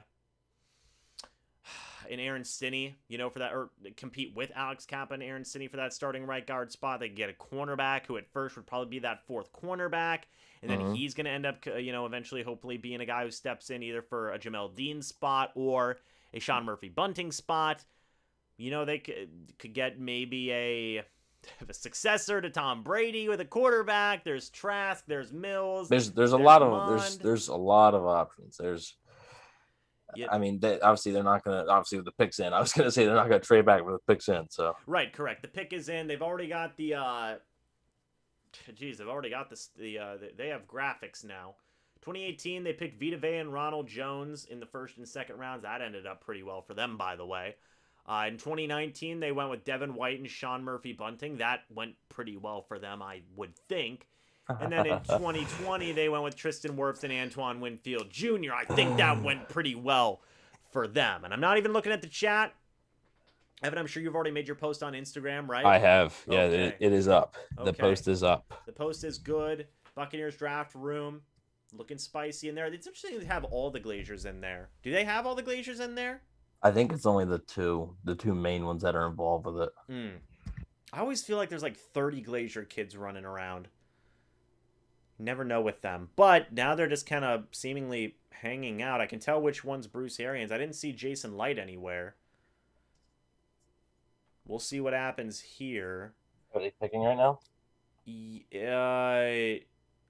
I believe so. They're ticking down the timer. It said they had pick 66. Is that right? What? It says round 3, pick 66. The Tampa Bay. That's just a typo. Tampa Bay Buccaneers are on the clock. Yeah, that's just a typo. Okay, so you can confirm that that's not a thing. They have not. I don't believe. No, they have not traded down. They have selected their guy. No. I'm saying I was wondering if they were trading up to pick 66. Oh, I don't think so. I haven't seen anything. Okay, so here comes Jimmy Giles. Look at that. We got a man with a belt, too. That's a sick belt, by the way. 220 people in here, man. Evan, you got to get ready to talk to that chat. Oh man, Well, oh I think man. you're going to want to talk a little bit. So Okay, alrighty, let's see. See, now you got me excited. Here comes Jimmy. Jimmy, Jimmy Giles. Yeah, it's Jimmy Giles. Jimmy Giles, four-time Jimmy Pro Bowl. G, the original Jimmy G. Right? Jimmy G is here, guys. Let's see who the pick is. I don't have the chat up. I do not have the chat up. Let's see. The Tampa Bay Buccaneers have gone ahead and selected. Okay, Jimmy Giles is talking for a little bit here on our TVs, folks. I'm sure the anticipation Doesn't work out well for you when that happens. Right, I'm sure the anticipation is killing a lot of people. I'm sure it is. But let's see. Are we going to announce this pick? Come on, Jimmy. Come on, my guy. I'm not even looking at Jimmy's lips because I don't even want to read what he's saying. I don't even want to lip read what he's saying here. Okay, Bucs fans are clapping. They're celebrating. The pick. Kyle Trask! Let's go! They got their quarterback, baby! Oh my god! It's Kyle Trask! My god! That's Kyle Trask's music! Kyle freaking Trask is the pick! Oh my goodness! Kyle Trask is the quarterback selected by the Tampa Bay Buccaneers. Oh my god. Evan, what are you throwing? What are you throwing? Oh my gosh. I need to write down when this happened at 3 hours, 35 minutes. This is going to be immortalized on this channel for the remainder of this channel's existence. Kyle Trask is the quarterback selected by the Tampa Bay Buccaneers. Oh my god. Jacksonville's pick is in, by the way. Kyle, he was on the board. Kyle Trask was on the board. What can I say? We get it right every time. Evan, what are your thoughts? This chat is going crazy. Joe Tryon, round 1 out of Washington. Kyle Trask, round 2, quarterback out of Florida. Narrator, thank you for that $2 super chat, by the way. He was saying I was hoping for maybe a spare D-line for the pick. Oh my, I can't even. Oh my gosh. Oh my gosh. We do it for the. Can you hear me? Can you hear me? Yeah, we can hear you. We can hear you, Evan. The hell. Oh, Kyle Trask, baby, quarterback from Florida. Oh my gosh, guys. What are we thinking? What are we thinking? Kyle Trask out of I do not care who the Jacksonville Jaguars. I guess I do care. They take Andre Cisco, safety out of Syracuse. Wow! Wow, man! Kyle Trask.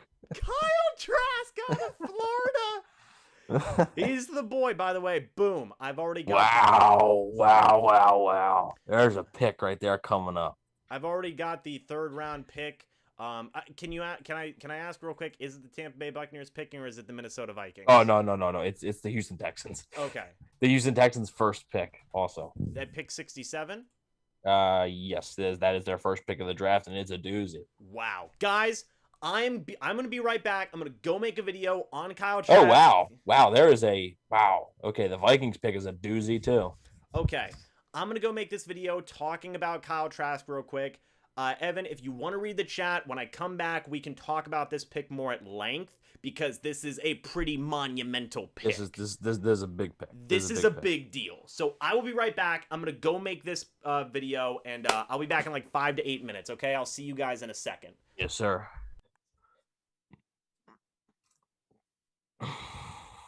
All right, so guys, can everybody hear me? I just want to make sure that everybody can hear me. Just want to throw that out there that everybody can hear me. Okay, cool. Because I've been having trouble with the mic the entire time, so I want to make sure y'all can hear me. So, All right, what do we think, guys? I mean, so looking at the positives, he's a Kyle Trask is a good touch passer. Um, he like I said, he can hit a lot of the short intermediate throws. The questions I always had with Kyle Trask was his arm strength and his lack of mobility. And I know a lot of people say, well, the quarterback right now is Tom Brady. I get it, right? Tom Brady is such a rare thing. Um, it is such a rare case. Uh, Jason Light has a problem with second round picks. It's worse than okay. It's not worse than the Iguala pick. I'm not a Trask guy, but it's not worse than the Iguala pick in my head. But um, we'll see what happens. I think obviously he's going to sit, right? He's obviously not going to play. I mean, better than Blaine Gabbert probably, but like, okay, like that's not like he's a backup, So, um, I know a lot of people are going to be divided on this now because there's going to be people that look at it and say, well, it's the quarterback for the future. And there's going to be a lot of people that say, hey, like this guy is cool. Jason Light sucks. Okay, well, you can't really say that because they just won a Super Bowl with a team that he built. So, and you say, oh, well, they got Tom Brady. Tom Brady only came because of the team that Jason Light built. After Brady, there's no Tampa Bay. So everyone relax, enjoy the Brady experience. Okay, it's a little here weird. Uh, the truth, but you're saying false stuff. Ooh. Uh, protect and sustain Tom as long as possible. This pick does not do that. Protect and sustain. I mean, yeah, I still think you could see them do an interior offensive lineman. I think they could go interior offensive line. I think that's a real possibility in the third round. So, but I mean, they have their tackles locked up. Donovan Smith and Tristan Wirfs are locked up long term. Ryan Jensen, obviously, Ryan Jensen, Alex Kappa are still they're free agents, but Ali Marpet's locked up more too. So, um,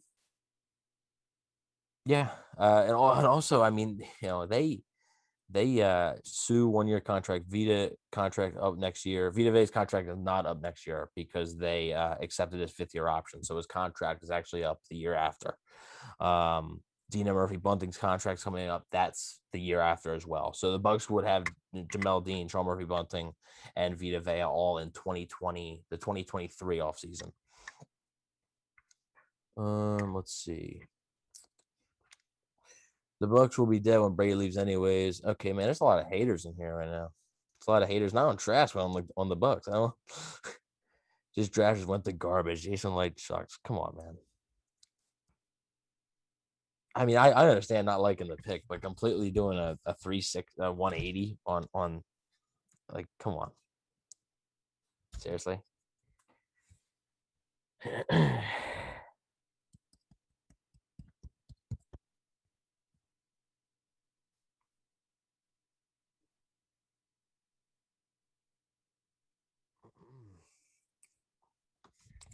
I mean, no, it's all about traits, and Trask just doesn't have the traits. If not Trask, then what QB? No QB. Like I would probably maybe you take a flyer on like a 5th or 6th round guy, but we'll see what happens. Obviously, they're not going to now. I shouldn't have said we'll see what happens, but um, man, there's a lot of people.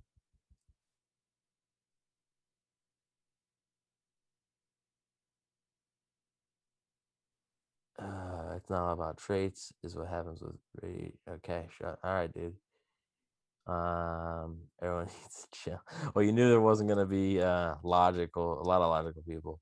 Um, even Evan, if we win with Trask in 2 years, remember this day, or if Brady gets hurt. I mean, look, if Brady gets hurt, the season's done. I'm like, yeah, whether it's Kyle Trask, Blaine Gabbert, Ryan Griffin, like if Brady goes down, the Bucs aren't winning anything. So, and that's with this most teams. If I think there's only a few teams in the NFL where if you take away their starting quarterback, that they can still win games. Some games as a backup. It doesn't happen. So, Evan, are you gonna do a stream post draft in a few days? Yeah, we will. We'll be doing on the Can of Fire podcast. We will be doing a stream, and we'll be probably going through every pick. Granted, that we might have a guest on to take a look at some things with us to give their thoughts on the picks as well. So we'll definitely be doing that once the draft is over. Probably maybe Sunday or Monday, one of those 2 days, I would guess.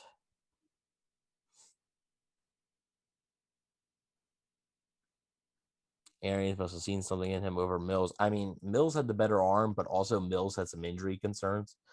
Mills only played, I believe, 11 games in college. Yeah, Vikings picked Kellen Mond. There's a Ronald quarterbacks now, so it's kind of crazy.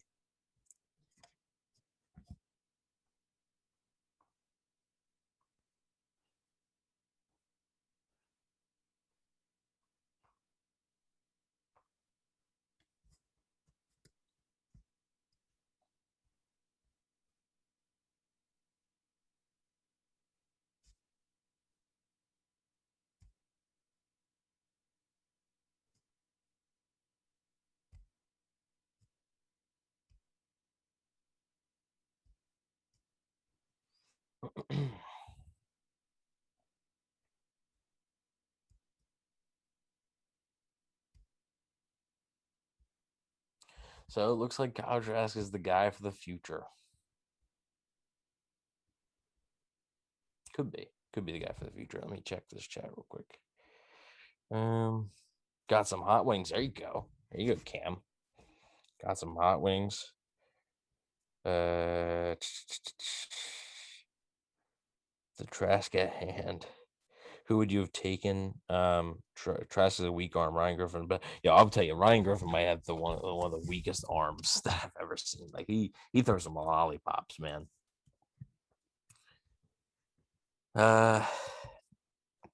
We still have 6 picks for depth. I'm not sure if the Bucs are going to use all 6 of those picks. I think that they could definitely look at James with the camcorder and everything. They could definitely potentially okay. trade I've returned. Up. Hold on, I'm putting in the old earbuds. They could trade back up. Oh, by the way, James, the Vikings picked Kellen Mond. So the Bucs sparked the Bucs sparked the QB run. Wait until the next pick. Wait a minute. They took a quarterback. The Vikings did. The Vikings took Kellen Mond. Yeah. What? Yep. Is the chat freaking out? No, not for Kellen Mond. They're freaking out because of the Bucs. Yeah. Oh well, that is accurate. There's people saying that Jason Light sucks. So he sucks now. Come on. Okay, we can talk about it in a moment. I'm actually gonna be well. I guess it doesn't matter. Actually, I can unplug my webcam right now, my other one, because I'm on Zoom right now and I have my different webcam being used. So you guys are seeing me do this live here. So Kellen Mond to the Vikings, huh? Yes, Kellen Mond is a Minnesota Viking. And Kyle Trask is a Tampa Bay Buccaneer. They get the successor to Davis Mills. What? To the Texans. What? That's the telling part. Oh, Deshaun's getting traded. Well, Deshaun might be in jail. So we'll see. No, okay. Now, come on, now. What? No, yeah, no, you're right. But just guys, are we having fun? Personally, I'm having a blast. Now we're drafting. Holy crap. Look, I wrote it down, man. 3 hours, 35 minutes is whenever Evan's soul left his body. I'm so happy we could share that moment together, Evan. I wonder if a few minutes beforehand, because obviously I saw the pick, and I wonder if a few minutes beforehand, that you can tell in my face. I try to keep the best straight face possible, but I couldn't tell. Personally, I could not tell. So, I mean, shout out to you for that, man. The restraint you had was fantastic. Okay, so let's start talking about this, because I just made a video. I gave a very abridged, being a nice word. I gave a very abridged thought process on it, but let's talk about this pick. What do you think, Evan? About the Kyle Trask to Tampa? Yeah, because we're going to be talking about this for a while now. Right. This is going to be... This I will say right off the bat, this is a big deal, right? Yeah. Oh, it's potentially the quarterback for the next 10 years. Right. 10 years from now, Kyle Trask could be the Buccaneers quarterback. Right. 10 years from now, the entire world could change, but Kyle Trask could still be the Bucs quarterback. You don't know. So yeah, it's definitely a long-term pick, huh? That is definitely a long-term pick. I don't know. I would just rather trade up next year or something. I just never thought this year was the year. But hey, I mean, so let's talk about the player for a minute, right? Yeah. Let's talk because we got to analyze this player. He's a smart player. He is. I looked at him as an Alex Smith type with maybe a little bit of a lesser arm. Just a guy that maybe isn't going to lose you a ton of games, but also might not win you like a Super Bowl. Okay. So that's just what I looked at Trask as, and that's like the best case scenario for me. Like I personally think like I see. I hate to say this after the dude's just drafted, but like I just see a backup, like a really high end backup, like one of the best backups in the league probably, and a guy that could come in and win you some games. You know, if he's playing 3 to 4 games, if the guy goes down, he can win you some of those games. But I just see him as a backup, and a backup that is like, man, I don't know. Just all I'm gonna say. I know it wasn't the flip out that everybody wanted and stuff, and I guess maybe it wasn't flipped out because I basically convinced myself that it was going to be a quarterback at that rate, right? I think maybe that helped me out a little bit.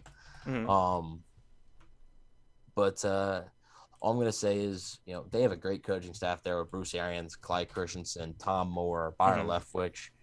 He's sitting behind Tom freaking Brady, right? Like, it's not like he's sitting behind Jameis Winston, right? It's not like this is like when the Bucs drafted Mike Glennon in the 3rd round and he was sitting behind Josh Freeman. You know, like it's just it's way different, right? You know, it's way different. So, I'm gonna trust Jason Light. Okay, I've been a Light fan. I'm gonna trust him. This is the first quarterback that Bruce Arians has drafted with the Bucs. This is his guy. I'm gonna trust them. Okay? Yeah. I don't have to like the pick, but I'm just gonna trust that they know what they're doing and they see something that I don't, and I'll be wrong. Yeah, we'll see. I don't think I will be, but you know that's what having opinions are all about. So, but Kyle Trask is your new quarterback for the Tampa Bay Buccaneers. Now I'm excited to watch the preseason because you know you're excited to watch him. You know it's still going to be exciting. Because it's a 2nd round quarterback, man. Yeah. Now, the only way I would have actually like been just like furious is if they picked this kid at 32. Like if you picked him in the 1st round, that can't happen. Right. So I would have liked the 3rd rounder better, but it did seem maybe the Bucs got some intel, but the QB run was happening. Yeah. Because 3 straight quarterbacks pretty much went. Yeah. And Creed Humphrey went right before him. That might have influenced their pick a little bit. So we'll see what happens. But yeah, a big draft pick for the Buccaneers here.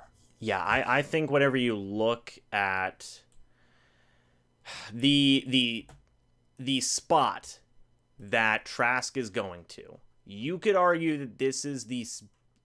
Because look, I mean, Trask wasn't going to go to a spot where he was going to be a starter, right? No. You could argue that this is the best spot for him to go to learn, right? Correct. Phenomenal spot, you know? And Kellen Mond was there, and Kellen Mond went, you know, obviously, 2 picks later? Right? I think so, yeah. Is that accurate to say? I believe Davis Mills went the very next pick after Mond, so... Right. So, you know, that's going to be the debate for so long now, right? Is like, whoa, I mean, come on. That's going to be the debate. It's going to be Trask versus Mond versus Mills, you know, Minnesota and Houston and the Bucs now all have their potential guys of the future, you know, and we'll see. But I think in terms of guys who have the best people around them to help him succeed, Trask is number 1. You would say that, you know, Mond is number 2 in Minnesota, right? Yeah. And then you would say Mills is number 3 in, you know, Houston. You know, so it's going to be very, very interesting, to say the least, to see all 3 of those quarterbacks grow and develop and whatever the hell is going to happen with them. But man, I can't believe they actually did that though. Overall, man, I mean, I personally think, based on your reaction, I think you actually can't even believe they did that. No, I can't believe that they did that. I mean, well, also I'm also trying to focus on making a thumbnail right now as well. But, no, but when the pick came in, your reaction, you can't like. No, yeah, your reaction was genuinely like. Yeah, like holy crap, like no, like I did not think that they were actually going to take Kyle Trask. Like right. I like look, I mean, like solid for the memes, right? We can all agree on that, everybody. I think we can. I didn't think it was actually going to happen. Point blank. Like, come on. Mm-hmm. Like, that's insane. That's, you know what, potentially a franchise-altering decision there. You know, I'm going to be very glued in. Does this affect them bringing back Blaine Gabbert at all? Do we think so? Huh? Yes. You think it means he doesn't come back? I think Kyle Trask takes 11 and Gabbert's gone. Pain. So much pain. Or Blaine Gabbert comes back and Ryan Griffin's gone. Maybe. I mean, I never thought when Griffin signed that contract, I was like, so there's still no guarantee that he makes the roster, like Ryan Griffin. Right. So we'll see what happens. Can you read? It may honestly be dependent on how Trask looks in training camp. If he looks a little shaky, maybe they feel like he's not really ready to be that type of guy, and they say, okay, maybe we'll keep Griffin and not put all of our eggs in this Trask basket right now. Yeah. Do you want to know something funny? Go ahead. Earlier today, I was very close to almost making a Tampa Bay Buccaneers draft Kyle Trask video, but I decided not to because I thought, like, no, there's no way. There's no way they're actually going to take him, and they did. Mm-hmm. Can you read the chat for me real quick, Evan? Yeah, I am working on the thumbnail real quick, guys. I told you we get multi stuff done here, you know? Let's get the general consensus of what's going on. I imagine it is either very split or very against this pick. It is. Based on like when I was in the chat beforehand, it is. Okay, it's very split or very against it? Very split. Yes, I imagine so. I still love, like, just like this. I still like, these are like three comments in between each other. Mm-hmm. I still love my Bucs, but I hate this pick, all in capitals. And then the next one, why do people hate this pick? Y'all tripping? Yeah, like, it's gonna be interesting. But I should have gotten Barmore, Mills, Molden. Well, Barmore wasn't there. Barmore was New England traded up earlier for Barmore, so maybe you missed that. But Barmore was not there. Mm-hmm. Davis Mills, I wasn't a fan of drafting a quarterback. It's not even. It's like 50% Trask, 50%, against drafting a quarterback in round one. Mm-hmm. That's the issue with me, right? That's the issue I have. It's the quarterback. It's not necessarily just Kyle Trask. It's the quarterback. Mm-hmm. I feel you. Guys, we're going to be posting a poll here in just a moment. I'm also going to be clipping that reaction of me and Evan and posting that on the channel because holy crap, that was fun. That alone was fun. I haven't even been paying. We're at pick 71, by the way. I have done nothing to these draft boards because we have just been so. We've been so locked in on this Kyle Trask pick. So my apologies for that. I will get that going in a moment. The Giants did just select Aaron Robinson, cornerback out of UCF. What a second round, huh? Wow. Yeah. That is something, man. Somebody said Roberto Aguayo in the third. No, so yeah, somebody said when you were gone, they said that it was worse than the Aguayo pick, and I was like, no, I don't agree with that. I'm not a Trask guy, but it is not worse. And the Bucs traded up for Roberto Aguayo, so no way. Yeah, no, they waited, they got their guy. And I'll say this, they obviously coveted Trask, right? They coveted Trask. Now this could be some Glazier influence in there. We don't know.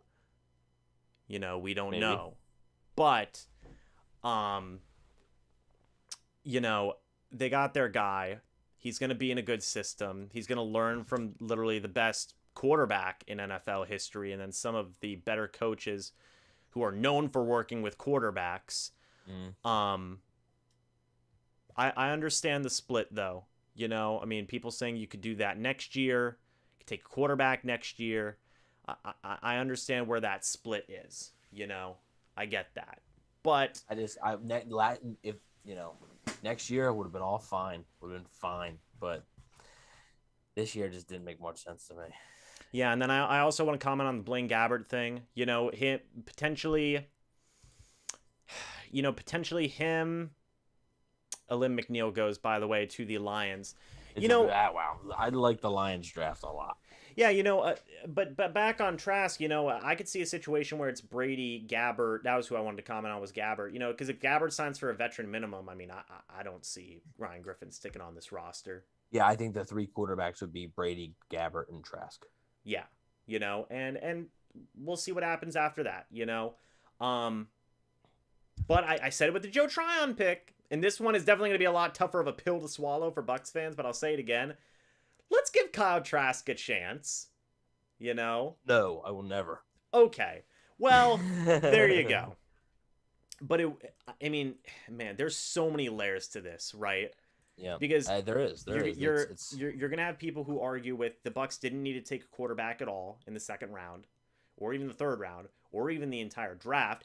Yep. Then you're also going to have the other subset of people who are going to say, well, yeah, they should have taken a quarterback, but they didn't take Kellen Mond. Why didn't they take Kellen Mond? Oh, Bevan, you're off again. So, I mean, there's going to be such a split. It's going to be fantastically amazing to keep an eye on. I mean, my goodness. By the way, the Lions got Penny Sewell, Levi Onwuzurike, and Alim McNeil. They're having a good draft. You hear me now? Yes. Okay. I'm gonna change my USB port, so I'm gonna disconnect my mic real quick. So. Okay, you do that, and I will be I'll be looking at the draft here. So I do have to fix the draft order, by the way, real quick, guys, or not the draft order, but the picks that were made. So if you guys will indulge with me for a moment, I know I'm not doing a great job of reading the chat, but I'm working on it here. Can you hear me now? We could hear you for a moment. We could hear you for a moment, and now it's in. Now it's cut off a little bit here. So round 3, yeah. Okay, I gotta refresh the page here. Now we can hear you for a little bit. A little bit, yeah. We're working on it. Yeah, it's a little quiet. Hang on. I'm getting all the picks up to date, by the way. Wow, so Houston selects Davis Mills as well. Atlanta goes with Jalen Mayfield, offensive tackle out of Michigan. How about now? Yes, you are solid. Okay. I don't know how long it's going to last. I'll probably be on for the next probably 10, 15 minutes or so. That sounds good to me. So, wow. This is gonna be interesting, man. Brady Christensen goes to the Panthers, by the way. Denver goes ahead and selects Aaron Robinson, as we talked about. You know who's still on that board? Is and Detroit went ahead and selected Alim McNeil. Okay. I was gonna say, yeah, Wyatt Davis is still on that board. That's interesting. I got that dead wrong. Jeez. Maybe he's a Buccaneer. Maybe he is a Buccaneer. Who knows? 164 people in here watching, by the way, guys. 150 likes. Thank you guys for that. I'm going to be going ahead and posting a poll right now, actually. What better time than the present, Get everybody's knee-jerk reactions. Should I post the poll now, or should I let it marinate? What are we thinking? Give it a few minutes. We'll give it a little bit of time here. Kyle Trask is a Tampa Bay Buccaneer, man. Okay, now we can lock back into the draft, guys. So the Washington football team's pick is in.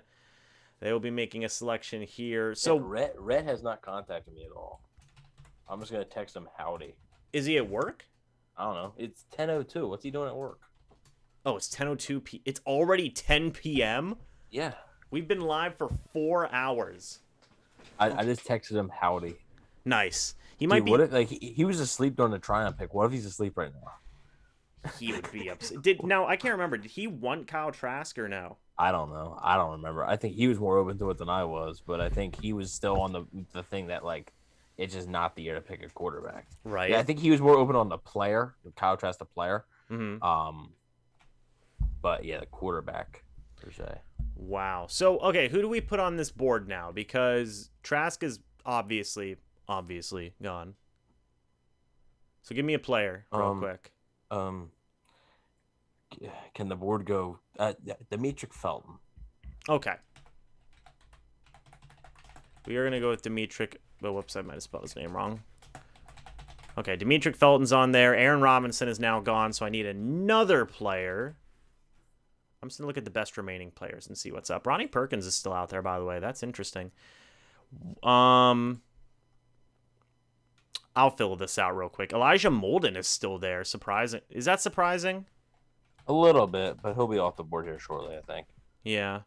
Did Ronnie Perkins get taken or no? No, he's still there. No, yeah. Davion Nixon's still there. Michael Carter, Jay Tufili, Jalen Mayfield, Wyatt Davis. I think they're all still there. Okay. Wow, guys. The NFL draft is certainly something. I've seen a lot of people dip away now that the pick has been made. Now that the Bucs pick, they don't pick for a while now, so we get some people heading out. Man, Kyle Trask is a Tampa Bay Buccaneer. I'm just going to read some comments here. Has lots of time to learn from Tom, Clyde Christensen, and Bruce Arians. Love this pick. Have been hoping for this for a while. Go Bucs. Fast upload. Has good vision. He might be good. Plus his release ain't bad. Somebody said wasted pick. They should have taken a left tackle to help provide depth. I mean, I still think they maybe need some depth there. Yeah. So, but we'll see. We'll. This isn't their last pick, guys. Somebody said I think he can be good. Somebody said best. Somebody said let's go. Oh man. Yo, if Barrett is actually. Oh, and also Aaron Robinson got taken. So he did get taken. Yeah. Yes. I took him off the board. Oh, you did? Okay. I did take him off the board. You guys have done a great job. Enjoyed watching all night. Go Bucs. Hashtag going for two. Thank you, Nathan. That's greatly appreciated, man. Thank you. At least we didn't get him in the first place like Packers did with Love. Actually, I'm gonna scroll back to see if I can see what the chat did the moment they took. New Orleans is moving up with Denver. Really? So I'm gonna guess this has to be for a corner. Yeah. Interestingly enough, New Orleans didn't take any of these quarterbacks. Nope. So that's gonna be interesting there. Let me see. Oh yeah, people are just losing their minds. We're losing their minds. Oh, Kevin, I was freaking out about Mond because I didn't think he'd go to the Vikings. That was interesting. It's an interesting pick. You know? Like I said, the later we get in the mid-third round, I could see the Bucs moving up. I could see them packaging their fourth-round pick to move up here. Yeah, I could see that too. I could definitely see that too.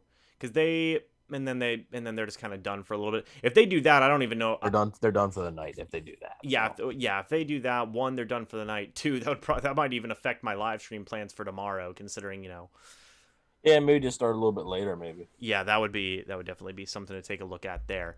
But, who is this? Oh, guitarist for the Black Pumas. There you go. Interesting. So the Cowboys are on the clock. We shall see what's going on here.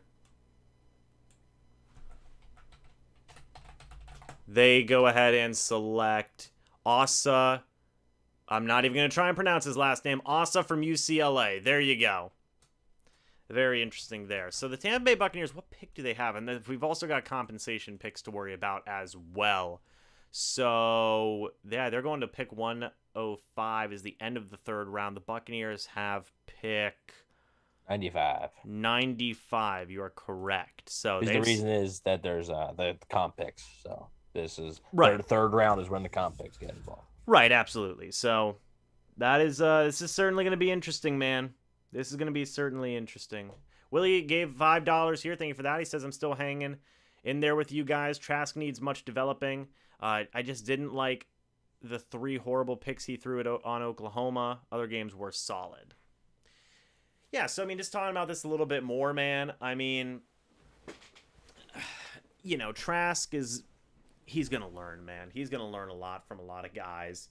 I think he's got the arm talent. I think he can be a good decision maker. I think, he had to go somewhere, He had to go somewhere. The Buccaneers at the end of the day, the Buccaneers did need a developmental quarterback, right? And they got one, They got one. You take a look at Bruce Arians, Jason Light's quotes where they said, look, if it's a guy there where we feel that there's Bruce Arians has said he wanted a developmental quarterback, and then to take it a step further, they said, it could be any round, depending on, if there's a guy who we have high up enough on our draft board, we'll consider it in most places, So it's going to be a very interesting thing to see. I mean, I like the pick. I said that in the video. I'll say it here. I like the pick because, we had talked about it, obviously, I mean, I was fine with them even getting a developmental guy in the second round, and they picked Kyle Trask over at Kellen Mond, over at Davis Mills. It'll be interesting. Now, you had Trask as the second quarterback after Kellen Mond, correct? No, I had him third. By the way, the Saints pick Paulson Adebo, cornerback out of Stanford. I called it. I said corner. It had to be a corner. Yeah. So that had to be a corner. 6'1", 198. We'll see how he does. Like you said, dude, the preseason's going to get so much more interesting. Practice is going to get so much more interesting. Just watching that. Now, I will say one thing I have to say. Actually, two things. One, an underrated part of this is Kyle Trask is currently 23 years old. So that means that he's if he even starts after the 2 years, he'll be 25 when he starts. Not young. I mean, young, like young, like 25, sure, but like in NFL years when you're first starting, 25, like right. I mean, like not super old, but not super young. No, it's like right in the middle. Anyways, and also, let's not rule out. Can we not forget that the Patriots drafted Jimmy Garoppolo in the second round and Jacoby Brissett in the third round, all while Tom Brady was with them. And Tom Brady's never retired. So if Brady says, "Oh, I'm never retiring," they'll just trade Trask, and that'll be that. Just like the Patriots did with Garoppolo and Brissett. Yeah, I mean, it's. By the way, the Saints they have Peyton Turner, Pete Werner, and now the cornerbacks. They've made 3 defensive picks there. So they're trying to stock up on that defense, try and fill up some of the holes that they had. They're still missing a number 2 wide receiver unless they think Traquan Smith can do it, as well as some of those other guys. Interestingly enough, isn't Melifonwu still there? That's pretty interesting. That's an interesting slide for him. They're saying Trash Panda, Kyle Trash. I think a lot of people. That's gonna be the whole joke now. Yeah, that's gonna be a joke. Look, I mean, it is what it is, man. Like we said, this would be... We had talked about this off air, where we thought if this pick actually did happen, it would be a splitting pick, Right. We had talked about that. It's interesting. It really is. It's like I said, the biggest thing was... like I said, my biggest thing is not necessarily Kyle Trask, the football player. It's not Kyle Trask's ability as a quarterback. Yes, that's part of it. It really is, right? Because if there was a Trey Lance or Justin Fields or Zach Wilson available, then yeah, sure, like take him. But part of it is also like it just wasn't the year for me to draft a quarterback. It just wasn't. So. We'll see what happens. This obviously they're not drafting one next year because obviously they'll give Trask the benefit of the doubt. So that'll eliminate one for next year, and they're definitely building for the future. That's for sure. So I'm curious to hear. Of course, this is the night where you won't get Jason Light and Bruce Arians' comments right away. So Kyle Trask just recently spoke to the media, said he was excited to stay in state. And he's ready to get to work, which is a good thing. He'll be at rookie minicamp, but.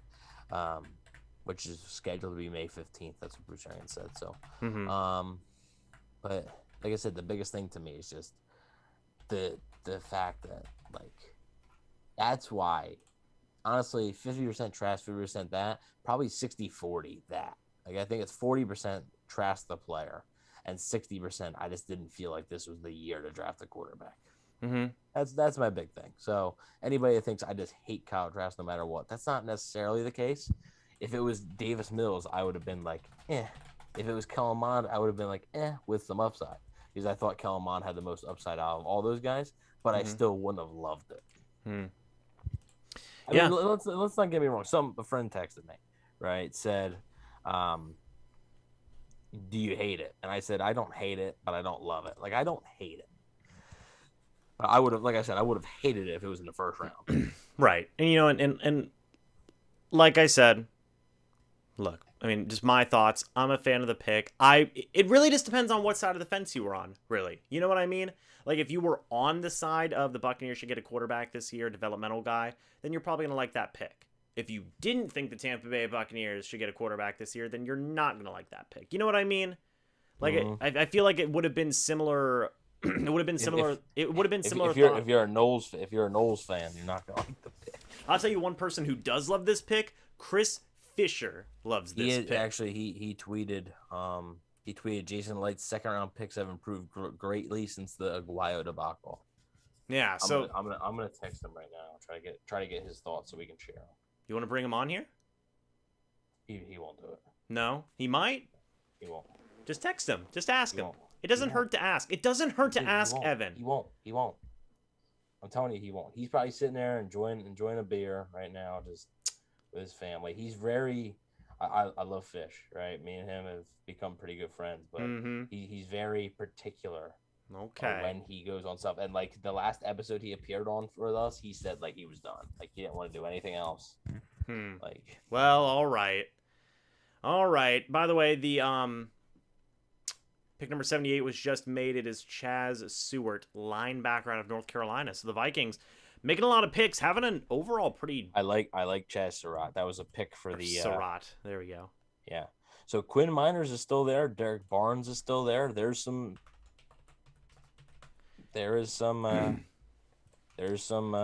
people there. Maybe they trade up for one. I'll tell you what, if they get Quinn Miners, I'd be pretty happy then. For everybody who is not a fan of the Jason Light draft pick, or honestly, hey, to be honest, we don't know if this is. I've said this before and I'll say it again. Jason Light has a hand in the improvement of the Buccaneers roster, right? There are people who have hands in this, right? Like the owners have a say, Bruce Arians has a say, Jason Light has a say, so I mean, come on now. This is a multi-person type of decision, Yeah. This is when it's a quarterback, this is everybody. This is Jason Light. They might have called Tom Brady and asked him kind of what he thought. Yeah. Like they may have called Tom Brady and said, "Hey, what do you think of this Trask guy?"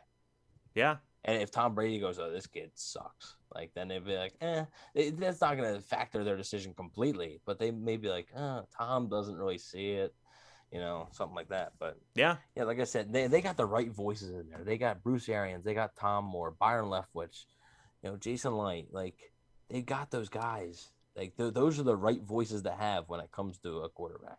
Yeah, I mean, there's a lot of picks still out there, but what I was gonna say was for everybody here who is not a fan of the Kyle Trask pick, which by the way, the reason for everybody who's not a fan of the Kyle Trask pick, what could Jason Light do now for the remainder of this draft to win you over? Well, I mean, I just don't think you can be that so far gone. I just don't like. How can you be that out on Jason Light after one pick? Like if you're that out on Jason Light after one pick, then you were never actually in. Yeah. To me, because if you're sitting there saying I'm out. Like, were you ever actually in then, or were you just enjoying a Super? Yeah, or were you just enjoying a Super Bowl season and thinking that it was all Tom Brady when the defense who he primarily drafted was the one that really led him to a championship. So. Oh my. Well, again, I've said it before. I'll say it again. I like the pick. Solid pick. I'm happy to have Kyle Trask on this team and to be the developmental quarterback here for the Buccaneers. We'll see how it goes. We will see how it goes, man. This is gonna be this is gonna be a fun, very fun thing to pay attention to for the next couple of years at least, right? Mm-hmm. So what pick are we at now? We are at pick 79. The Raiders pick is in. So that will be interesting.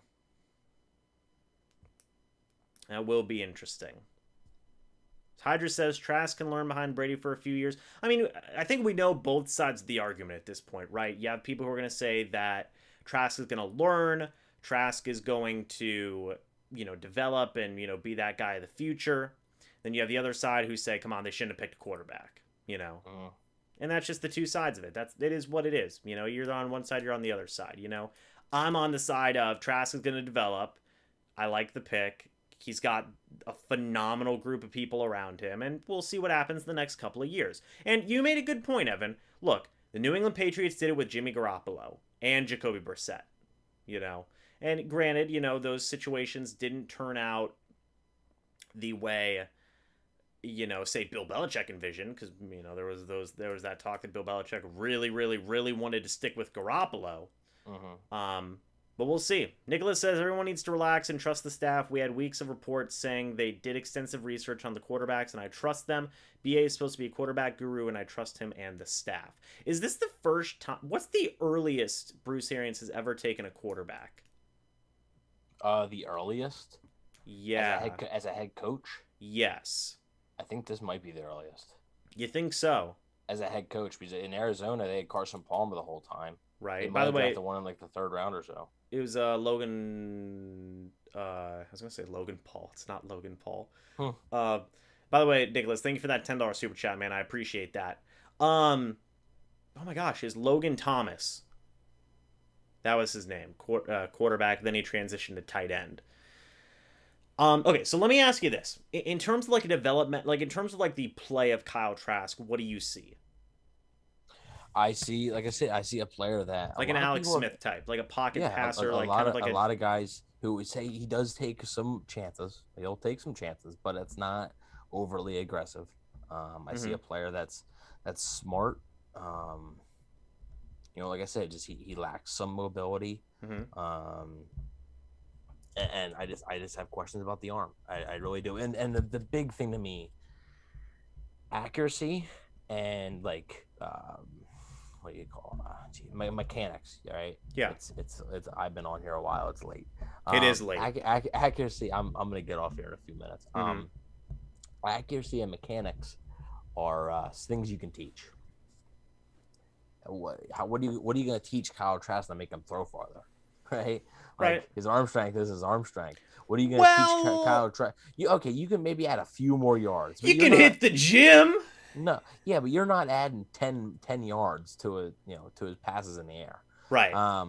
You know, you're not teaching that. How are you going to teach him to run much faster? You can maybe get him a little bit. He's a big boy. He's like 6'5", 240. Big like, man, a big quarterback. You know, he's not gonna sit there and become this mobile quarterback. It just that's the biggest issue. He's a pure pocket passer. He's not really going to give you much outside the pocket. I know a lot of people look at Tom Brady and say, yeah, well, he is.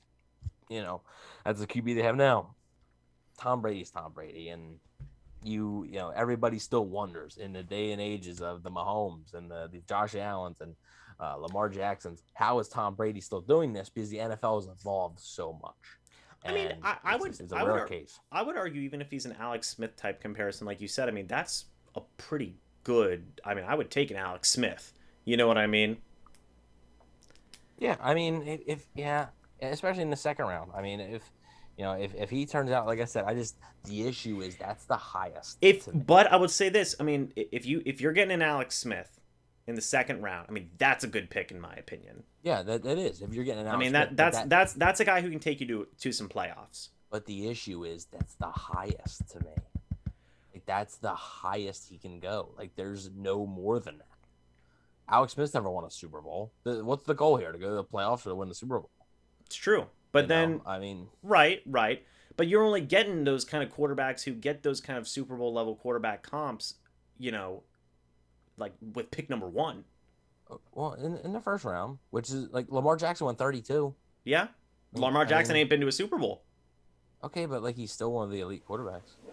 Yeah, but... I mean, it's just... It's what I'm trying to... Like, I would bet on Lamar Jackson getting to a Super Bowl. I get where you're coming... I get where you're coming from, though. So I would be more open to what the Bears did, but next year in 2022. Obviously, it's not going to happen now. But move up and trade your first round pick for 2023. Move up and get a quarterback.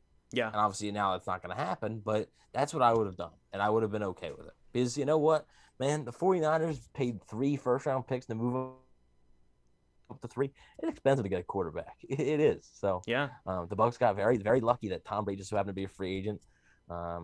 And obviously, I think this might kill the Aaron Rodgers. Well, it definitely does with his rumors now. But Aaron Rodgers won't be coming to Tampa Bay, at least not for a little while. Maybe when he's 43, like Tom Brady, I guess. Well, I don't know if you saw the rumors, but the rumor was that. By the way, Las Vegas had another pick at pick 80. Who they pick? Nobody yet, but they took Malcolm Kuntz from. Oh, Kuntze. Yeah, Kuntze. Malcolm Kuntze. Wait a minute, Malcolm. Oh my God. What's that? Oh, and that's then awful. And then they take Divine Deablo. Dude, that's awful. Why is that? Malcolm Kuntze? Yeah. Yeah, you remember where I had him? I had him as the Bucs' last pick in the 7th round. You did? Yeah, they just picked him in the 3rd. Oh. What was his prospect rank? Didn't you do that on the Draft Network too? I didn't do anything on the Draft Network. I thought you did. I thought you meant like actually wrote something. For No, your yes. mock draft. Yes, I did that on the Draft Network. He was available at their 7th round. What was his ranking on the board? Do you remember? It's like 272. It was 27 something. It might have been like 207 or something. John Gruden's crazy, I think. I think he is genuinely. At least we can all agree on that. You know, John Gruden's going nuts. But hold on for a second, guys. I'm gonna try and see if I can get another guest on here, queuing up for. Maybe if the guest there is short, you can text me back after the Bucs' last pick, and I'll talk a little bit about it then. I feel you. Okay, I'm not seeing the email here. Hold on. Yeah, because I definitely want to get some more people on here to talk about this Trask pick. There is some split diversity here, man. My gosh. I mean, I will do a poll tomorrow for the Kyle Trask pick just to let everybody marinate and maybe calm down a little bit. And try and figure this bad boy out, you know? But Kyle Trask is a Tampa Bay Buccaneer. That is set in stone, and it's going to be very interesting to see how he develops. So in round 3, what are you thinking? I'm thinking they're going to trade up for an interior offensive line. Wyatt Davis. He's still on the board, baby. Wyatt Davis, Quinn Miners, Trey Smith. Mm-hmm. Trey Smith from Tennessee. I'm going to say that I think that could be an option. Be options for them. Yep. Now, what team do you think that they would trade up with? Like, kind of give me like a position here. Dude, I don't even know. I don't even know what pick we're on. We are on pick 81. Is just about to get announced. 81. So they're at 95. I would say once you get to like 85 or so, once you get within 10 picks or so. Yeah. I feel you. Which they're getting there. They are getting there. You feeling it, Evan? Are you feeling a little sleepy, pal? A little bit, but I'm good to go. All right, that's good. I'm good to go. If you need me back after the Bucs pick, I'll be more than happy. Just shoot me a text and I'll. Okay, because then I'm probably going to need you because. Okay, that's fine. You know we're rocking and rolling, but okay, Evan. So you're gonna go ahead and head out now. Yeah, I'll probably wait till 10:30, so I got 3 minutes. Okay, that sounds good. We'll see the Miami Dolphins pick. They pick Hunter Long, by the way, out of Boston College. Tight end, right? Yeah. Yeah, so they pick a tight end there. Which, you know, I mean, that's a fine pick for them. They got to give Tua some weapons. 3rd round pick is not an insane. Drink a coffee, bro. Oh no, we're good. We're rocking and rolling, man. I got a Coca-Cola here. I drank that. Yeah. I got Powerade here. I haven't opened that yet. I need those electrolytes, man. Right. You need that TV. Oh, that was what I was gonna ask you. Do you think Kyle Trask will what's the word? Adopt. You know Brady's putting him on that. That's gonna be a requirement. Yeah, Brady's gonna. What if Brady just sends him in a like a boot camp, and like Kyle Trask gets there, he's like, "Oh man, I'm really excited to be, you know, the quarterback of the future." Hey, I got some weird texts from Jimmy Garoppolo and Jacoby. They said, watch out." Yeah, they said, "Please." They're like, "Kyle, we're so sorry." Like, what were they talking about? Like, and Tom's like, no, nothing. Just be at my house around 6 a.m. Okay, Kyle shows up and Brady starts screaming at him. He just drink your water. What? Drink your water. He's just pouring water on top of Kyle Trask's head. Drink 64 ounces a day. Come on. He backs up a water truck. It's like, Tom, where did he makes him just run friggin' sprints and then does some pliability work. Hey, if I was Kyle Trask, why not? I mean, you're already like, why not just do it, man? Because it's freaking crazy. Tom would probably love him if Kyle Trask came in. First thing he says is, no, of course Tom's not scared. Tom has nothing to be scared of. He's going to be the quarterback for the Buccaneers as long as he wants to be the quarterback for the Buccaneers. But what I'm saying is that if Kyle Trask gets there, he looks at Tom Brady and he goes, can you please teach me the ways of pliability? Tom Brady might be like the proudest father in the world. Good. That's all I'm saying. Oh, man. All right. So it seems that my just about 2 hours or so, is going to wrap up. I feel you. And you have cut out for the final time here, Evan. We have you back now. We have you back now for a second. Okay, we have you for a little bit. So anyway, before we leave, I might have you back on in a little bit. Before we leave for this segment, if this is your last time on, do you have any final words? Still very surprised. It's like I said, it's more about the 2022 thing than about the actual player. Yeah. And I would not be surprised to see them move up here in the next few picks to draft an interior offensive lineman. And in that case, you might see me even sooner. So yeah, we'll see. And enjoy the stream, guys. It's a great job James is doing. So he'll be back at it tomorrow, which will probably be the longest day. And I may be joining him tomorrow as well. So we talked about that a little bit. Yes, sir. Wait and see. So. All right, Evan. You have a good night. We'll see you potentially whenever the Bucs make their 3rd round pick. Okay. Most likely later. Yeah, like I said, just text me. Yeah, I'll shoot you a text. All right. See you in a bit, man. Yeah. So we are going to switch back to the webcam here in a moment. Do we have it? We had it for a moment. Hold on. I see 22. Trying to make sure I got all my right stuff. Okay, the other webcam isn't working, so now we've just got my Zoom webcam up.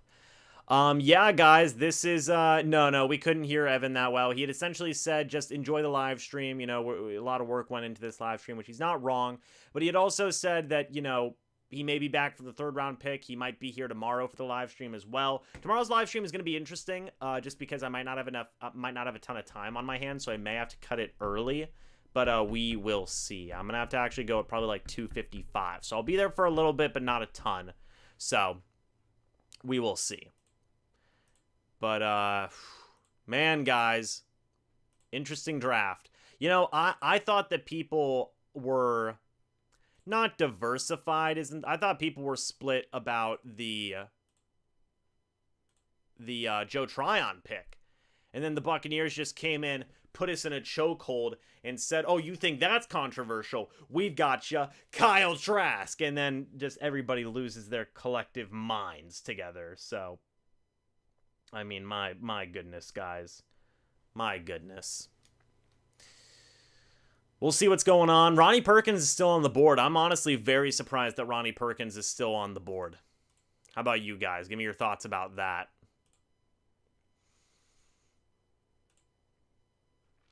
I mean, man, oh, man.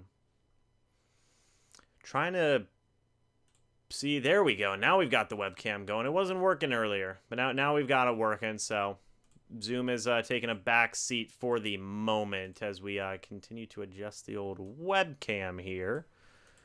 There we go. I'm open if you... Let's see. Perkins is not that good in my opinion. There we go. The Washington football team takes a wide receiver. They take De'Ami Brown, wide receiver out of North Carolina. That's an interesting pick there. I can't wait to post that highlight, by the way. I'm so happy that I have the 3-minute 35-second mark here for... I do have somebody coming next. I'm waiting for them to text me back, Nicholas, so we will definitely see. Let's see. The Chiefs stole our pick, so we got Trask. It ain't no problem, though. Oh, man. What do you guys think about Davis Mills and... we haven't talked about this yet, but what do you think about Davis Mills going to Houston and Kellen Mond going to the Vikings? What are you guys' thoughts about that? Because that's a pretty interesting situation, in my opinion.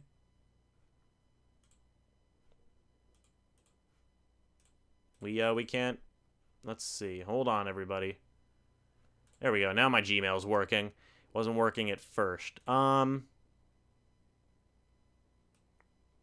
on just a moment, guys. Oh, okay, that's right. Hold on. I'm going to be working on getting the next guest in here in a moment. But, yeah, I definitely want to read your guys' thoughts. So I feel bad for Mills. Texans are trash. It's going to be interesting to see what goes on with all three of these quarterbacks, man. Like I said, this is something that we're all going to be following for years now. For years. I mean, my goodness. Mon has an okay chance, but he needs more receivers. I mean, he's got Adam Thielen. He's got Justin Jefferson. Those are pretty good. The Davis Mills pick doesn't look good for Watson at all. That's true. Texans are horrible situations for Mills to Washington or Denver. By the way, is it Michael Irvin? Okay. I don't even know what Michael Irvin's doing up there anymore. If I die, I die. The Vikings proceed to draft quarterback. That's true, Kevin. That is facts. That is facts. Carolina's pick is in. We also have, wow, we still have a little over 100 people in here. Thank you guys for that. Tommy Tremble goes, tight end out of Notre Dame. Interesting pick there for them. So the Panthers are go ahead and trying to get a little bit of some weapons for, presumably trying to get some weapons for Mr. My gosh, what is his name? Sam Darnold. So there you go. That is interesting. See if I can get... There we go. There we go. Tommy Tremble's there. Who was the wide receiver that was just picked? It was... let me see. I don't remember his name. I'll look it up in a moment. But nice draft. Maybe O-line pick soon. Yeah, I mean, I definitely think that Wyatt Davis... I mean, I think Evan was spot on. A trade up for a Wyatt Davis is something that could be a legitimate possibility. I mean that legitimately, man. You know, getting Wyatt Davis, you know, maybe some other interior offensive line prospect could be the move. It could be the move. Hold on one second, guys.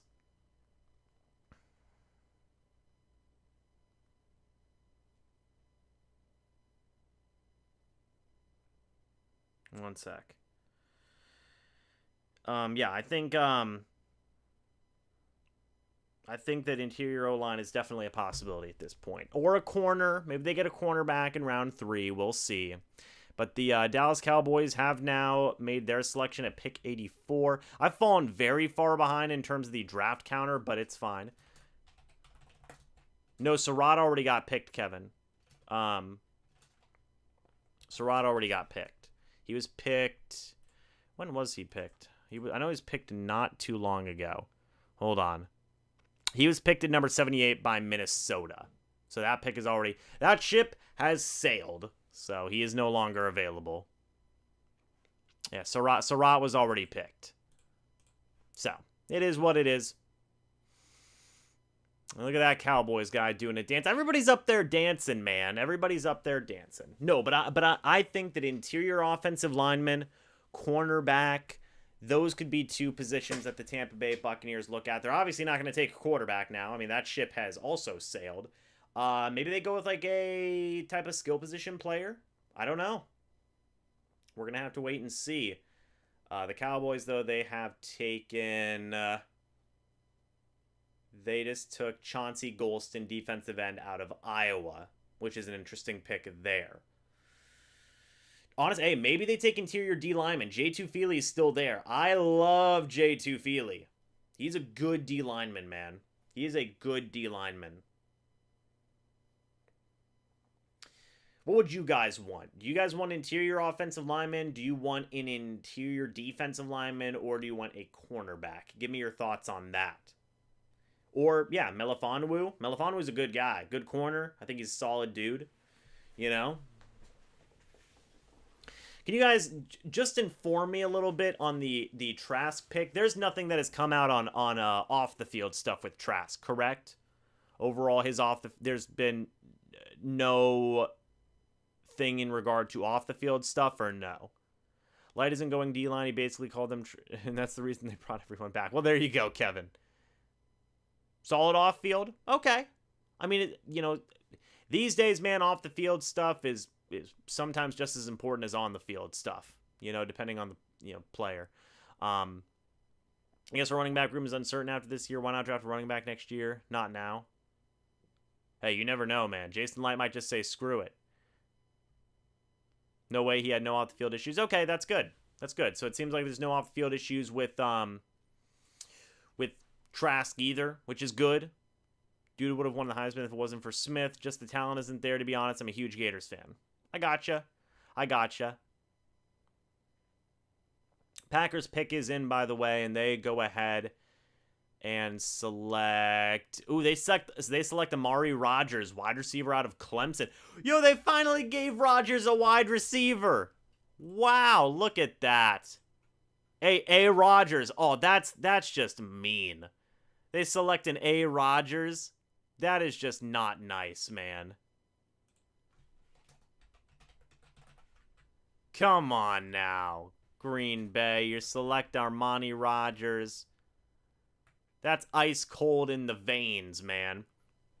JT Feely is still there. Can somebody tell me who the Dallas Cowboys pick was? I know it was a tight end, but I can't remember his name right now. Oh, no, it wasn't a tight end. Can somebody just fill me in on who the Dallas Cowboys pick was, just so I can fill it in? Davion Nixon at 95. Fingers crossed. Hey, it's 9 picks away, man. It's 9 picks away. He's a clean kid who's always been doubted and proceeds to succeed, so let's see if he can continue the trend. Indeed. Golson. Okay, it was Golson. It was a defensive end. I know that, but what was his first name? I just want to see his first name there. I like Amari Rodgers, but could have had way better options. That's true, Willie. That's true. Vikings pick is in, by the way. Okay, thank you, Chauncey Golston. Got it. Hey, you guys. Sorry, to be honest, the Kyle Trask pick has thrown everything for a loop in this draft. I mean, it makes sense, right? It makes a lot of sense. But it's definitely thrown it for a loop, to say the least. Thank you, Michael. Greatly appreciated, guys. See, this is why I love the chat. You guys have always got my back here in terms of who's going where. Minnesota continues their trend of making a lot of mid-round picks, by the way, so their pick is in. We will see what's going on here with them in a moment. And, yeah. Machine Gun Kelly weirdly... What? Machine Gun Kelly weirdly stared down one of our fans on stage? I didn't even know Machine Gun Kelly was there. That's weird. Love the Trask. We have everyone returning and 16 backups returning. If they took him at 32, I would have cried. If they took Trask at 32? Well, obviously, I mean, they got Joe Tryon at 32. That's a solid pick. And then they got Trask at 64. In my opinion, that's a solid pick. They must have had an inkling quarterbacks were going to go because, yeah, I mean, the run after Trask was crazy. Yeah, I mean, it literally went Trask, Mond, Mills, okay, and then boom. No, I'm not suggesting anything. Wait, how am I suggesting that Jason Light screwed up the draft? Wait, what did I say? I didn't say anything, Aaron. What are you talking about? I like the picks. Oh, man. Oh, man. Oh, well, are you saying... No. It just screwed up my thought process. I couldn't think. Because it was like, whoa, they actually took the quarterback. Holy crap. That was what I meant. I feel you, Aaron. That was good. Yeah, no, that just the Trask pick... It didn't come out of nowhere because obviously it was maybe a possibility, but... Oh, okay. Thank you, Kevin. I greatly appreciate that. I thought I was reading it off a thing, but I guess not. It almost looks like I'm trying to write I feature, but there we go. Thank you. I'm just saying, guys, Wyatt Davis is still on that stinking board. I'm just saying Wyatt Davis could be the pick here in the 3rd round if the Vikings don't pick him right here. Just saying.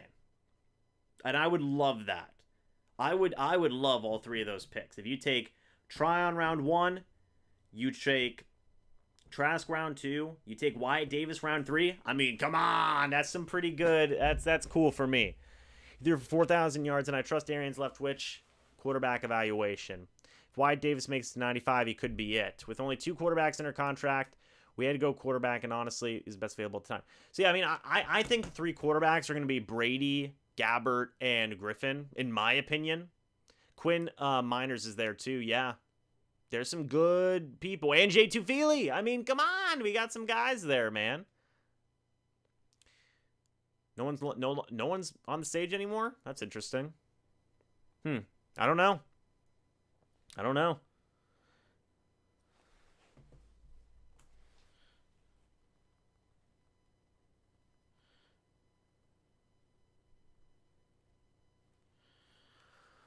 Oh my, well, yes, of course Trask beats out Griffin. I'm saying that it's going to be Brady, it's going to be Trask, and it's going to be Gabbert. I believe Blaine Gabbert will be back. I do firmly believe that Blaine Gabbert will be back on this team. He was hanging out with the Bucs at the UFC event, man. I think that's pretty safe to say that they might bring him back after the draft. Minnesota Vikings pick is in at pick number 86, and they go ahead and select Wyatt Davis. Why? I hate everything. Oh my God. No. Oh, I just wanted Wyatt Davis, man. Okay, 4 hours and 44 minutes is where James's soul left his body because the Tampa Bay Bucs. Dang it. We were so close. To getting Wyatt Davis, man. Darn you, Minnesota. Oh, man. Yeah, right. We can't say who we want. I don't want J2 Feely. I don't want who was it? Quentin Miners. I don't want Quentin Miners or J2 Feely. No, I don't. I don't want them at all. Will Trevor Lawrence be the next Blaine Gabbert? No, he won't. I still got and Ben Cleveland. What do I think about the quarterback we picked up? I personally loved the pick. I mean, Kyle Trask going in, being the quarterback. Oh, man.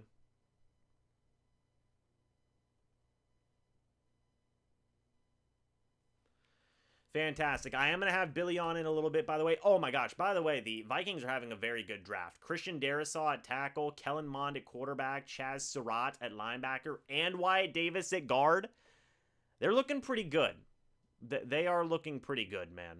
I think I'm just going to turn off the on the clock for now, guys, because quite frankly, it's been kind of tough to update that so frequently.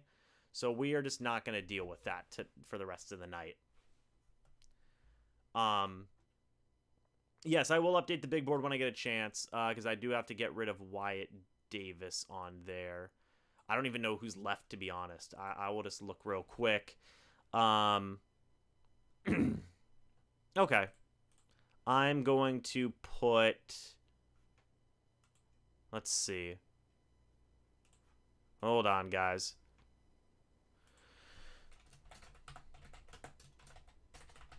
There we go.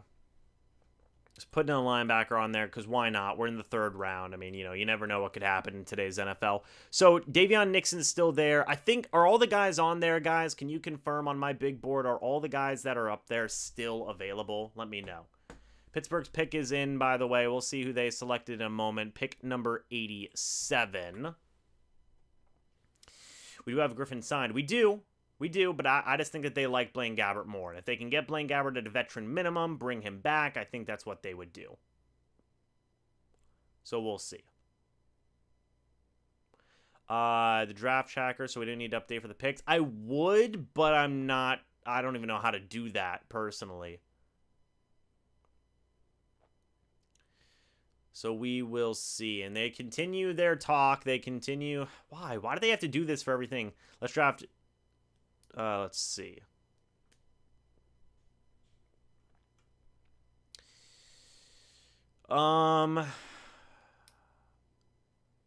Let's see. Mayfield went to Atlanta. Beginning of the round, didn't he? Did he? I don't remember.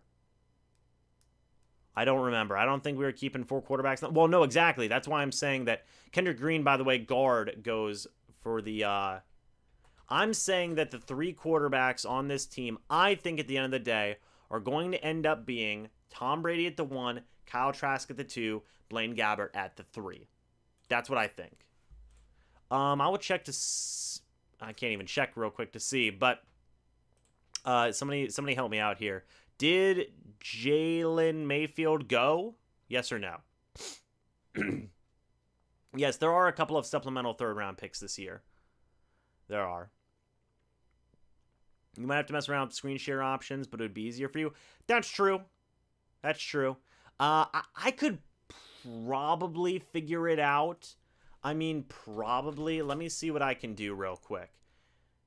I mean, there may be a way for me to like crop it. I don't know if I should experiment with it now since we are live. I'm probably not going to, but it is something that I will experiment for tomorrow's live stream. Oh, Mayfield did go? Okay, well, we need somebody else in there then. He did go 68. So let's go with, I'm pretty sure. Hold on. Yeah, we'll go with there we go. And we're good.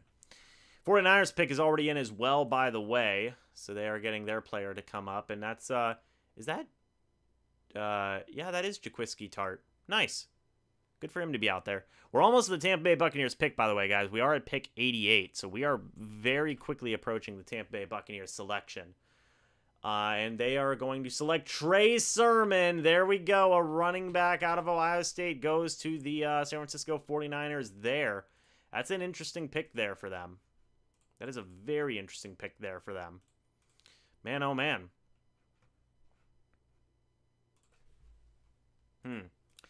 Interesting. O-line, please. I mean, hey, J2 Feely's still there. J2 Feely's still there. Miners is still there. James in chat. Which team is the biggest opponent for the Bucs in the NFC? I have San Francisco. Oh, the Rams.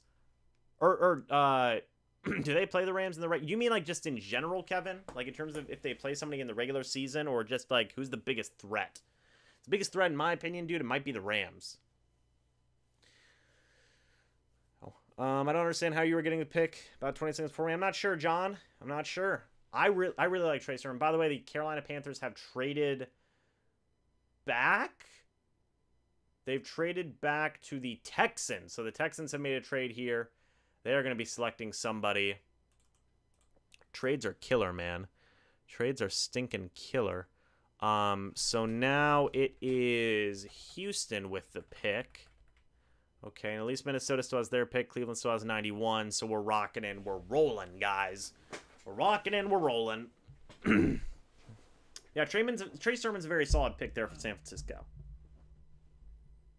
And there's a dog for some reason. I'm not sure what's going on there. Really wish we would have went with Barmore and Osai. Excited to see Kyle Pitts twice. That's going to be tough. That is going to be tough. Oh, my.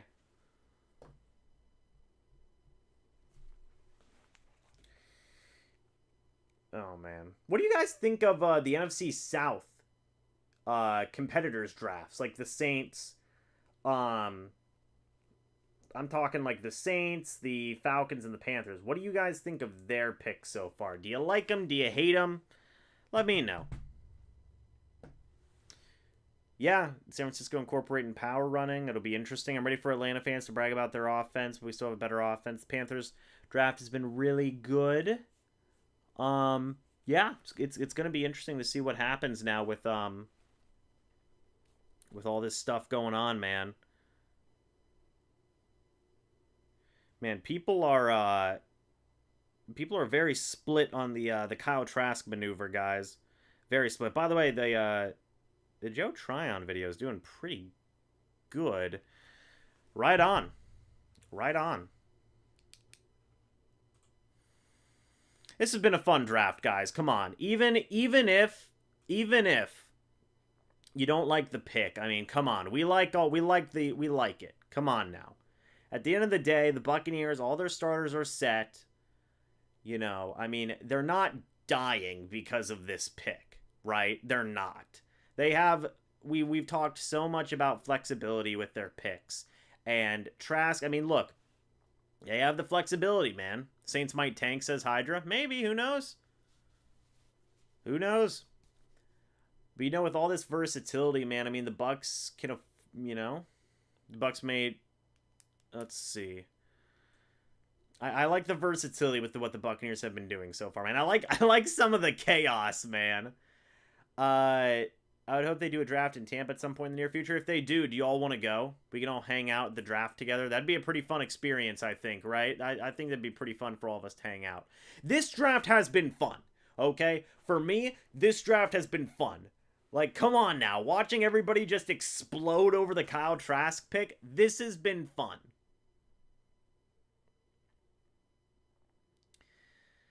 Still think we should got Perkins, huh? Well, I feel you, narrator. I feel ya. Hopefully we trade up and get an extra 3 or 4. Maybe. Houston's pick is in, by the way. We're very close to the Buccaneers pick.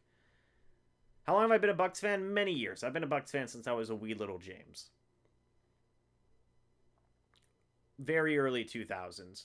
I was born in 96, so very early 2000s. Since I was conscious, you know, basically. We should do fan interviews after the game. Build a real fan channel, right? That'd be fun. Oh, yeah, Aaron, I know everybody exploded over Trask. Either for one reason or another. It's either good or bad, you know? Hoping for Darden tomorrow, potentially. We shall see what the Tampa Bay Buccaneers do tomorrow. It's going to be a very interesting draft. Billy is on his way.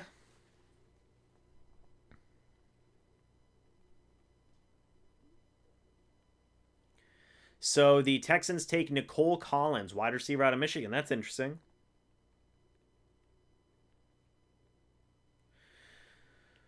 Oh my. Trask is the second rounder. He's back up until Brady is playing. Until Brady is done playing. I got picks 8 and 32 correct exactly for the first round last night. Therefore, I am an expert. Not. There you go, Kevin. Miners is still available, by the way. Miners is still available. Favorite Bucs of all time? One's Leroy Selman, because he was that dude. You know, he's like the first marquee player they ever had. 2's Derek Brooks, because it's Derek Brooks. 3... I'm going to say 3 is probably Rondé Barber, and then 4 Sapp. I just getting J.T. Feely falling us to the 3rd. Here he is. Oh, maybe. The Vikings pick is in, by the way. Yeah, my favorite Buck of all time, honestly, still might be Leroy Selman, because I just love the fact that he is that dude. So the Texans take a quarterback, and they take a wide receiver. I mean, they're trying, man. They're trying. I do not knock the Texans for this. They are trying. They have been dealt such a bad hand by Bill O'Brien and the owner who was persuaded by Bill O'Brien and whoever that the guy is, the preacher guy. You know, like, come on, man. Like, there's so many guys saying so many things. The poor GM, the poor head coach just came in and go, we don't know, man. Oh, I feel bad for the Texans. They're just trying. I mean, Bill O'Brien screwed them. Oh, that's all right, narrator.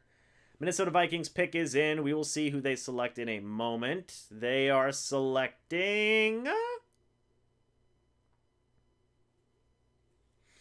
Let's see. They select Patrick Jones II. Defensive ends, that's good. They're building up some of their depth. I mean, honestly, Vikings having a pretty solid draft. You know, Vikings are having a pretty solid draft. Overall, I don't think many Vikings fans would be upset with this. Who did the Houston Texans pick, by the way, guys? I kind of had like a zone-out moment and forgot who they picked. If somebody wants to help me out with that, that would be greatly appreciated. We are approaching the Tampa Bay Buccaneers' 3rd-round draft pick. This is pretty exciting. Bill O'Brien hit self-destruct. He really did. He's a Pokemon, and he hit self-destruct. Nico Collins, thank you, guys. It's tough for me to keep up to date and read the chat and everything. Y'all know how we do. But I'm locked back in. I like the Vikings fans. Bro, they hate the Saints. That's true. That's facts. That is facts. Oh, man.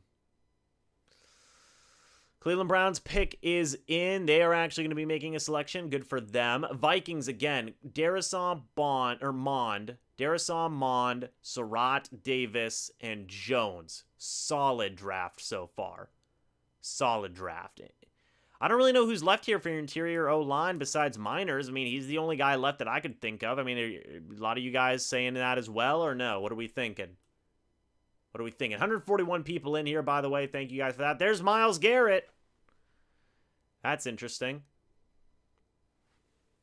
I'm actually going to go look and see who's the best available for specifically offensive guard. Let's say that. Ronnie Perkins is still available, by the way. That's interesting. You have Quinn Miners. Trey Smith's available. I think he's a pretty good guy. Interior defensive tackle. J2 Feely's still there. Davion Nixon. Ronnie Perkins, man. What do we think about them taking like a Ronnie Perkins or an Elijah Molden? Or heck, even a I feed to Melifonwu. What are we thinking about those guys? They drafted an edge rusher and a quarterback. Yes.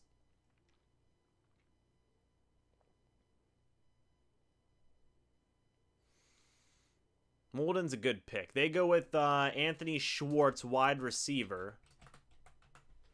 Very interesting there. And now Tennessee is on the board. Not Green Bay, but Tennessee. Okay. So let's see what Tennessee is going to do here with their pick. Guys, we have Tennessee, Buffalo, Baltimore, and then the Bucs are up. Let's freaking go.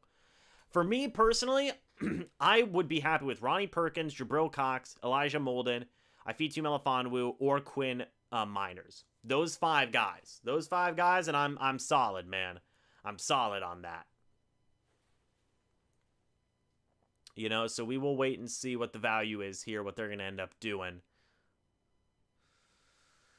Oh, man, guys. We've got 139 people in here watching. Thank you guys for that. Of course, after the pick is made, I will have to go make a video real quick to talk about the move, so to speak.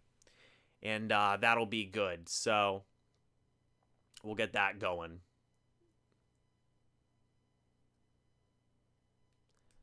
No. The Bucs are pick number 95. There are comp picks after the Bucs pick.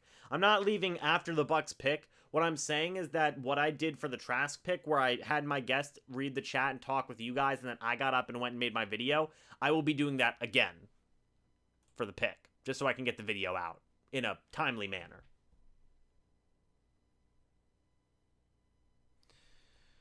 So we shall see.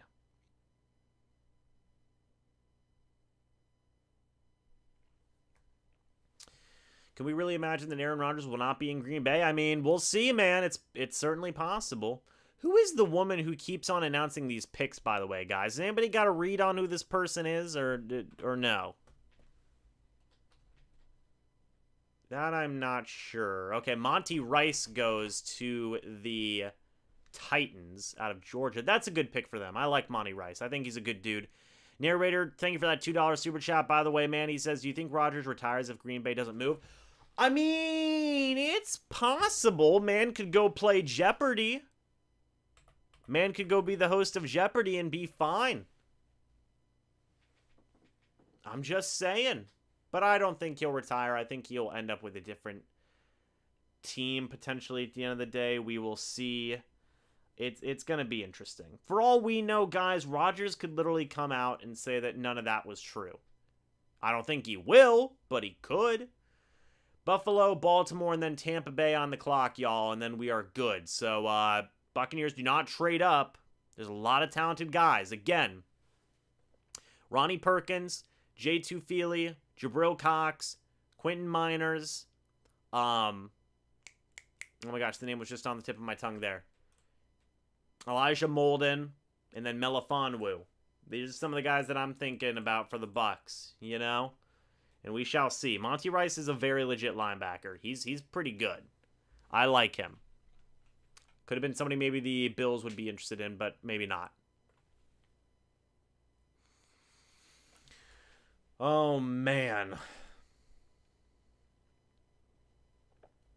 Let's see what happens, guys. 2 more picks until the Tampa Bay Buccaneers make their selection. Hopefully we can get our guests in time for that pick. We've officially been going over 5 hours, and we still have some comp picks. Honestly, guys, for the comp picks, I'm not really going to be talking about them that much unless it's a division rival. I'm just going to be talking about, I'm just going to be talking about, say, hold on one second, guys. I'm just going to be talking about the Bucs picks. That's what we'll be talking about for the last bit of the draft. Do you remember whenever the Bucs beat Drew Brees into retirement? I think we all do. That was a good moment. That was a good moment. The Bucs are not picking a running back, by the way. Buffalo's really taking their time here making this pick. I wonder what they're thinking. Miners, yeah, maybe Miners here in the third round would be a solid pick. Potentially, we'll see. Do I have a favorite college team? I mean, not particularly. I like to root for West Virginia, but I don't watch a ton of college football. Maybe I should make a college, make a college football channel. You know what I'm saying? Little Mr. Mountaineers Nation. Who knows? Maybe Mr. Gators Nation. Ooh. Nah, man. That would be a lot to follow, man. It would just start hurting my head. Respect for Breeze. Yeah, it's facts. Breeze was a phenomenal quarterback. He's a Hall of Famer. He didn't win probably as many Super Bowls as he should have. But man, oh man. How many people we got watching this live stream, guys? We have still got a solid 155 people. Thank you guys for that. We are approaching the Tampa Bay Buccaneers draft pick here in the next couple of picks. We shall see. Melifon was still on the board. That'd be a great pick. Molden would be a great pick. Miners would be a great pick. I personally think Ronnie Perkins would be a good pick. I mean, there's a lot of good guys. I don't think they'll take a running back. There is too much recruiting stuff for college, man. I mean, my goodness. Do you live just south of Morgantown, Matthew? That's awesome, man. I go up there every year, basically, on vacation. It's very nice up there. Quiet in the mountains. Very quiet.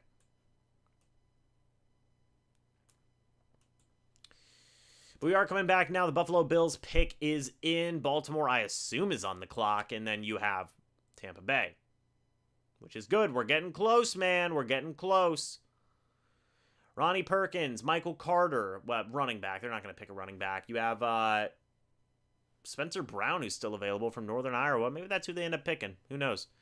I think it's going to be Ronnie Perkins, Melifonwu, Molden, Miners, or Jabril Cox, or J2 Feely. Those 6 guys are who my guess is. Here's the Buffalo Bills pick. And they have selected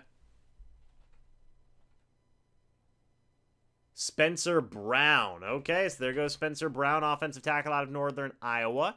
Interesting. Very interesting.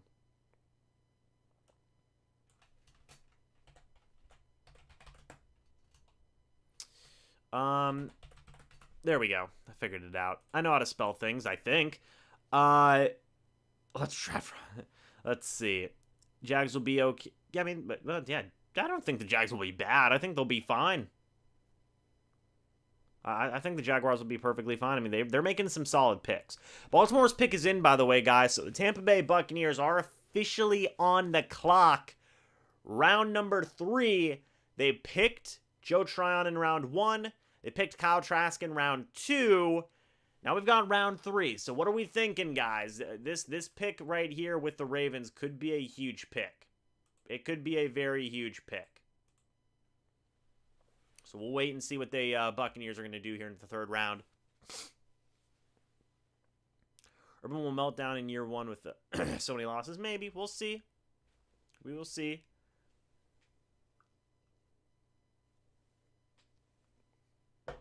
Now the Bills have selected 2 defensive ends and an offensive tackle. They're building up those trenches, man. They're building up those trenches. Man, oh man. Let's wait and see what the Ravens do here. I mean, the Buccaneers have so many options. Again, they have so many options. And that's awesome.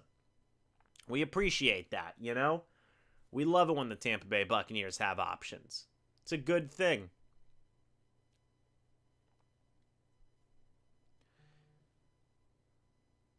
Let's see. Oh, wow. Jason Tatum drops 60th. Celtics win against somebody. I think it was the Spurs. We got Godwin in the third. That's facts. BA says, so far, dumpster fire of a draft. I don't agree with that, man. I think they've had a good draft so far.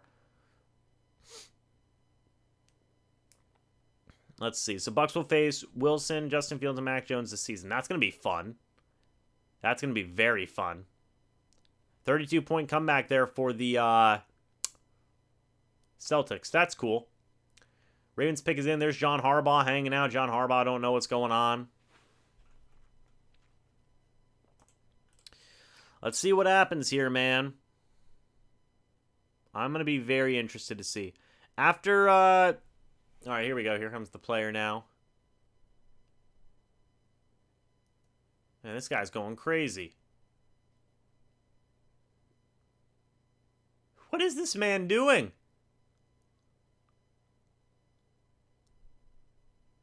Oh, this is Jacoby Jones. Ah, there you go. Remember Jacoby Jones? He was a very good return man. Trask going to be a pleasant surprise. Shannon Sharp was a 7th rounder. Yeah, Jacoby Jones was a very good returner. I'm happy to see him again. He's resurfaced, man. He is resurfaced. So let's see what Baltimore goes with here. They could go with a lot of different options. They go with a lot of different options. They go with Ben Cleveland, guard out of Georgia. Interesting. So Miners is still there. They took a guard, but they didn't take Miners. 6'6", 343 out of Georgia. And now Tampa Bay is on the board, folks. What are we going to see? What are we going to see here from Tampa Bay? I've already laid out all the guys who I think it's going to be. You know, and I want your guys' thoughts on that. I definitely want your guys' thoughts on that. Tampa Bay. Oh, Tampa Bay's already got their pick in, guys, by the way. Tampa Bay's already got their pick in.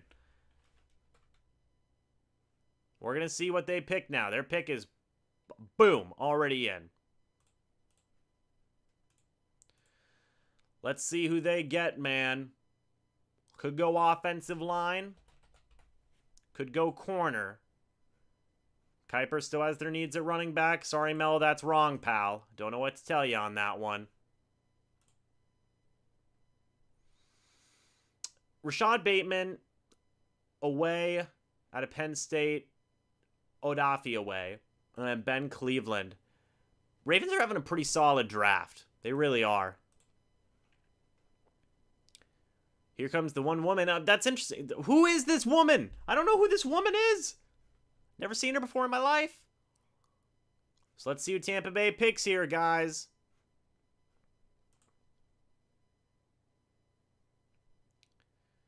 All right. Tampa Bay has selected Robert Hainsey.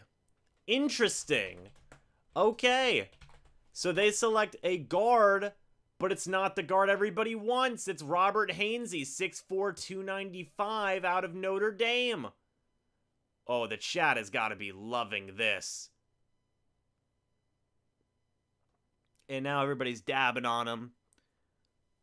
Oh my gosh. They picked a guard, but they didn't pick the guard everybody wanted. They picked Robert Hainsey. Okay, well, they get a backup guard now. 295 there. Let's see. We'll take a look at him in a moment. We will talk about him in a moment, guys. Okay, that's an interesting pick. Of course that's an interesting pick. We will see. We will see. And now the New England Patriots are on the clock. I'm hoping to get my guest in here in a moment.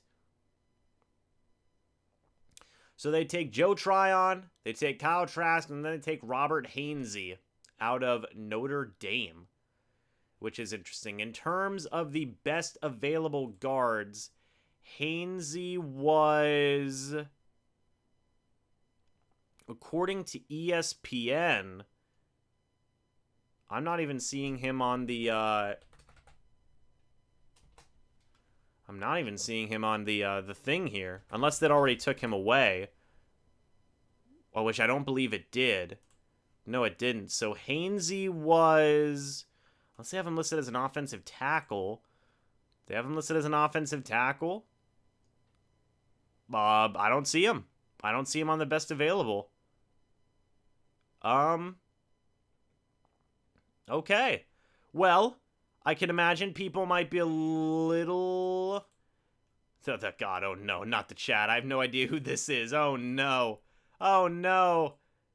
Oh, he's a tackle? Oh, okay. Okay, he's a tackle. Got it. I'm still not seeing him on the tackle list. That's according to ESPN, so I don't know. I don't know. We'll figure it out later. What do you guys think of this pick? They take Robert Hainsey here. Versatility, maybe? I mean, they wrote him down as a guard, so there might be versatility there. What are you guys thinking? I think he can play guard and tackle. You know, Jason Light does these things where he takes offensive linemen that nobody's heard of before, and they perform pretty well. They perform pretty well. He's a two-time captain over at Notre Dame. Could he play center? Are we saying he's a center? Maybe he's a center. Let me check. He's not on center either. He's nowhere. The man can't be found according to ESPN. I mean, honestly, look, it's addressing a need as well. They're getting a backup offensive lineman. They're investing a draft pick in an offensive lineman. I know a lot of people haven't heard of Robert Hainsey, but they're trying. They're trying to invest. You know, they are. So we will see. They are trying to invest in the offensive line. This, honestly, I could see people reminding them of, like, say the I don't know, say the Keyshawn Vaughn pick last year. You know, Miners is better. Well,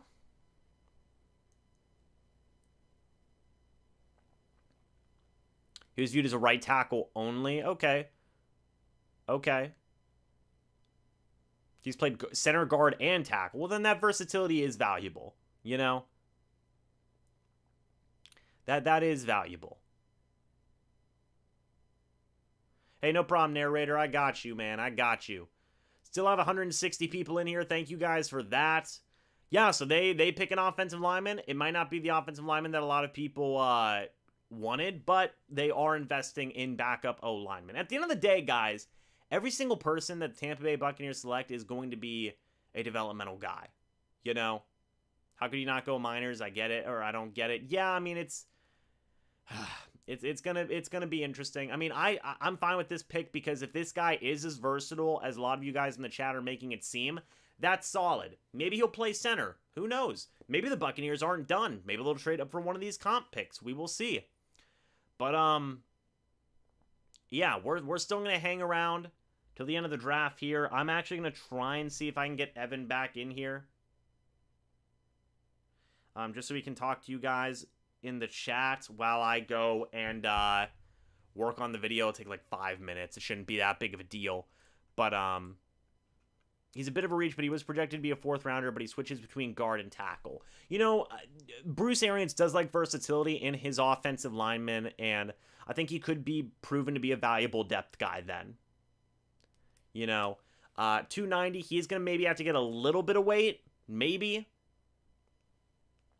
But I like the versatility. I like the overall selection. It adds depth. You know, and that's what everybody wanted. Everybody wanted an interior offensive lineman. They took an interior offensive lineman. There you go. You know? I mean, that's what it is. He can add, you know, what is he now, 295, 290? Maybe he can add 25 pounds, you know, who knows? You have to beef up a little bit. Ronnie Perkins finally goes, by the way, at pick number 96, so there you go for that. That took a while. Depth matters, man. Depth matters, and versatility in your depth is important too. The Buccaneers got a versatile depth guy. We need a DN or MLB. Kevin, you're calling it a night, man? All right, man. You have a good night, okay? You take it easy.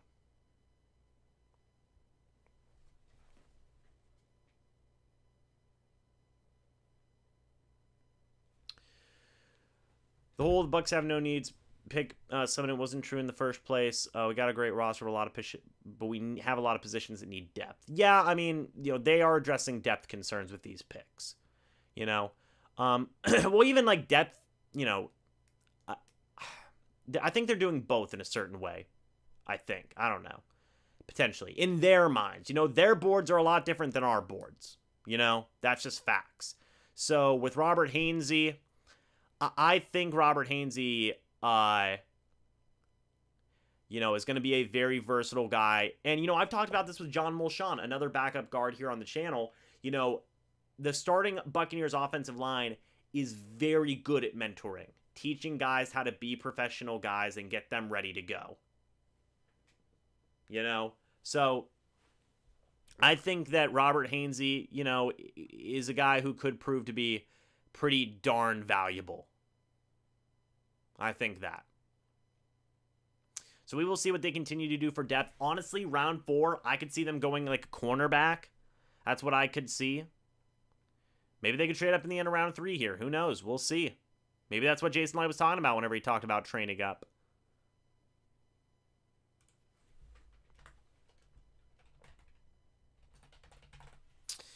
We shall see. There goes Trey McKitty. Trey McKitty is now off the board. Interesting thing to note, too, is that Miners is still on the board. J2 Feely is still on the board. Ronnie Perkins is off the board, unfortunately. The Buccaneers weren't going to pick him anyway. But I suppose Trey Sermon's off the board as well.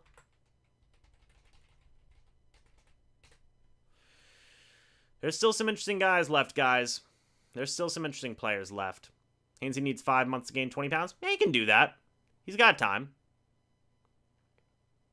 And McKitty does make sense for them. Denver's pick is in, by the way. So we'll see what they'll do there. Get in there light, trade up, and get some value. Yeah, I mean, they may end up trading up. Who knows? They could take J2 Feely here before the night is done. We'll have to wait and see. I am going to go ahead and try and see if I can get my next guest on here. Hold on just a moment, guys. Evan, I believe Evan is going to be trying to hop him back in here on the stream. He's also going to be helping out with reading the chat while I go make this Robert Hainsey video. He's a 3-year starter, 2-year captain. I mean, that's not bad numbers, man. That's not bad. So we got 125 people in here watching, guys. Got 175 likes. Thank you all for that. Denver's not going to take... hold on.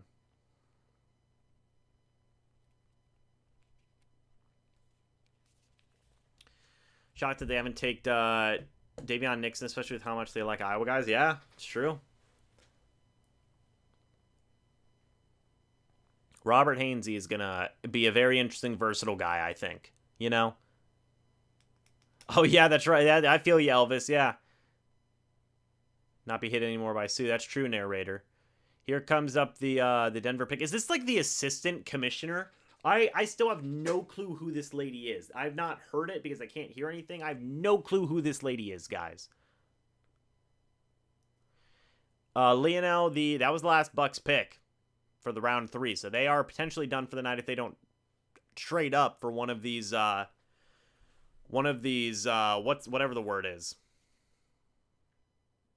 If they do not trade up for one of these picks. So Denver goes, there goes Miners. They get an offensive lineman there. Does anybody know who went at pick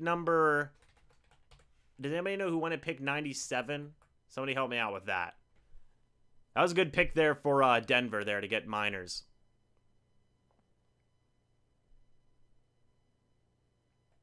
They just made their 3rd round pick, Chad. They selected Robert Hainsey. Does anybody know who the Chargers ended up picking? Oh, McKitty. Thank you.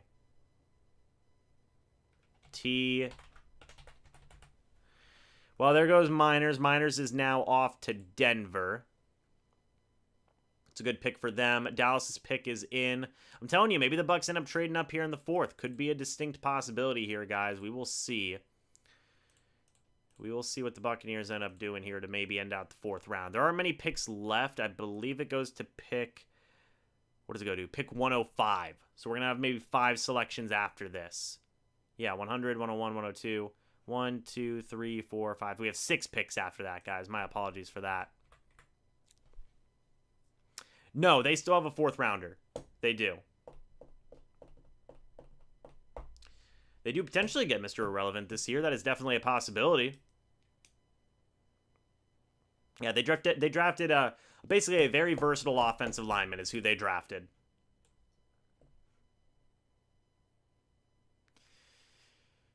Last year's 4th was for Gronk. Right. Correct.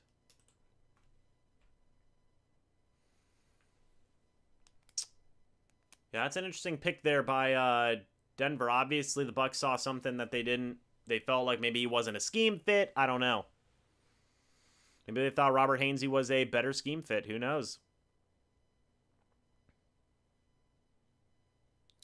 So they have Surtain, Javonte Williams, and Quinn Miners as their first 3 picks.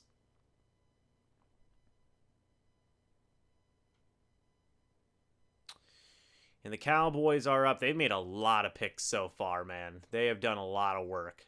Jabril Cox is still there. Yeah, it's an interesting pick. He might end up going here. Narrator says, this is for Suck Up the Best Mr. Relevant. Oh, thank you so much, Narrator. That's greatly appreciated, man.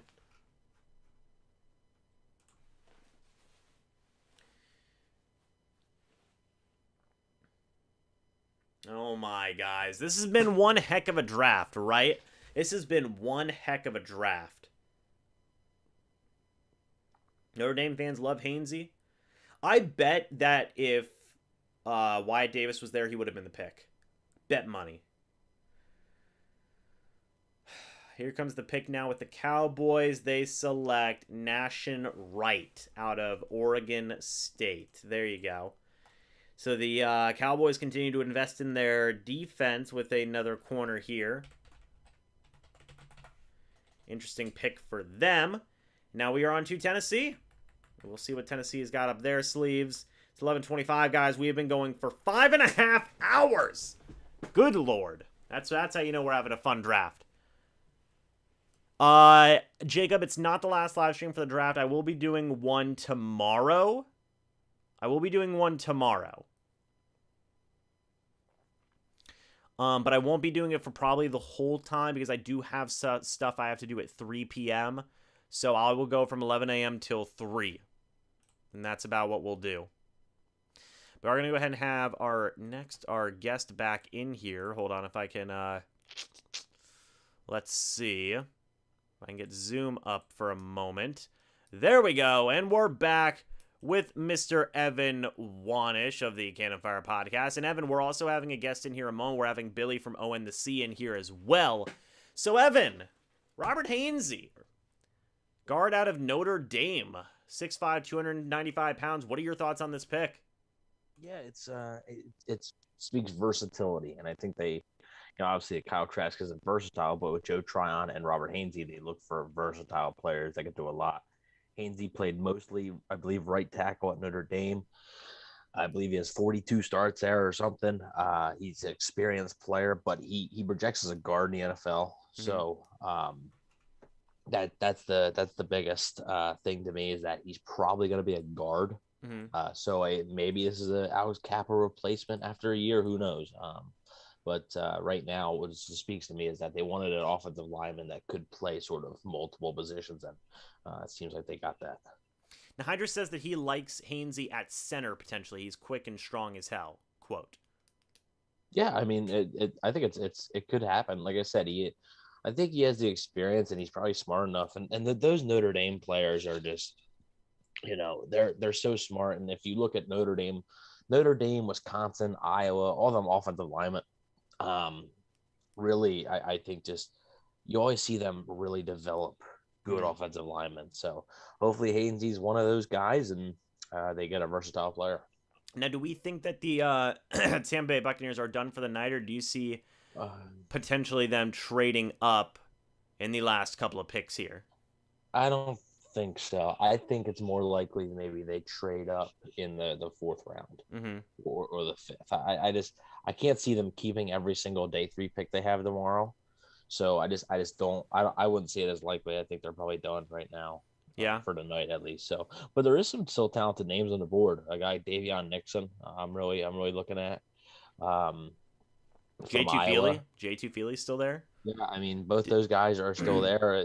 Melifanu, I believe, is he still there? He I is think still he is there. the corner, so. Demetric Felton's still there. Yeah, so I mean, there's a lot of players that I believe are still available, and we'll see what happens. But there's some players that they could potentially move up for. Yeah, absolutely. It's going to be interesting.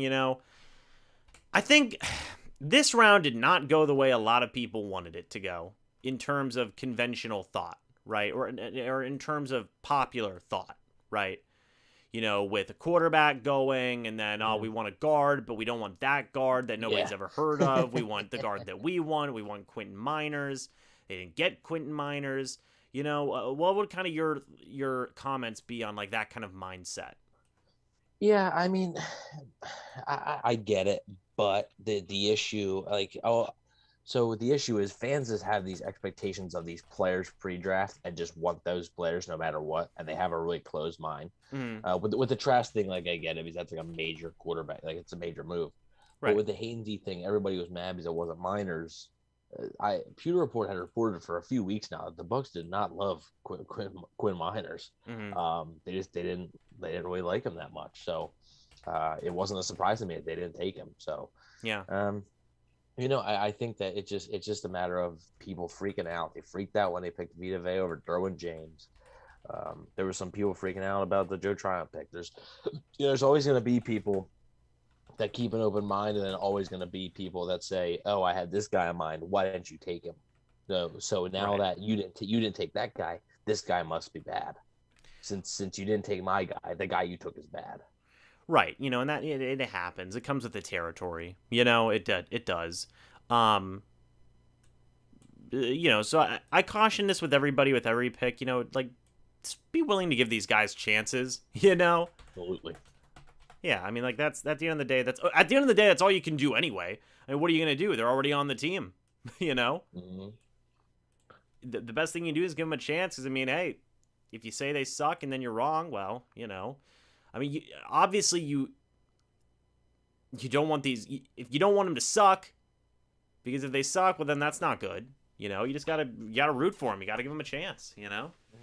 Well, how about if you're the Dallas Cowboys here? So Matt Miller put out a tweet. Everybody wants to talk about the Bucs, right? Mm-hmm. They picked at 75. They picked Osa Ogbigza, whatever, right? Mm-hmm. Weird last name. Picked them at 75. Matt Miller had him ranked 228th. 228th. Yes. They picked him at 75. Yes. They picked Chauncey Golston at 84. Mm-hmm. Matt Miller had him ranked 242. Wow. And then they picked at 99. They picked Nashawn Wright. His ranked was 315. Wow. So they picked 3 players that weren't even in his top 100, like not even in his top 200. So Matt Miller must be having a fun time here thinking about the Cowboys draft. Yeah. I mean, come on now. Oh, and there goes Melifonwu, by the way. So in just a couple of picks, Melifonwu goes and Molden goes as well. Okay.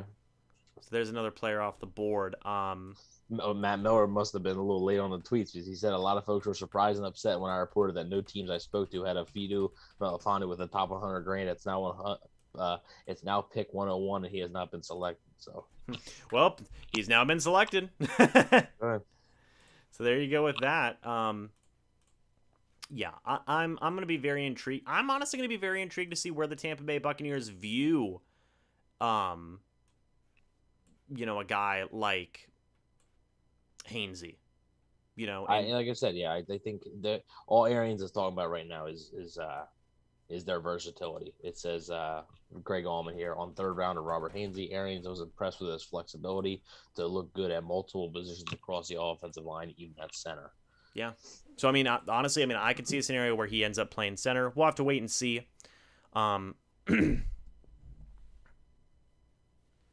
We will see. Let's see. 49ers pick is in as well, so we are winding down now for this. Logan said earlier in the chat, he goes, "Why are you still doing this? How are you still doing this? It's been 5.5 hours." Yeah, it has been 5.5 hours. This went longer than the first one. Yeah, it's gonna. Luckily, you're not doing the whole draft tomorrow, so. No, because I do have. I won't be able to because I will have stuff to do at 3. So I'm going till like 2:55 probably. Yeah, the draft will end at like 6:30 or so. Yeah. Oh my gosh, could you imagine? Is it really gonna go 6 hours? Yeah, I mean, dude, it's 3 rounds. 6.5 hours. No, It's 4 or 5. It's 4 rounds. Yeah, it's it's 4 rounds. Oh my gosh. Well, yeah, maybe I'll hop back on. No, I won't hop back on. I can't hop back on. I'll just have to make videos after the picks are made. But man, oh man. Oh, there goes Ambry Thomas, cornerback out of Michigan, to the San Francisco 49ers now. That's interesting. Good, good job there for San Francisco to get another cornerback there to help out that offense that, has some good pieces in there. Dude played tackle. He's just he's just going to move to center. I mean, Werner, that happens, man. That legitimately happens in the NFL. Yep. Yeah, I mean that happens. Working hours. Some guys, college playing against college kids is different than playing against pros. So if you're a tackle in the college ranks, you might not have that similar build to be a pro tackle. Yeah, I mean, and honestly, like, I'm sure players themselves even get surprised where it's like, oh wait, I actually play pretty good at center. You know what I mean? Mm-hmm. Yeah, I mean they know their strengths and weaknesses. So yeah, I'm sure they spoke with Hainsey at some point this year in the process, and they probably asked him about it, because if he would have said, no, I'm playing, like, I'm a right tackle, he's probably not the pick, right? Yeah. If he says to him, oh, I don't feel comfortable playing anywhere else, but they saw he could play elsewhere, they probably talked to him and say, hey, if we bring you in, you're probably going to be playing multiple spots maybe, and he was probably fine with it. So yeah. Somebody said, who do you guys really want us to get tomorrow? I mean, well, I would look at Davion Nixon, I think. Yeah. In that 4th round, I would look to him. I think I would maybe move up for him. I think he could be a solid pick. Demetric Felton would be a fun one too. So if I had to pick 2 guys, it'd be Davion Nixon, Demetric Felton. Yeah. So it's gonna be interesting, man. I really think that interior D-line, cornerback is still a thing. They got to figure out just get a depth guy at that. And definitely maybe get some gadget type player, I mean, get a little bit of depth at some other positions as well. Dude is tired after 5 hours talking football, huh? I'm confused here. I think they're trying to tell you you're not bringing the energy, I think. Oh, I see. Well, okay. That's fine. It is what it is. I work 9-hour days, 6 days a week. Life sucks, and then man. You're literally talking about football for 5 hours. Oh, people. Oh, 5 hours straight. It's fine. It's whatever. Talking for 5.5 hours is hard. What's up, Billy? Hey. How you doing? By the way, Evan, this is Billy from O and the C. Billy, this is Evan from the Cannon Fire podcast. How you doing? Doing good. So, now that we got some people here, Billy, I'm gonna hand the floor to you, because me and Evan have already talked about this at length. And Evan, you can start this conversation as well. I'm gonna go make the Robert Hainsey video. Billy, what are your thoughts on 1, Kyle Trask? This might take an hour. 2, Robert Hainsey. What are your thoughts on that? So I'll leave you to it. Everybody, enjoy Billy's commentary here. Evan, you can chime in the conversation and have a healthy dialogue. I'll be back. I would say to start, it's exciting. I would say the first thing, my initial just like basic gut reaction, it's exciting to get a guy that is coming in to be the future of the most crucial position on the team. 15 years from now, potentially, we could be looking at this pick and remembering back to like, where were we when he was drafted? Like, that's a cool thing. And it is exciting to have that. I was surprised. I'll be so honest. I was surprised. And Evan, I missed some of that. I was at work, so I missed what your input on thus far. But I was surprised, like, to see Kyle Trask be our 2nd round pick as opposed to a 3rd round pick for us. But I think just based off of the commentary, I saw a lot of people in James's live stream in the comments yesterday. People wanted Kyle Trask in the 1st round. So getting him in the second round, I mean, Bucs fans, we got to be excited, right? Like this is awesome, right? Yeah, I think it was a little unexpected, I think, for a lot of people. That was the big thing. Because I mean, you're a fan of Kyle Trask, and even you said you were kind of surprised when it happened. And I'm sure there's still a lot of fans that sort of can't really believe. I myself, like, I knew they liked him, but I'm still kind of like, wow, like they actually did it, huh? So I mean, it is, if it works out and it's an ideal plan, this is the ideal situation, right? I mean, to sit behind a guy like Tom Brady with the coaching staff that's in place. I mean, you're talking about he's obviously not going to start this year or next year, most likely. So it's not like you're going to throw him to the wolves. And I mean, there's still going to be talent around him when he's ready to step in. So best case scenario, Tom Brady retires, then you have a starter that's obviously not on Tom Brady's level, but it can step in and still win you football games. Yeah, and I do think too. I think it's invaluable, right, to learn from Tom Brady. Like to be Tom Brady's backup, that's an invaluable thing. Like it's unmeasurable how helpful that's going to be. Mm-hmm. And I love the fact that we're getting that guy so far in advance, rather than having to panic at the last second and scramble for a guy. We're in a position where we didn't even need to get the guy, but let's get the guy now and give him as much possible time to learn from Tom. As much time as we can give him. And also Bruce, because Bruce might only have 1 year left.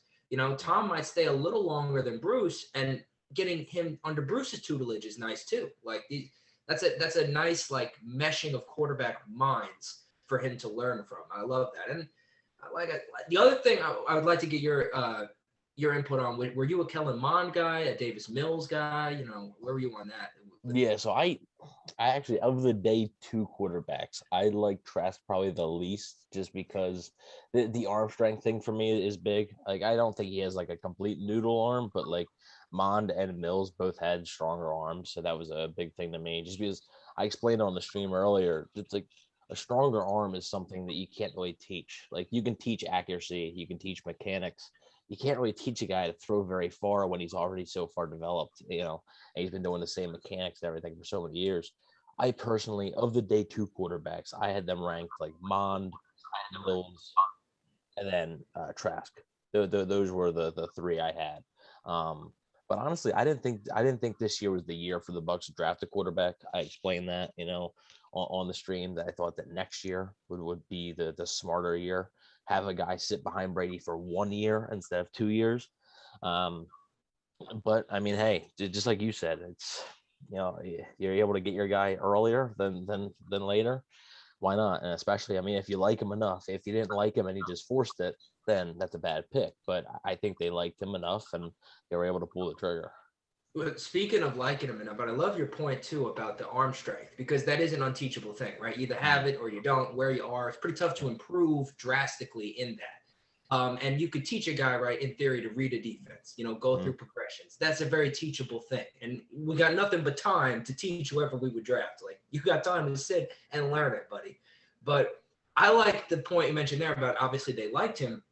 The thing that I think is great about it is we didn't get stuck with Kyle Trask. All of those guys were on the board, and the Bucs had their hand pick of the options, and they chose Kyle Trask. So they've obviously they're seeing something, and that's the guy they believe in the most. It's not like he just fell to us and he was the last guy left, so we got stuck with him, and that's just the guy we wound up with. They went out of their way almost.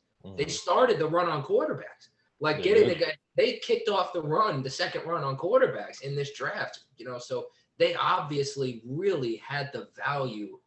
Like, they felt like he was the move. And I think for me, my biggest thing is always like Jason Light to this point, like Bruce Arians, they've earned my trust. Yeah. If they see him and they like it, they know better than me, and I'm not going to, we'll see how it goes. But until we actually see him fail, I'm not going to count on him failing. I believe that they know what they're looking for, and they found a guy that they like. So I can't be mad at it. Like, could be the quarterback of the future. It's exciting. Like, I cannot be mad at it, honestly. Yeah, and I think that's a theme that I saw, that a lot of people said, like, look, I'm just trusting Jason Light on this one, right? Like, he built a team that won a Super Bowl. just let him be, kind of, you know. Right. And Bruce Arians too. I mean, Bruce Arians didn't draft Jameis Winston. He wasn't his handpicked quarterback. Now Bruce Arians has a quarterback that he is handpicked.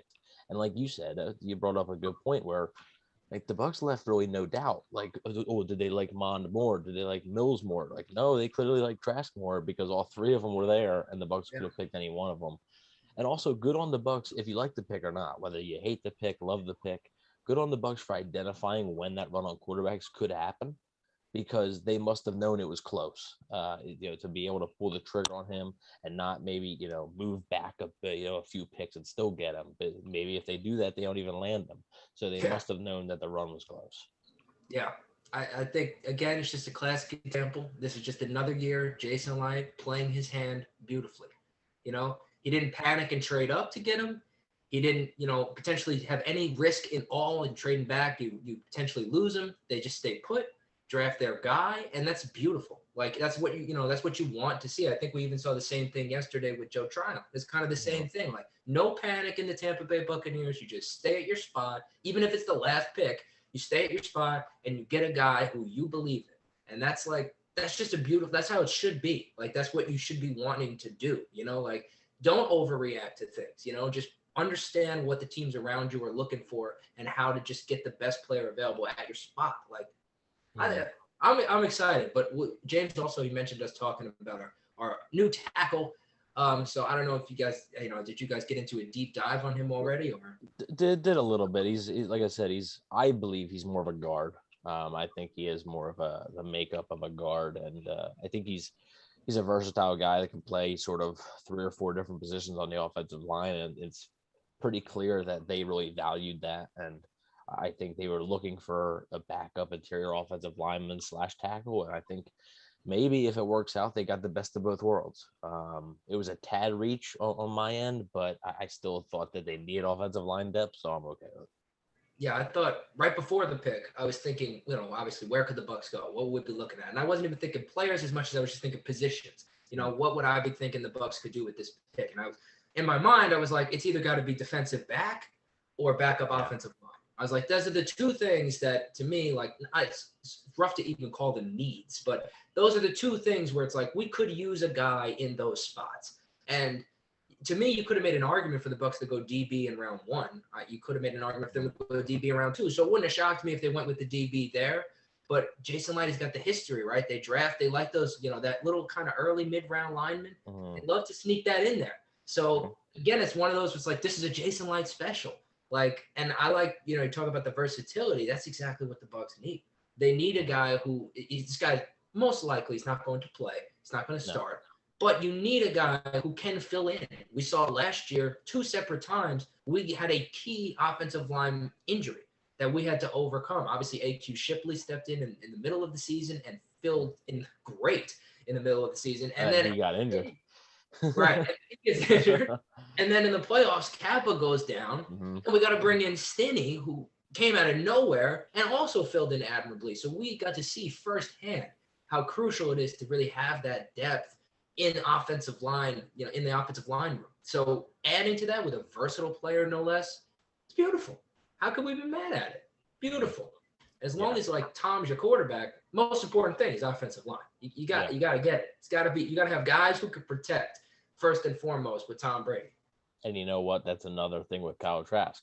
He's not going to be the guy to scramble out and avoid the rushers and stuff like that. And so I think that's a big deal. Like, you're going to need the offensive line to be able to protect him when he even does step. And if it's 2 years from now, if it's a year from now, whatever it is, you're going to need that offensive line still intact and be able to block well. You brought up the point about Stinney. I think some people are underrating Stinney. It's not like Kappa injured his arm, right? I don't think it was arm. I forget what it was, but ankle. Okay, yeah, that's right. Yeah. That was towards the end of the Washington game. That was the first playoff game. So Stinney, it's not just like Stinney had to play one game. Like, they had to play the Saints, Packers, and then Chiefs, and Stinney performed well in all of them. So I like Aaron Stinney as a depth piece, and I think now they got their piece that can really play all over the place. So. Yeah, and 100%. Stinney gets overlooked completely because not only did he have to get thrown into playoff games, blocking for the GOAT, which is a ton of pressure on a guy who's never played. Oh, I think he got in the Rams game for like 2 snaps on the last drive. But he, not only that, but he had to go against high-level competition. Those fronts, you mentioned the Saints, the Chiefs, and the Packers, those are no joke. Like, those are tough fronts to just get thrown into the mix. Like, that is a difficult thing, and he seamlessly almost stepped in. I mean, I know he wasn't flawless in his play, but you didn't notice that, oh, boy, we're missing Kappa. Like, he was able to fill the role admirably. So, yeah, I agree. A lot of people kind of sleeping on Stinney, although I think James has said to me multiple times that he wants a Stinney Kappa competition to start training camp next year. I think he has brought that point up to me before. Yeah, if I'm being honest, it could be a thing, and now you throw you throw Robert Hainsey in there. I don't know. Could be an interesting thing. I mean, again, this is the Hainsey pick. It wasn't the guy that everybody wanted. Me and Evan had talked about that earlier, but it was a need. They got a versatile offensive lineman. That's good. It's very good. So we'll also see. James, Bruce Arians said that the team would still like to re-sign Blaine Gabbert and have him compete with Ryan Griffin for the third quarterback spot. What can I say? We get Kyle Trask. We get the gift of Gabbert. Oh my God. This quarterback room is about to be the most lit thing in the world. By the way, Billy, I already know you think this. Kyle Trask, great developmental quarterback, right? Yeah, we were just talking about it before. I love the fact my biggest takeaway from it in terms of like just the beauty of it is the fact that the Bucs had their choice and they handpicked Kyle Trask. They could have went with Kellen Mond, they could have went with Mills. They were all there, and Trask was the guy they identified. So that's awesome. Like, it's nothing like just being able to get your guy. And I can't fault him. Like, you see the guy, you like the guy, go get the guy. Make him your guy. Like, plain and simple. Yeah, that's facts, man. So real quick, guys, because quite frankly, it has been 6 hours. 6 hours that you've been doing this. Yeah, which again, apparently, is nothing. But 6 hours. It's probably time to wrap up this live stream. Which, by the way, thank you to everybody who's been hanging out in this live stream for as long. Thank you, narrator, for a $2 super chat that says Victory Monday. Stinney is a dog. He nailed it. Let's Victory go. Monday. Yes, sir. Yes, sir. So, before we leave, I want both you guys to give your thoughts on what the Bucs have done already and what you want the Bucs to do tomorrow. So, Evan, we will start with you, then we'll go to Billy. Yeah. So, I mean, like I said, with the Tryon and Hainsey pick, it's versatility. I think that's the simple way to put it. It's two guys that are going to be able to play in a lot of different spots. I know that I was actually thinking about this defensive formation that I wanted to bring up on here earlier that I believe Taylor Jenkins from Pewter Report actually tweeted. And I was like, dude, that's so funny. I was just thinking this. Mm-hmm. So the Bucs like to kick JPP inside sometimes. Yeah. But the issue was they couldn't do it because they would never have the third rusher. So now you can kick JPP inside, have Vita Vea in the middle as the nose tackle, William Golston or Ndamukong Suh as the other down lineman, and then have your two outside linebackers be Joe Tryon and Shaq Barrett. So that's a fun little formation that you can do on passing downs. That's a dangerous formation. So, yeah, I mean, that's a big thing with Tryon. With Hainsey, like I say, you can just play all over the place. And then Trask, at this point, it is what it is, right? I don't want to talk about it too much now because I know I'm going to be talking about it for the entire offseason, basically. Oh, yeah. Oh, right? Yeah. So, he is what he is. And we'll see what happens. Hopefully it works out. And hopefully, hopefully it's a seamless transition from Tom Brady to Kyle Trask in 2 years. Yeah. So what do you want to end up seeing now? And then to talk about Hainsey and then what you want to see now tomorrow. Like I said, I just think Hainsey is just that developmental guy that they were looking for that can play all spots. And then he's a nasty player. He's definitely a Bucs type pick. And tomorrow, like I said, I would still like a corner because you'd like some safety depth. Maybe a wide receiver to play some special teams, maybe an upgrade over Justin Watson on special teams, and then maybe a kick returner if that wide receiver. Hopefully, that wide receiver could be that kick returner, like a Demetric Felton, and then like I said, I would still like to see maybe an interior defensive lineman late just to take a flyer on a guy. So that's basically it. I feel you. And Billy, what about you, sir? I kind of want to just agree with a lot of what you said. That was beautifully put. I would say with Joe Tryon in the first round, checks the number one need of the Bucs. My biggest thing going into it was, where is the next Carl Nassib? How do we get the next Carl Nassib? A guy who could come off the bench, and so we could kick JPP inside, because absolutely, JPP is versatile. We saw even in the Super Bowl a lot, JPP kind of kicked inside and put Vita Bay outside. Crazy stuff. So he's a versatile player, and we had, we don't, with Anthony Nelson, we don't have the ability to take advantage of that versatility. And now we can really maximize that versatility, bringing in Tryon. So love that with Trask. I just like, it's exciting to get the potential future of the franchise. It's undeniably exciting. Like, you can't, I'm smiling just thinking about it. Like, it's just exciting to get the potential guy. This guy could be our quarterback in a decade. So that's awesome. Like, I love that. Backup offensive line, I think, was a need for the Bucs. So to get a guy who's kind of a jack of all trades, versatile offensive lineman, that's fantastic. Going forward in the draft, again, you hit the nail on the head. DB depth, corner safety. I want to see a guy who's got some DB, like maybe just a versatile DB who could do a little bit of everything would be nice, if not two. And then the other thing I would say, it could be one of those DBs, but a kick returner, like you said. That is one of the major things going forward.